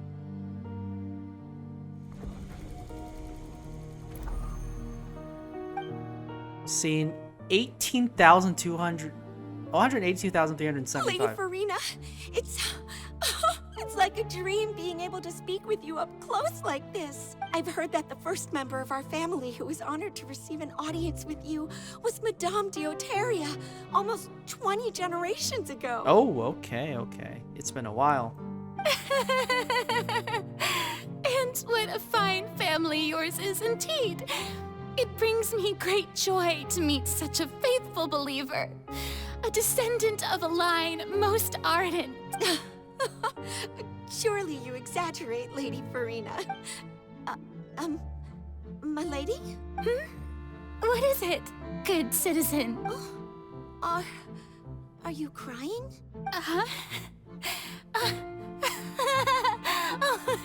Really now? I didn't even notice. Oh no. Scene 182,375. Oh, jeez. This must be the overflow of hydro from my person. Well, can't quite help being the god whose dominion is the waters, can I? No wonder. A manifestation of your power, then. Oh, Archon, I am honored to have witnessed it. Honored indeed. Is it time to start deeming Furina as the greatest character? Or the character with the best story? I think so. Although I have to say, the quality for all the characters have been greatly elevated during the Archon quest. My favorite is still Navia, though. So interminable. So lonely. Just how much longer? Hundreds of years must have passed by now. Perhaps the show must go on for hundreds more. I never imagined that it would hurt so much. Have I reached my limit? No. Perhaps I reached it long ago. Today I didn't even notice my own tear. I want to tell someone, anyone, about this. But would that not destroy all I've done so far? I've conducted so many investigations across the centuries. But there's not even a sliver of hope that we might break the prophecy. All I can do is keep heart. I must maintain this act. It is the only way to save Fontaine. Please, mirror me. You have to succeed. Okay, what scene is it this time? 182,376. Furina and... Is it time? Furina, you don't have to shoulder this burden alone, although I don't know what you might be keeping from everyone. Your people are more than willing to share your burden with you. Let's go! It is the Traveler talking just like... That's my voice? Okay. Scene from We Were Within the Giant Magic Box. Alright. This is a new way of hearing the Traveler. Not only are we hearing the Traveler's voice again, but it is the Traveler hearing a repeat of her own voice. Great. I didn't think this scene would replay her inner world. Surely I'll find out what you want to tell me this time. Share my burden. That's impossible. It was fated right from the start that this would be my duty alone. But even if your burden doesn't need to be shared, you can still choose to confide in someone. Oh no. The Traveler was wrong. Right. Now, given everything we know, that actually just... It actually just hurts even more. Just share it with me. I'm what you'd call a witness. A witness? Yes. I've heard that you came to Teyvat from beyond the stars, yes. In other words, you never belonged here. And if Teyvat is, in its entirety, a show on a stage, then you're just a spectator, aren't you? If that's the case... She's right. I could confide in her, couldn't I? But if things don't play out as expected, the people of Fontaine will be the ones to pay the price. No, Furina, you shouldn't be selfish. But what if it's really all right, Furina? You've worked so hard for so long. Surely it would be okay to put yourself first for once. Just this once. Yep, the long hair isn't there. It's the short hair. The short hair symbolizes Furina. Is it such an outrageous thing to do anyway? To find someone in whom you can confide your frustrations and sorrows? Surely it could not hurt. If you let this opportunity slip through your fingers, it might never come by again. Think about it long and hard.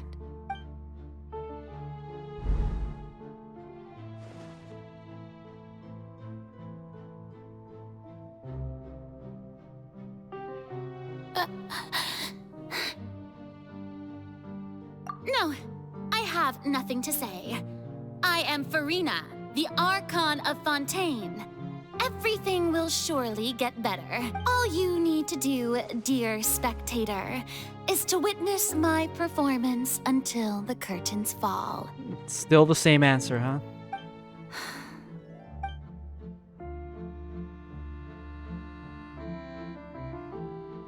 Well, yeah, we saw her inner thoughts.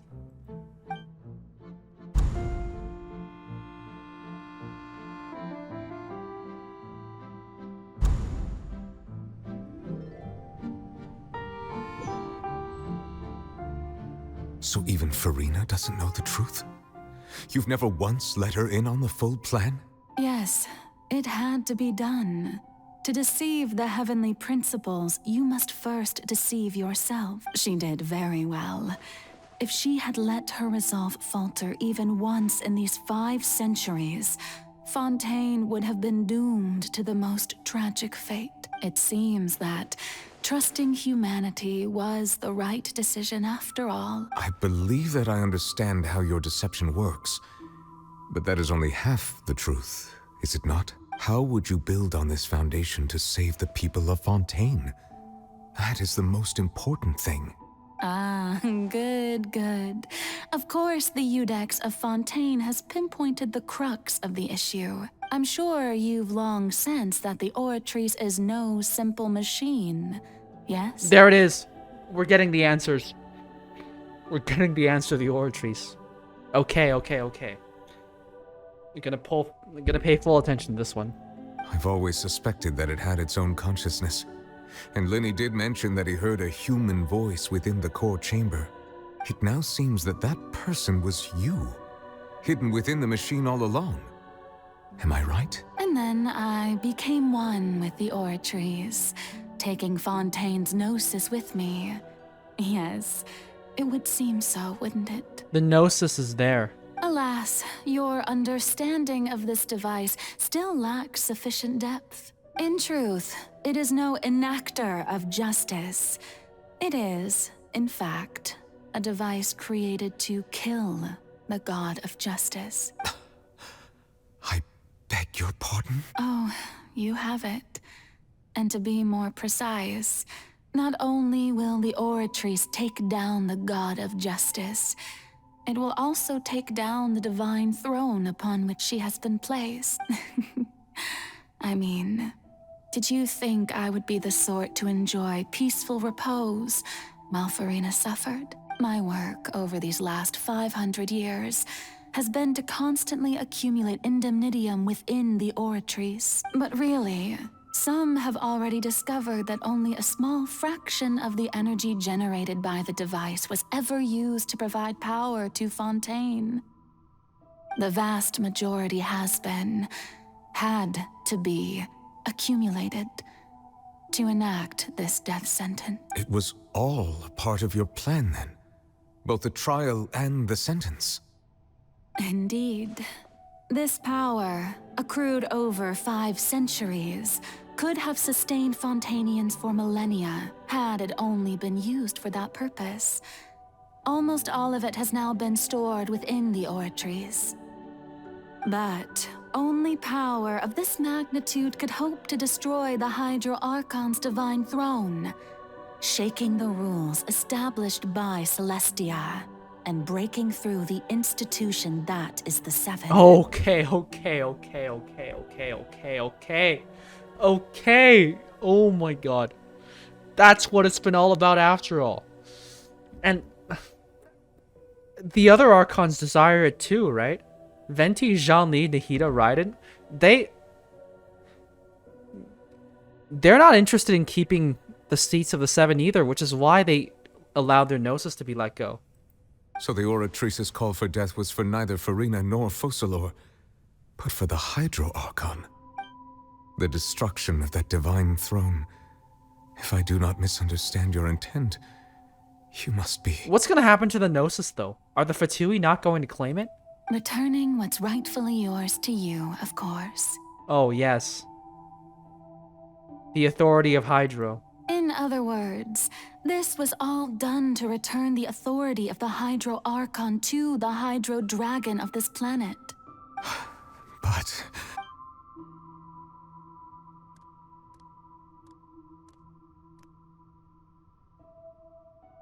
Oh, what? Getting sad again, are we? The authority of the ancient dragons shall soon be yours once more, O Hydro Dragon Sovereign. And this is the face you make. all you've done throughout the years is just so you can sacrifice yourself at the very end. I've never quite seen it that way, you know. Even now, I'm quite pleased at how well my deception worked.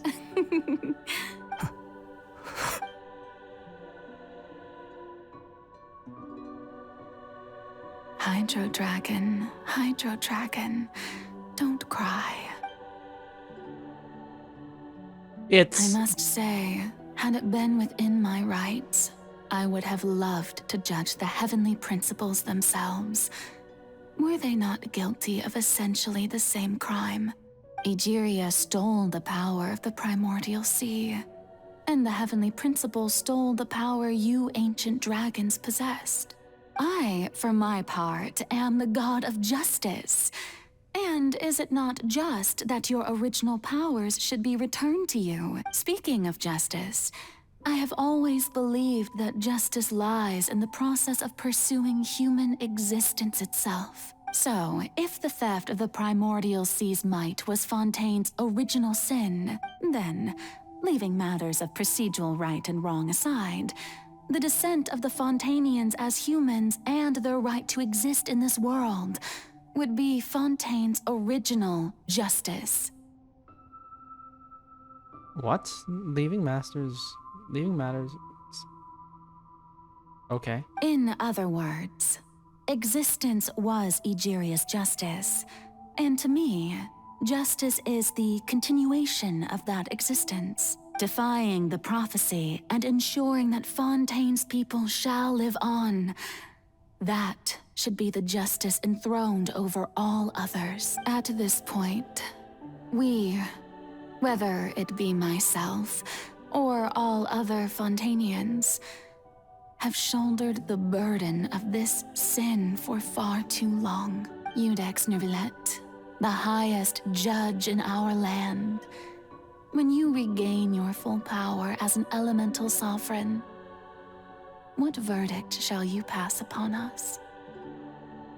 So when I was invited to the court of Fontaine to serve as Iudex, I see now that that was your idea too. Oh. At last. I now understand the true purpose behind this position. Everything has come full circle. Everything. Except for Arlecchino. We still really don't know what the deal with Arlecchino is. In the beginning, I was uninterested in human existence. But these 5 centuries of living alongside them have gradually brought about mutual understanding between us. And I have even attempted to feel as they feel. You are a devious one, Focalors. Things being as they are, surely you know that I could never declare them to be guilty. Okay. It's time then. The hour of my execution is almost here. For the sinner, the curtain call has come. I know I may not sound it, but faced with death, I find myself a little afraid. Perhaps this is one thing both gods and humans have in common.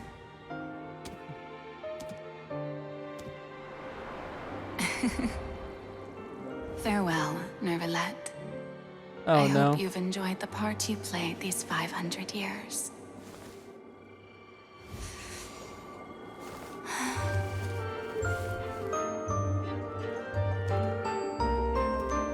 Oh my god.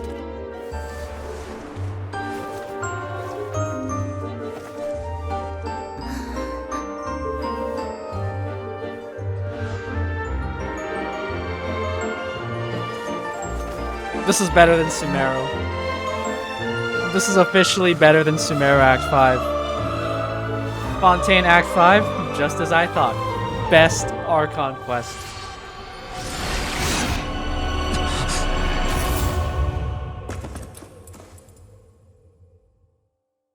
Furina is free.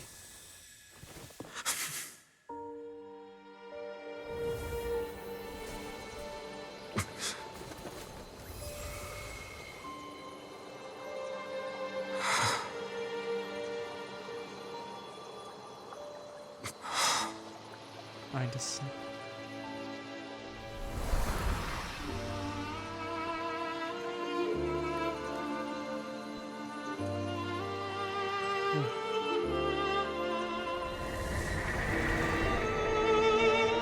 Thank you, Furina, for all you've done. From this moment on, live happily. Please live happily as human, just as I wish we could. No! Oh! Oh! It's happening.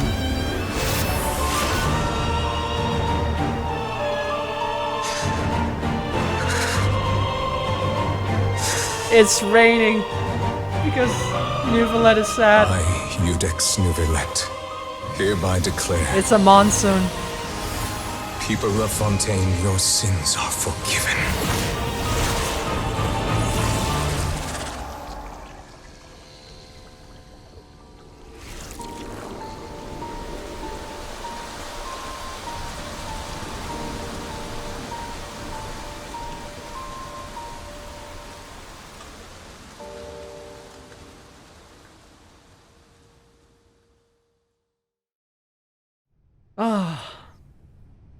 We still have to fight the whale though, right?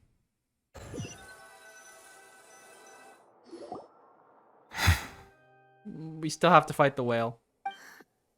What just happened? Has the death sentence been carried out? Was that bright light some sort of misdirection? I have a feeling that something huge just happened. What the heck did like the scene look like from everyone else's perspective?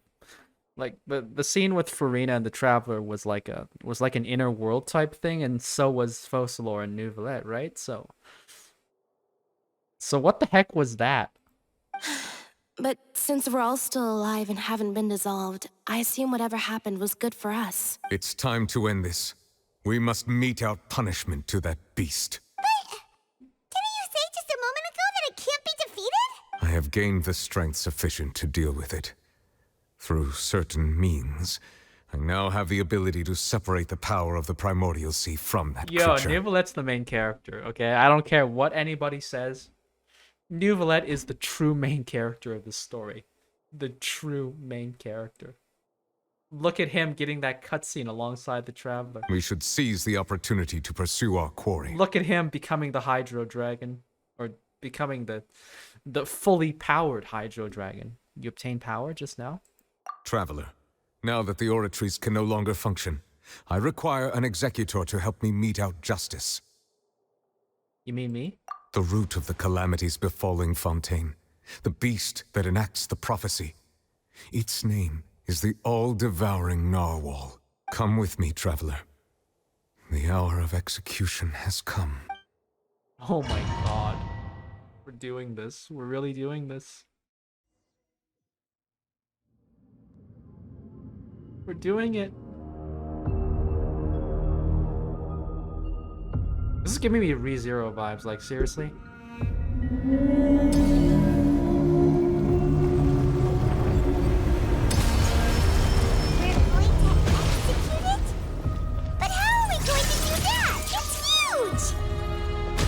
I've already done my best to separate the power of the Primordials. Considering the size of the beast, I cannot reach the power source. Unless we can find a way to attack it from within. I shall share a part of the ancient dragon power. We shall look for an opening together. Oh my god. What a battle. I can feel its sorrow turning into hostility.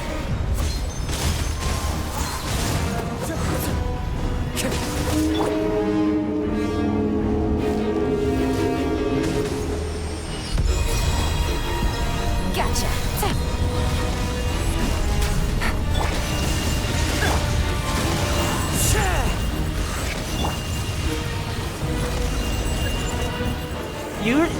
You mean to tell me the all-devouring that child was fighting this thing the whole time? Wait. Actually, hold on. I gotta move the thing back to the... There we go.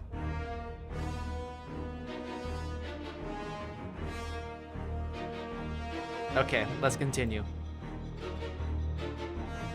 Continue to trigger its hostility. Chance will present itself.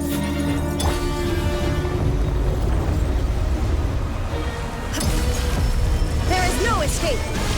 Come now, Whale. You are absolutely no match for the power of 2 Archons. Raiden Shogun, the Electro Archon, and... whoops. Never mind. Visitor from the far side of Sea of Stars. Over there.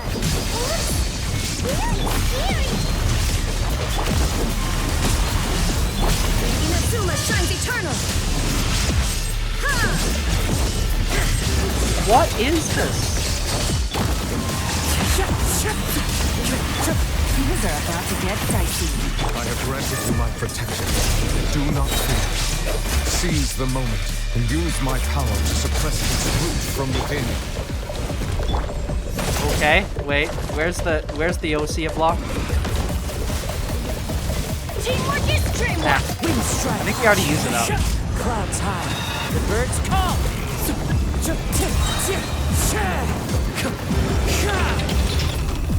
Oh my god. What a fight.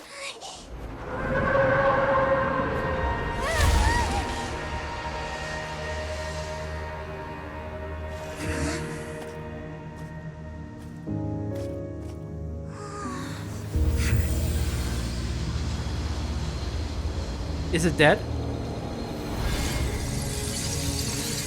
No, it's still alive.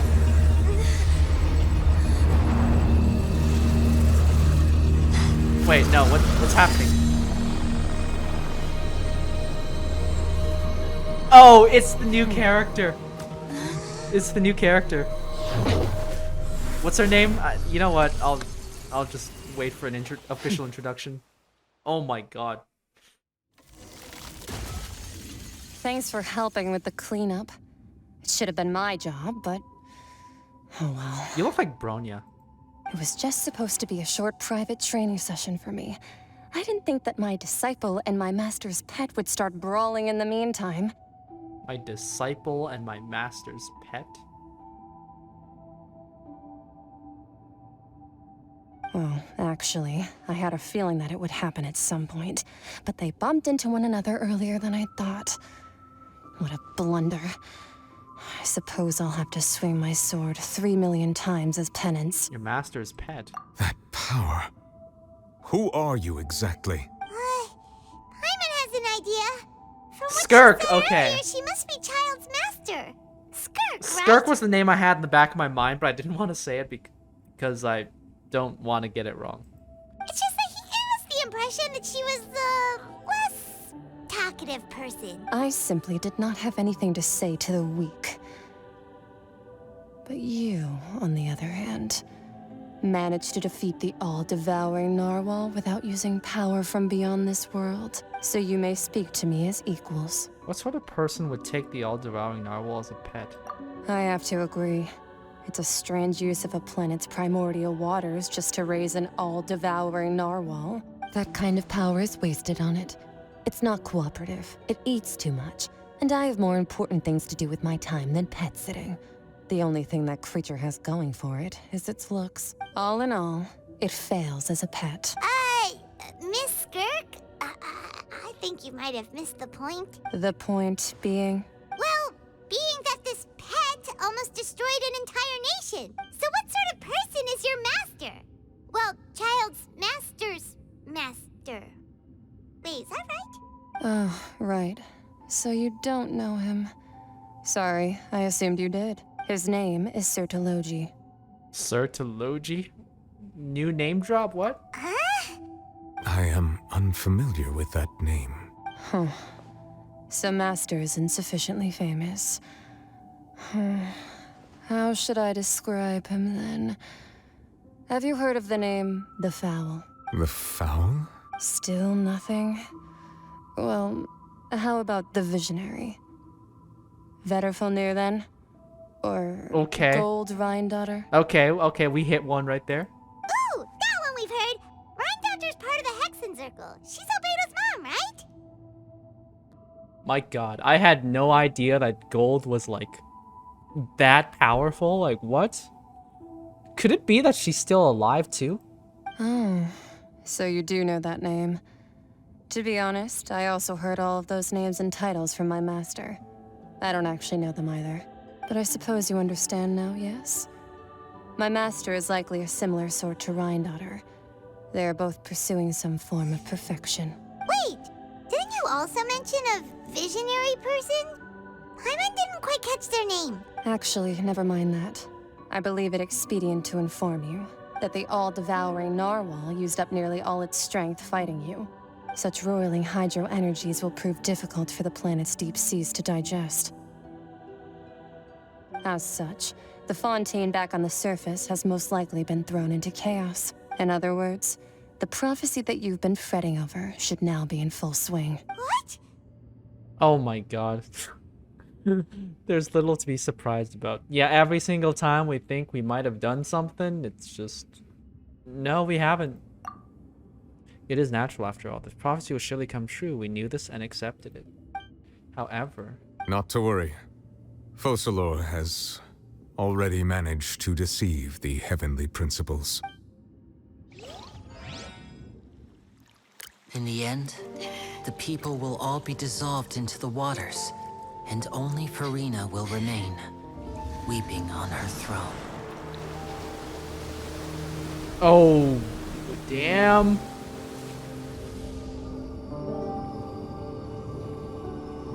It was the art. Wait. Will the sins of the people of Fontaine be washed away? Are they on the ship? The ship that was in the fountain, no, the Fortress of Masquerade, right? They're all aboard the ship, right? Come on.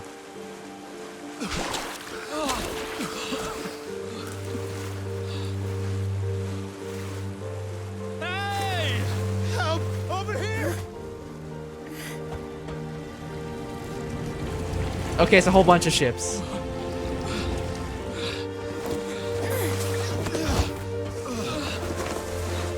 Alright, Navia. You absolute champion. What an ending. Oh my god.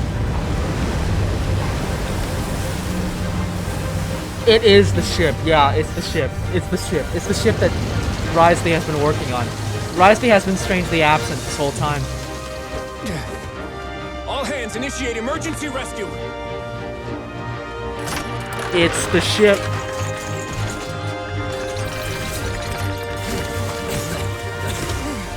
Hurry!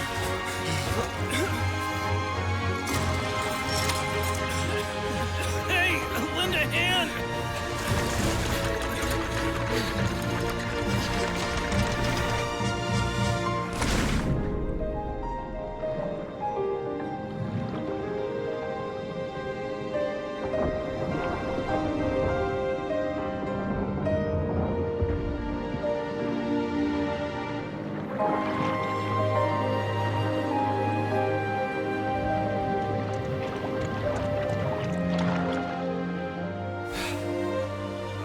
Look!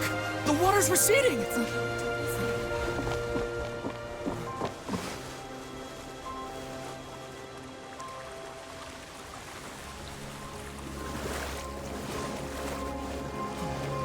a miracle! The water's receding. We didn't dissolve. The prophecy was wrong. The prophecy was wrong!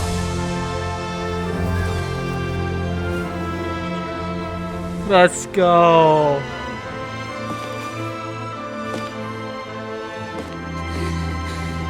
Oh my god.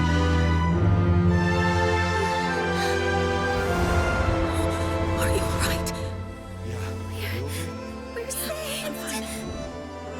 The prophecy was wrong.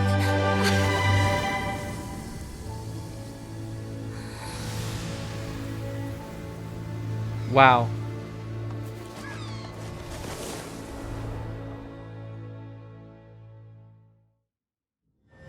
This is gonna be a lot to tackle.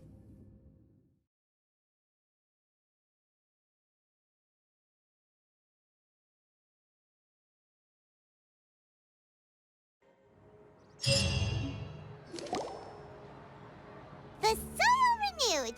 The Spina di Rosula talks post-disaster rebuilding.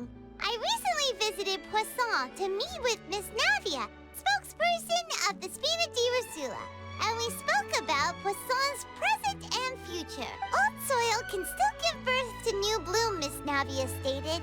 Hope is like seeing a small cookie when you're starving late at night. You just need a little of it. Skyship Winglet, boon or bane of the Fontaine Research Institute. The various disputes that have arisen on account of Mr. Edwin have suddenly become a shield over the Institute, with Jurier turning out to be a once overlooked hidden gem. People always call the first researcher mad, but few know what to call the second. And should that latter person achieve a miracle, they would find it all the harder to find a word with which to classify him and his team. Wow! Paimon barely recognizes the people in the reports. Are those really Jurier and Navia? They sound like real big shots. They might have been real big shots from the start. We just didn't meet them in that capacity. Yeah, I mean, we're the Traveler, okay? We're the Travelers, so. We need Neuvillette. He's a big shot, but he's just Neuvillette, you know? What do you think? Pretty enthralling, huh? The Steambird's idea was pretty simple. With the disaster just having passed, we would print a free edition packed to the margins with good news to calm people down. The value for these big scoops lies in their inevitable follow-ups. We'll publish further reports and go into the stories behind those people. Edwin's assistant, Jurier, created a true flying ship, while Navia is leading people in the reconstruction of their home. I'm sure that these stories could draw even your well-traveled eye. These articles do make me curious about how things will play out. Paimon's curious too! Wait a minute. Didn't we watch everything happen from start to finish? What's there to be curious about? And that's exactly why I'd like you to come conduct interviews with me. You're the best incubators of news, if you haven't noticed. And also, with you around, I'm sure I'll get to see that Duke. Are you sure? Hasn't he turned you down several times already? Oh, this time will be different. Come on, let's head to Poisson first, and then make a trip to the fortress. There are some things you'll only know when you get there. It's almost over. The Archon quest is almost over. We're in the aftermath phase. Then we get that Natlin lore. I am aware that actually the Pyro Sovereign already exists and actually has a voice line on Neuvillette, so that's probably where that route is gonna go.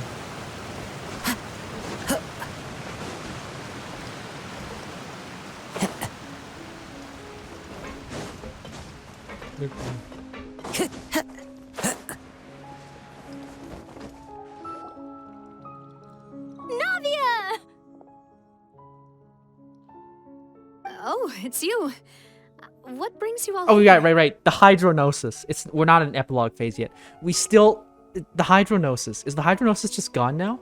Hey, we're just having a look around. I'm here to update myself on how things are going here. Oh, the Fatui are here too. Let me introduce you. This is Mr. Garunt Snezhevich. He represented the Knave in sending us a large amount of supplies, and is helping with our work.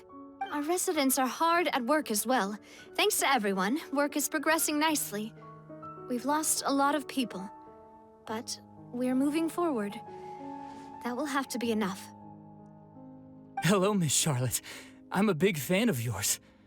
I especially like that article you wrote last year about Fontaine's stray cats. But if you don't mind, could you not emphasize our role too much in your report? It's not charity we're doing here. We just happen to share the same interests as the Spina. I get where you're coming from. I'll keep it as simple as possible. Or would you be willing to feature as friendly neighbors? That would be fine. Thanks. Oh, you're back too. How are things? We finished laying down the construction materials. It'll be another hour before the workers are able to go over there. Huh? You're here too, Clorian? Well, her reputation's greatly risen after that whole duel business with Miss Furina. So she's here in Poisson to wait out the heat. All right. She really came here to help me out. There's too much to consider in the reconstruction of Poisson. The Spina has need of more decision-makers. And, well, I do already happen to be connected to Mr. Callis. Okay. Navi and Chlorine getting closer. Oh, wait just a moment. Do you mind me asking a few questions? You know, about how you felt before the duel, about what it was like facing down a god. There's lots of exciting material there, I bet. Forget it. I'm sure you can find a better theme than that, Miss Charlotte. I see you're the same as always. Couldn't you do me a favor, for Navia's sake? Well, if we're talking about doing things for my sake, you might as well just take a few more photos of me. Or of the Traveler. It's better than wasting time persuading Chlorand, at any rate. Of course I will. I'm not gonna let her off that easy. All right, then everyone who wants to be in the photo, gather up. And smile. Nice. How did it go? Was it a good shot? Did Paimon look cute in it? Not bad. Your addition really helped the composition of the picture. All right, hang on a moment. Let me snap a few more shots. Charlotte takes more pictures of Poisson and shutters. And All right, that should they do went it. back to that. I'll be back here later anyway, so let's call it a day. Oh my god. Oh my god. First, they give us those clickable black screen text. And now it's gone. Nah. You're very quick. Speed is of the essence when it comes to the news, and freshness is the key. Also, not to brag, but I'm pretty good at building connections. Who knows? I might eventually get that interview with you after all, Miss Claren. Wow, you really do have that never say die spirit. I'm impressed. I'll hazard a guess that this is how you got that interview at the Fortress of Maripede. You already knew where she was going? Whoa, you're well informed. Let me make a guess too. I asked Sijuin, who told Monsieur Neuvillette, and he told you, right? That's a very complete information chain. In truth, all Monsieur Neuvillette asked me was, when did the fortress become so friendly towards the media? I told him that it was best not to speak too soon. There's no guarantee that Ridesley will make a personal appearance. You're right. I've got to treasure every moment I have with them. In which case, I'll be making a move first. Stay safe now. And tell me if you hear anything interesting. I'll treat you to afternoon tea in exchange. You seem curious about the fortress. Of course. That Ridesley. I still remember going down to the fortress to grill him for information on my father's case. Boy, did he take me for a ride. Without telling me anything, of course. Did he give you tea? But he did invite you to tea. Yeah, let's go. I love it. Oh my god. He invited you to tea. 2 large pots of it, in fact. It was good tea, though. And Navia said yes. Oh my god. Risley W. Risley W. I have to agree. The tea there is very good. Speaking of that, would you like to have some today? I mean, you've got time, right? Well, I'd be partial to some shortbread. Wow, it's like we've got a menu or something. Sure. Good. What flavor of biscuits would you like, Mr. Snezhevich? Me? I'm fine with anything. But I would prefer chocolate, should you have it. All right. Leave it to me. Wow. I'll go over the newly arrived supplies with you later, Mr. Snezhevich. We should be able to finish the preparatory work today. That works great for me. Huh. Is it just me, or did you get a new lipstick? I did. It was a gift from Sijuin. Want to give it a try? I think the color would suit you, too. Oh. That is just an amazing conversation right there. Navia and Chlorinde. The friendship finally returning to normal. And also, the Fatui. Time to go. A new friendship with the Spina di Rosula. Oh, absolutely beautiful. Absolutely. Oh my god.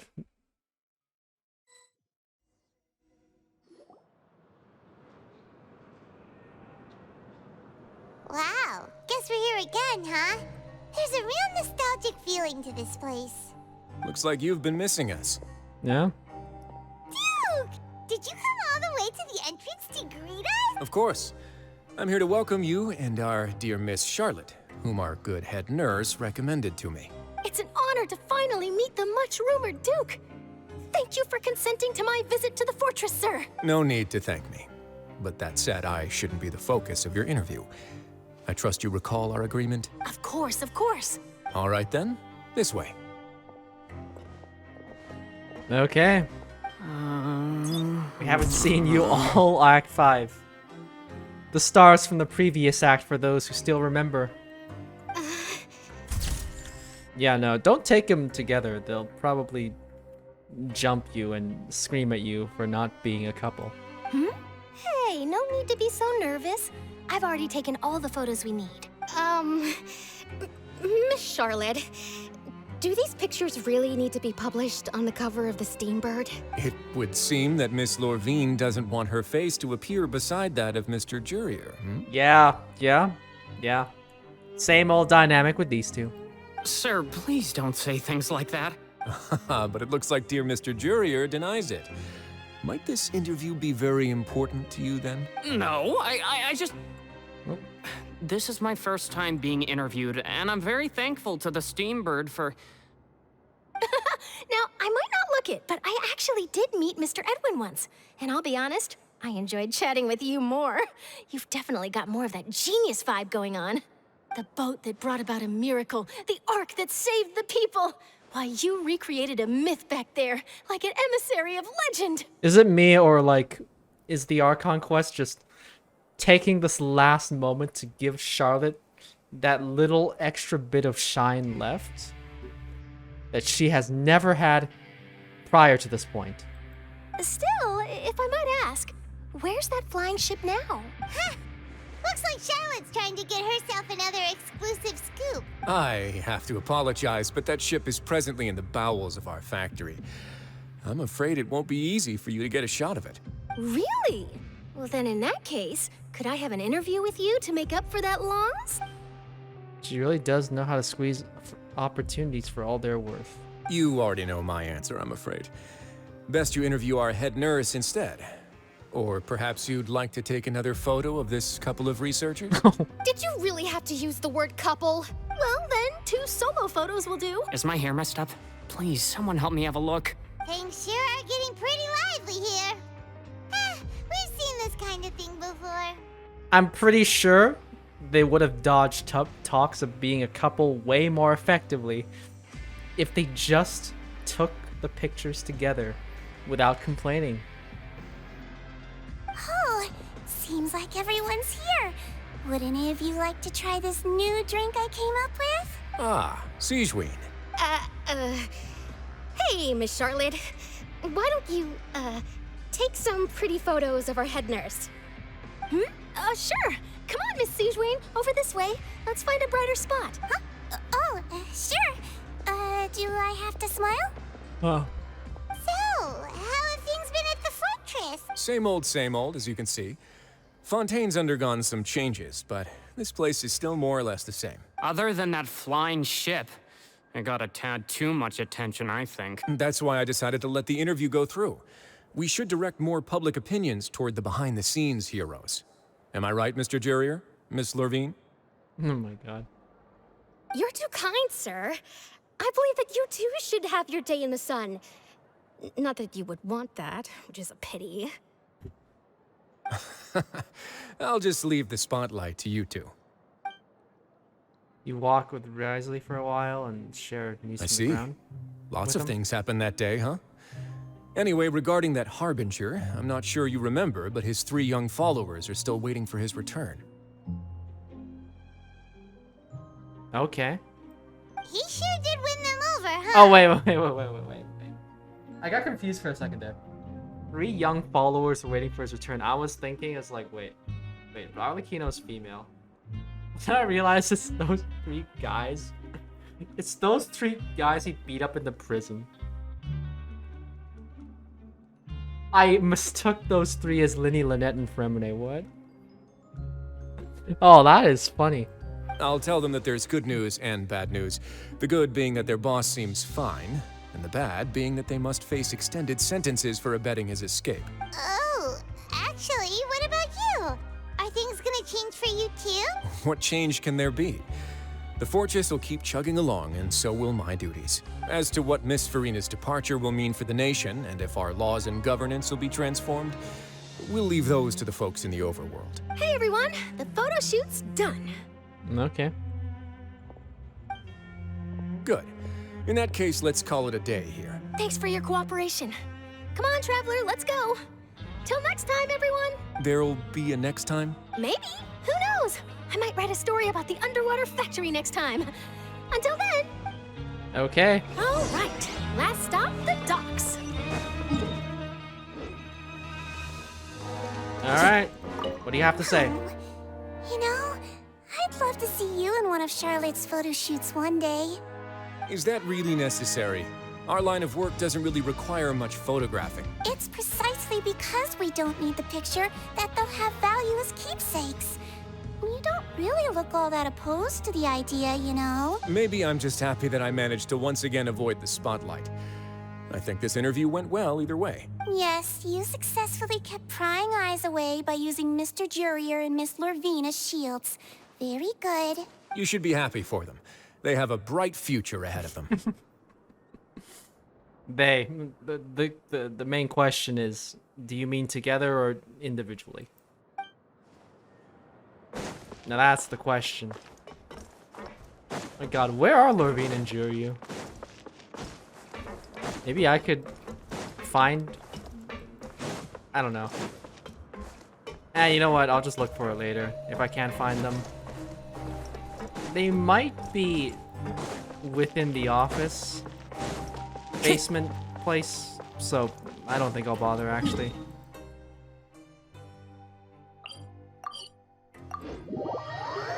I've been doing this for like 7 straight hours, okay? I'm tired.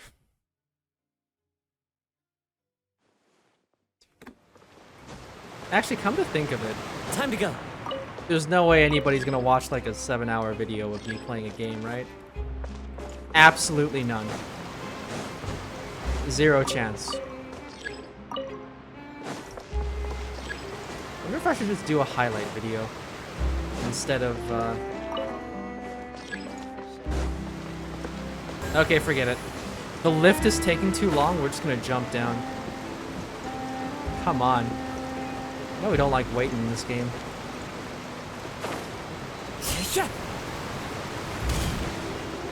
Back where it all began. We glided from the cliffs of Sumeru.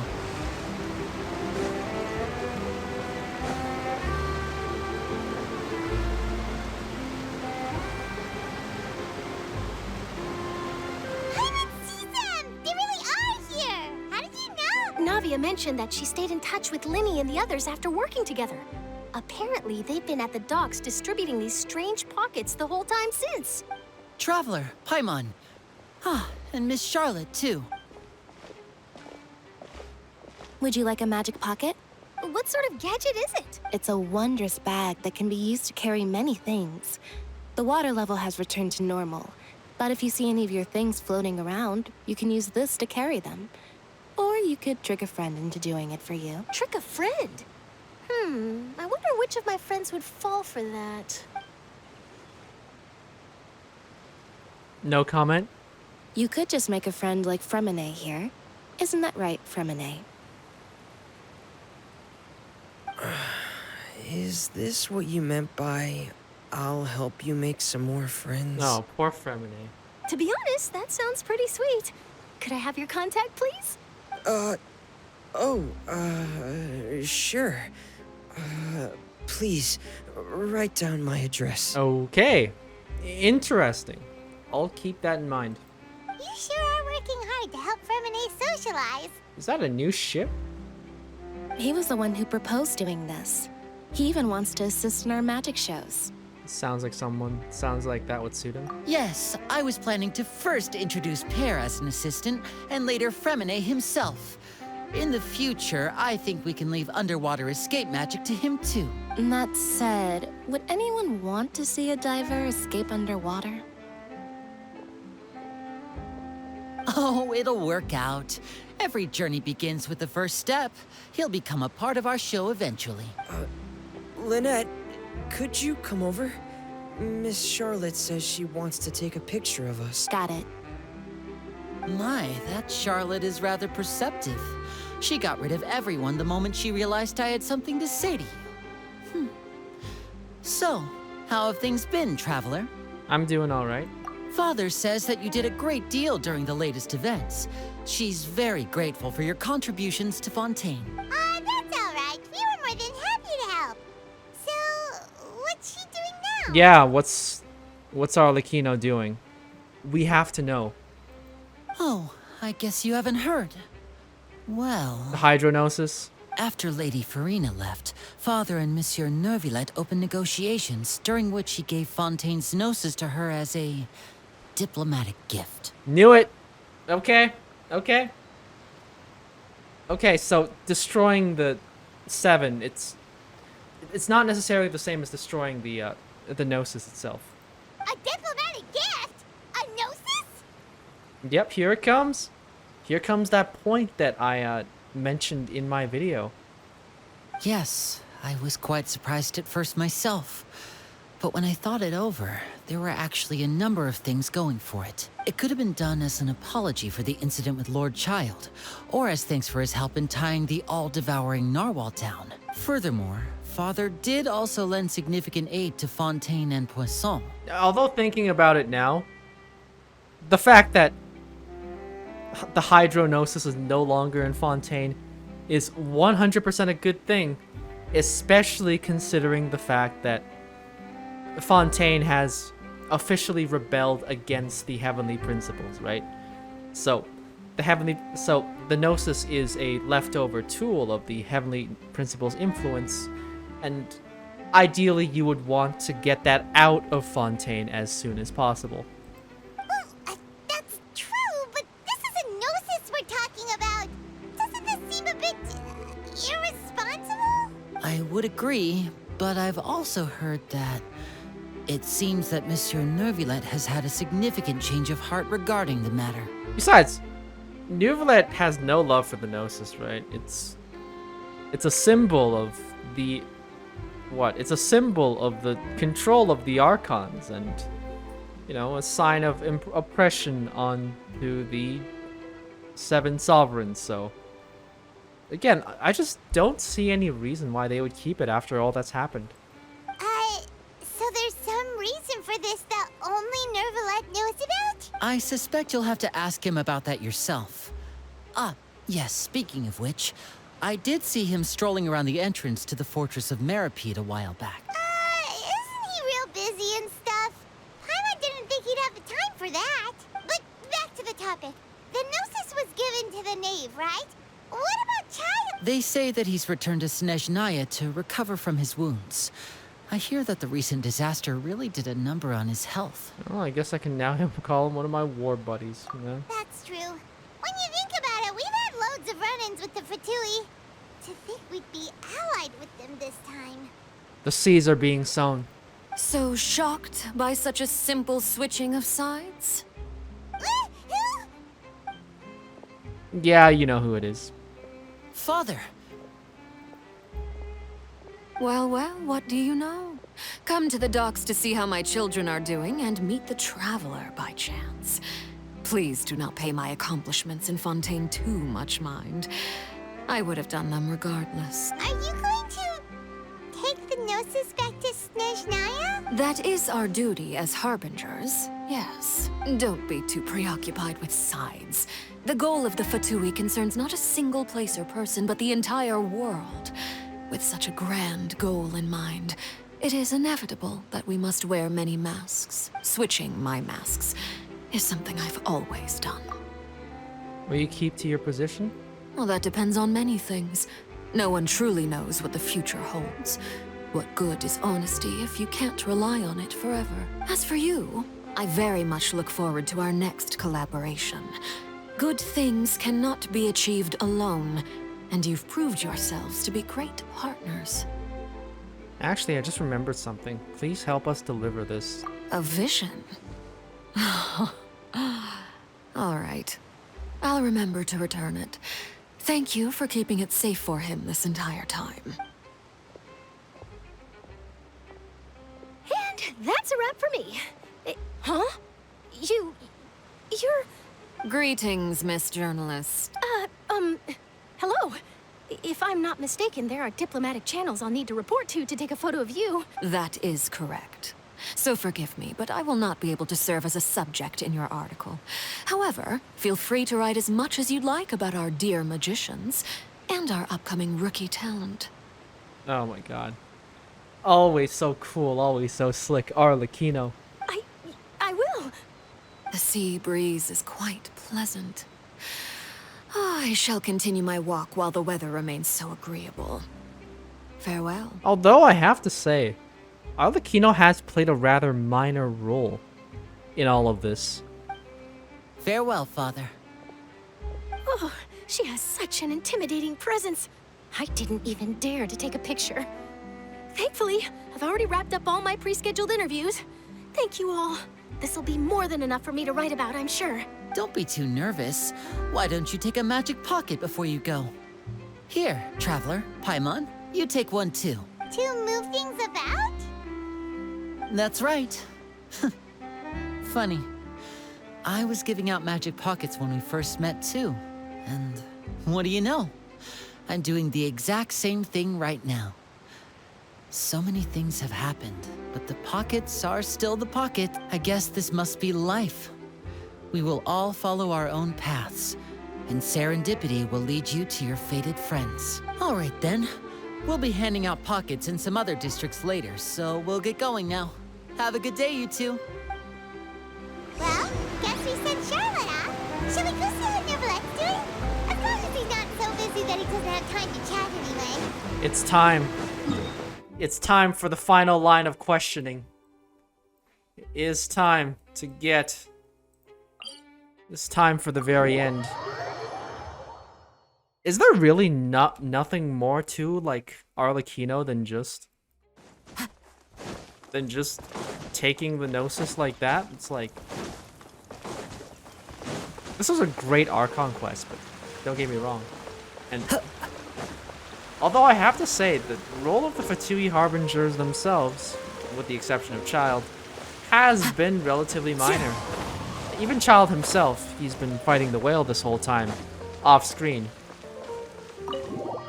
But he's more or less just getting sucked in.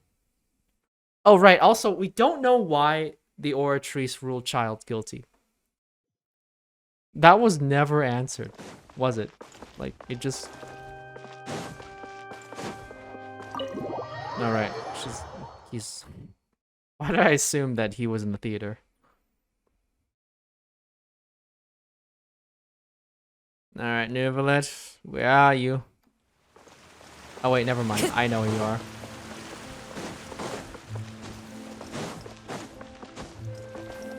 The entrance to the fortress! Ooh, he really is there! Okay.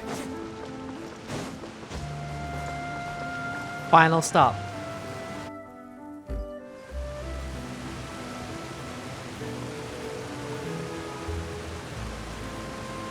So, you really are here, Neuvillette! Paimon didn't think you were going to have free time this hour of the day. Really? Oh, I suppose you must have met Mr. Linney. He took the time to greet me earlier when he passed this way. In any case, you came at a good time. I was just considering reaching out to you to set up a meeting, so I may explain some things that I haven't had the time to before. Aw, Paimon's glad that you remembered. Thank you for keeping us on your mind, what with you being busy and all. Alright, let's have it then. How was Fontaine actually saved? The whole business is still quite the mystery to us. It is strange how words can often leave a bitter taste in the mouth when it finally comes time to say them out loud. Okay, we don't know. We didn't know the whole time. But now we're finally gonna find out. Foslar deceived and used Furina's endless performance to save Fontaine. So that's what happened? I only saw Furina's part myself. Fossilor destroyed the divine throne of the Hydro Archon and restored your power to you, transforming you into a fully fledged elemental dragon sovereign. But Paimon still doesn't quite get what you did to save the Fontainians from dissolving. For me, the authority of the ancient dragons refers to absolute control over the hydro element. Fontainians were incomplete humans born of Egeria's use of the power of the primordial sea, with constitutions similar to that of mimics. Okay. We're incomplete humans? But so long as those primordial energies remain within them, I could use the ancient dragon's authority to grant them true blood, after the fashion in which life was first brought into being on this planet. Okay, so Egeria did not have full control over the authority of Hydro because of the presence of the heavenly principles. However, the Hydro Sovereign was stronger, is technically stronger than the Hydro Archon, which would mean that Neuvillette has the ability to go into full swing what Egeria could not. In other words, when I gave my verdict, Fontainians became true humans, and thus would naturally no longer be dissolved by water from the primordial sea. Ah, so they're all immune now. Focalor must have counted on you to make that decision as well. Your verdict was the key to making the prophecy appear to have come true while saving everyone.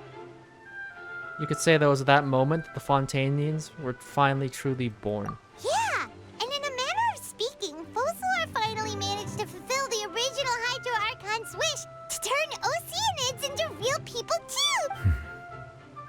It seems from your expressions that you still have more things you wish to ask. Ask away. I will tell you the truth as I know it. About the initial verdict? Okay, that's the one we were looking for. That's one we want to know. What was behind the guilty verdict on Child? I have investigated his case along many avenues, and I have learned that he once fell into an unknown chasm when he was young. There, by chance, he awakened the all-devouring narwhal. But whether it be by sentiment or reason, that should not have been enough to consider him the root cause of the disaster. At most, he would have had tangential liability. As for the judgment passed by the Oratrice during the trial, whether it was due to that liability by association or Focalor deliberately using him to buy time for us on the assumption that he would be able to hold the creature off, I cannot say. Okay, that's a reasonable assertion then. If it was Focalor just doing it as part of an elaborate plan, which we wouldn't have, I guess, discovered until the very end. It has nothing to do with his affinity for the Abyss then. Guess Focalor had Fontainians in mind the whole time. In the end, it was thanks to her that they finally became real humans. Hang on a second. Paimon suddenly got another question. Back when Fontainians hadn't yet become real humans, were the children they had also transformed Oceanids? Oh, asking the difficult questions here. That's something I was always curious about, but I just didn't care enough to think that the game would bother addressing it. Life has always flowed like water. Do you recall how Fontainians would often come to the Fountain of Lucine to pray for children? Yeah! Lynette said the fountain is where all the waters in Fontaine converge. In truth, even those couples did not know that such prayers were no mere custom, but instead a form of ritual. Those Oceanids who were blessed within the spring water would later descend as new humans in the coming months. Those Oceanids who were blessed within the spring water? Paimon sorta gets it now. Either way, seems like this ritual won't be of any further use, but it'll probably live on as a local custom. Wait. Blessed by the spring waters would become... So they are born... So they were born Oceanids, and eventually they just become human? The spring water was necessary to turn newborn Oceanids into humans? Is that what's going on here? Really? Ask away. I will tell you the truth as I know it. About Fontaine's future? Yeah, about that. Risley said Furina has already left. What's that all about? Ah, Lady Furina. The people are only aware that her death sentence has not been carried out. She abdicated the post of Hydro Archon and left affairs related to that title to me, before leaving the Opera House. That her death sentence has not been carried out, okay? I related Focalor's words to her faithfully and completely. After hearing them, she seemed neither saddened nor comforted. She simply said that she was tired and needed to rest. Having said that, she then packed her things and moved out of the Opera House, not unlike how an ordinary person might. But she's still got a place to stay, right? You need not worry. I will make arrangements to ensure that she will not want for food, clothing, board, or travel. In truth, I am somewhat happy for her. The wear and tear on her spirit will, of course, take time to heal, but now that she no longer has to play the role of Focalor the Hydro Archon, she can finally lay down her burdens and lead a normal life. What about you then? What are your plans now that you've regained your full powers as the Hydro Dragon? After Focalor passed on, the Oratrice also ceased to function. This matter will directly affect our trials. After much careful consideration, I've decided to take over its role in our courts. From now on, I shall hear cases and pass verdicts by myself. Okay. It's more or less the exact same as what you've always been doing. Because, with the exception of the child case, the Oratrice was never... The Oratrice ended up ruling the exact same way as Neuvillette anyway. Looks like you're still considering stuff from the perspective of the Udex, huh? As an elemental dragon, there are indeed many things that I must do. But this power and this duty, in a manner of speaking, you could say that both were granted to me. As such, before I attend to my other responsibilities, I must first and foremost continue to serve Fontaine as its highest judge. The duty of the Hydro Sovereign and the duty of the Udex shall coexist within my person.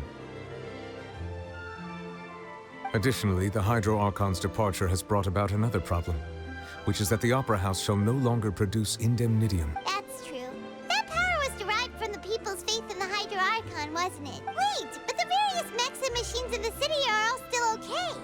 Where are they getting their energy from? As I am now, I have full command over New Musia, and it can serve as a complete substitute. Another reason why I cannot quite leave Fontaine immediately. Wow. This ancient dragon's authority stuff is really quite useful, huh? Ask away. I will tell you the truth as I know it. About Fontaine's Gnosis. Oh, that's right! They say you've given it to the knave as a diplomatic gift or something! Again, I have to assert that it's probably better for Fontaine not to have the Gnosis anymore. Leaving aside their intentionality, the two Fatui Harbingers have indeed done much for us during this crisis. Their sole remaining goal in Fontaine, at least at this point, would seem to be the Gnosis. The Oratrice has ceased to function. The Hydro Archon's divine throne is now no more, and I do not need the Gnosis's power. As such, it has lost all meaning for Fontaine. If the Fatui have impure designs, then we might as well accede to their request now, and avoid unnecessary conflict. What complicated considerations? Paimon thought you were just giving it to them out of gratitude to the knave and as an apology to Child. Ask away. I will tell you the truth as I know it. About the next step. Oh, Natlan. There it is. It's the one. It's the one thing. You will soon be heading to Natlan, I presume. I'm afraid that I have little talent as a travel guide, so all I can do is tell you what I know about that land. As far as I'm aware, Natlan can be said to be a nation of dragons. Oh. A nation of dragons? You mean like you? No, I suspect that I would not find myself welcome there. Unlike ancient dragons such as myself, the dragons of Natlan have undergone long years of development and evolution. Large numbers of them have entered a form of coexistence with humanity. Natlan is also the nation of war. War ravages those lands like an undying flame. There is one other piece of information I got incidentally from my negotiations with the knave that I believe may be useful to you. The harbinger known as the Captain has thrown his hat into the endless ring of war. Oh, there it is. The confirmation from the event. Il Capitano. The potential #1 ranked harbinger. The captain. Sounds like a real tough customer. Seriously, everywhere you look, there's a Fatui harbinger doing their thing. I suggest that you fully prepare yourself before going to Natlan. In the meantime, Fontaine's doors will always be open to you. Ask away. I will tell you the truth as I know it. Okay. Fair enough.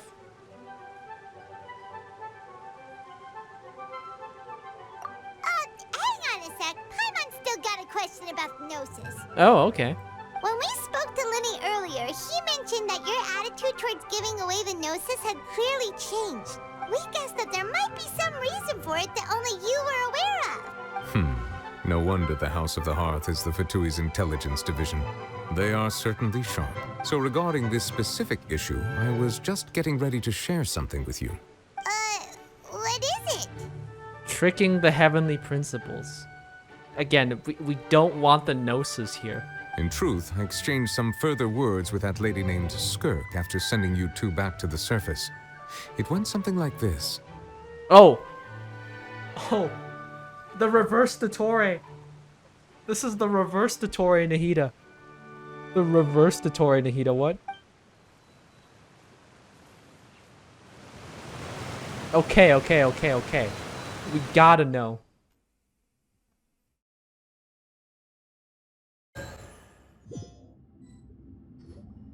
Well, we're going to head topside to see what's going on. You hurry over soon as well, all right, Neuvillette? The last twist. What next? The all-devouring narwhal isn't here, so I'm no longer getting any interference. I can finally catch the scent of your power, what it's made of. It is the authority of the planet's primordial dragons, but with something very similar to a god's curse mixed in. It's quite a novel blend. I'm sure I've encountered something like this before. What was it again? I do not know what you speak of. Ah, of course. How could I forget? You should have the remains of the third descender on your person, yes? Remains? I've never heard of any such thing. The third descender? Huh. According to your parlance, I believe it may be called a gnosis. So they're the second. No, they're the third one then. Remains of the heaven. Okay, I see. The third descender. Well, that much is true. After Focalor's divinity faded, she handed her gnosis to me. But I fear I have never heard of it described in the manner that you just did. The remains. So, the gnosis are remains? That does explain why the heavenly principles have been silent these last 500 years. Are they all dead? I've been training with my master, the Foul, ever since I was young, and I have never returned to the surface since. So most of the information I possess, I got from him. It is only natural for those who are greater than humanity to possess a different sort of common sense, which is why there are so many problems in our attempts to communicate with humans. Regardless, you should probably get rid of objects of misfortune to prevent any disasters from befalling you. To live in itself is a blessing. But once a person dies, the bonds he once had with this world shall all turn to curses. What do you mean by that? No need to fret. These are just my personal thoughts, and my reason for no longer wishing to return to the surface. This third descender you refer to, who are they? And when did they die? They are the heavenly principles after all, right? They're dead. Master never mentioned them to me. Perhaps it just wasn't that important for me to know. Or maybe the Gnosis was creations of Celestia who defeated the third descender? If you're interested, though, I could ask him. I'll be sure to pass the answer on to you next time. Next time? You believe we will meet again? I do. Wait. I have a disciple of my own, don't I? He can be the messenger then. Okay, child, wow. Child W.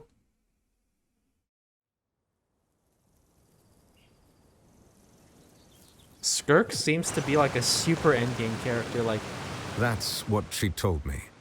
Whether it would prove useful or not, I wanted to pass that information on to you. The remains of the third descender? So that's what the Gnosis actually are. Paimon just thought they looked like chess pieces. How could they be a person's remain? All the same, assuming that there was no misunderstanding or special metaphor at play, that is what she meant to say. And she said that it would bring misfortune and that you should check it, which is why you gave it to the Fatui. If she speaks the truth, then I would simply be putting Fontaine at unnecessary risk by keeping it here. A descender, she mentioned one of them. I am the fourth descender. For me, this information means two things. One, that the Gnosis are related to descenders, and two, the one that came before me has already died. I guessed that you might already be familiar with this concept, but I did not expect you to be one of them. That means that the Gnosis, which are exceedingly element compatible and can even enhance elemental abilities, do indeed come from the third descender. I wonder, does your body also possess similar properties? Like being able to use elemental powers without a vision. That does sort of count as special compatibility, right? This is going to give the lore theorist a field day, which tends to be the case with every single final act of an Archon quest. No, let's not think about this stuff right now. It just feels creepy, comparing the traveler to the dead third descender and all? Don't worry, I won't die so easily. That's what you say, but this topic still feels like bad luck. Once Child recovers, let's get some more answers out of him. Or go look for his master and get the answers that way. I too believe it unwise to make too many blind guesses when information is lacking. The same is true of being at court. All right. Whatever the case, it seems like the crisis here in Fontaine's over for now. Yes. All of Focalor's efforts were for this moment as well. But she sacrificed herself in the end as a god, and she suffered through all those years as a human. Was that really what she wanted? I suppose that would be the mystery of a god's will. Can you understand the will of the gods? I suspect not. But once in a while, I too would guess that if wishes were like the clouds in the sky, they will one day return to the earth as raindrops. Life flows like water, and rain is the final answer. The water levels may sometimes tilt one way or another, but the rain falls fairly upon all. And what ultimately is the difference between the rains that fall upon all of us? Oh, it's done. We did it. We finished the Archon quest. And it's called Finale too. What a fitting end. It seems from your expressions that you still have more things you wish to ask. Ask away. I will tell you the truth as I know it. Okay, well, we can have a repeat of that. I suggest that you fully prepare yourself before going to Natlan. Okay, fair enough. Fair enough, Neuvy. Oh, man. What a ride. What a ride. The best Archon quest, okay? Best. Better than Sumeru's Archon quest. Better. And, of course, I am still hampered by the problems of Fontaine's Archon quest, Acts 2, 3, 4. And I will be making a video on 5. As amazing as Act 5 is, there are still problems in which I wish to discuss. So, yeah. I mean, there are still some unanswered questions that I do wish to, I guess, also talk about regarding Act 5. Like, for example, is it possible for, like, people who have already been dissolved by the primordial seawater have turned to oceanids, right? Time to go. Does that mean that, like, Silver and Malus are in theory still alive, but as oceanids? And if Egeria, for example, turned the oceanids into humans once, could someone else do that again? Could it be possible that all those oceanids are still alive? Like, that's one thing that I think could get some interesting attention here for the Fontaine Archon quest. And there's a whole bunch of other thoughts that I have that I'll try to collect and hopefully upload videos out of. But now that I've broken out of my slump and feel quite comfortable doing like a stream with my face showing and all, we can actually start moving on to the next step of our video production. So there's a lot of exciting stuff to cover, and well, if you made it this far or you skipped to the end or something, because I know people are going to skip around a lot, that's what I do, but if you managed to make it to this point, I gotta say, thanks for watching. Chances are, though, probably nobody watches this at all. And hey, I felt more and more comfortable doing this as the Archon quest went on, and it's been 7 hours, so I think I'm finally gonna take a break. So it's been fun, and well, I'm excited to talk about a whole bunch of more Genshin related stuff with you guys. And well, this is Arcazur cosplaying as Hu Tao, which seems to be morbidly appropriate at some points in this quest. Signing out.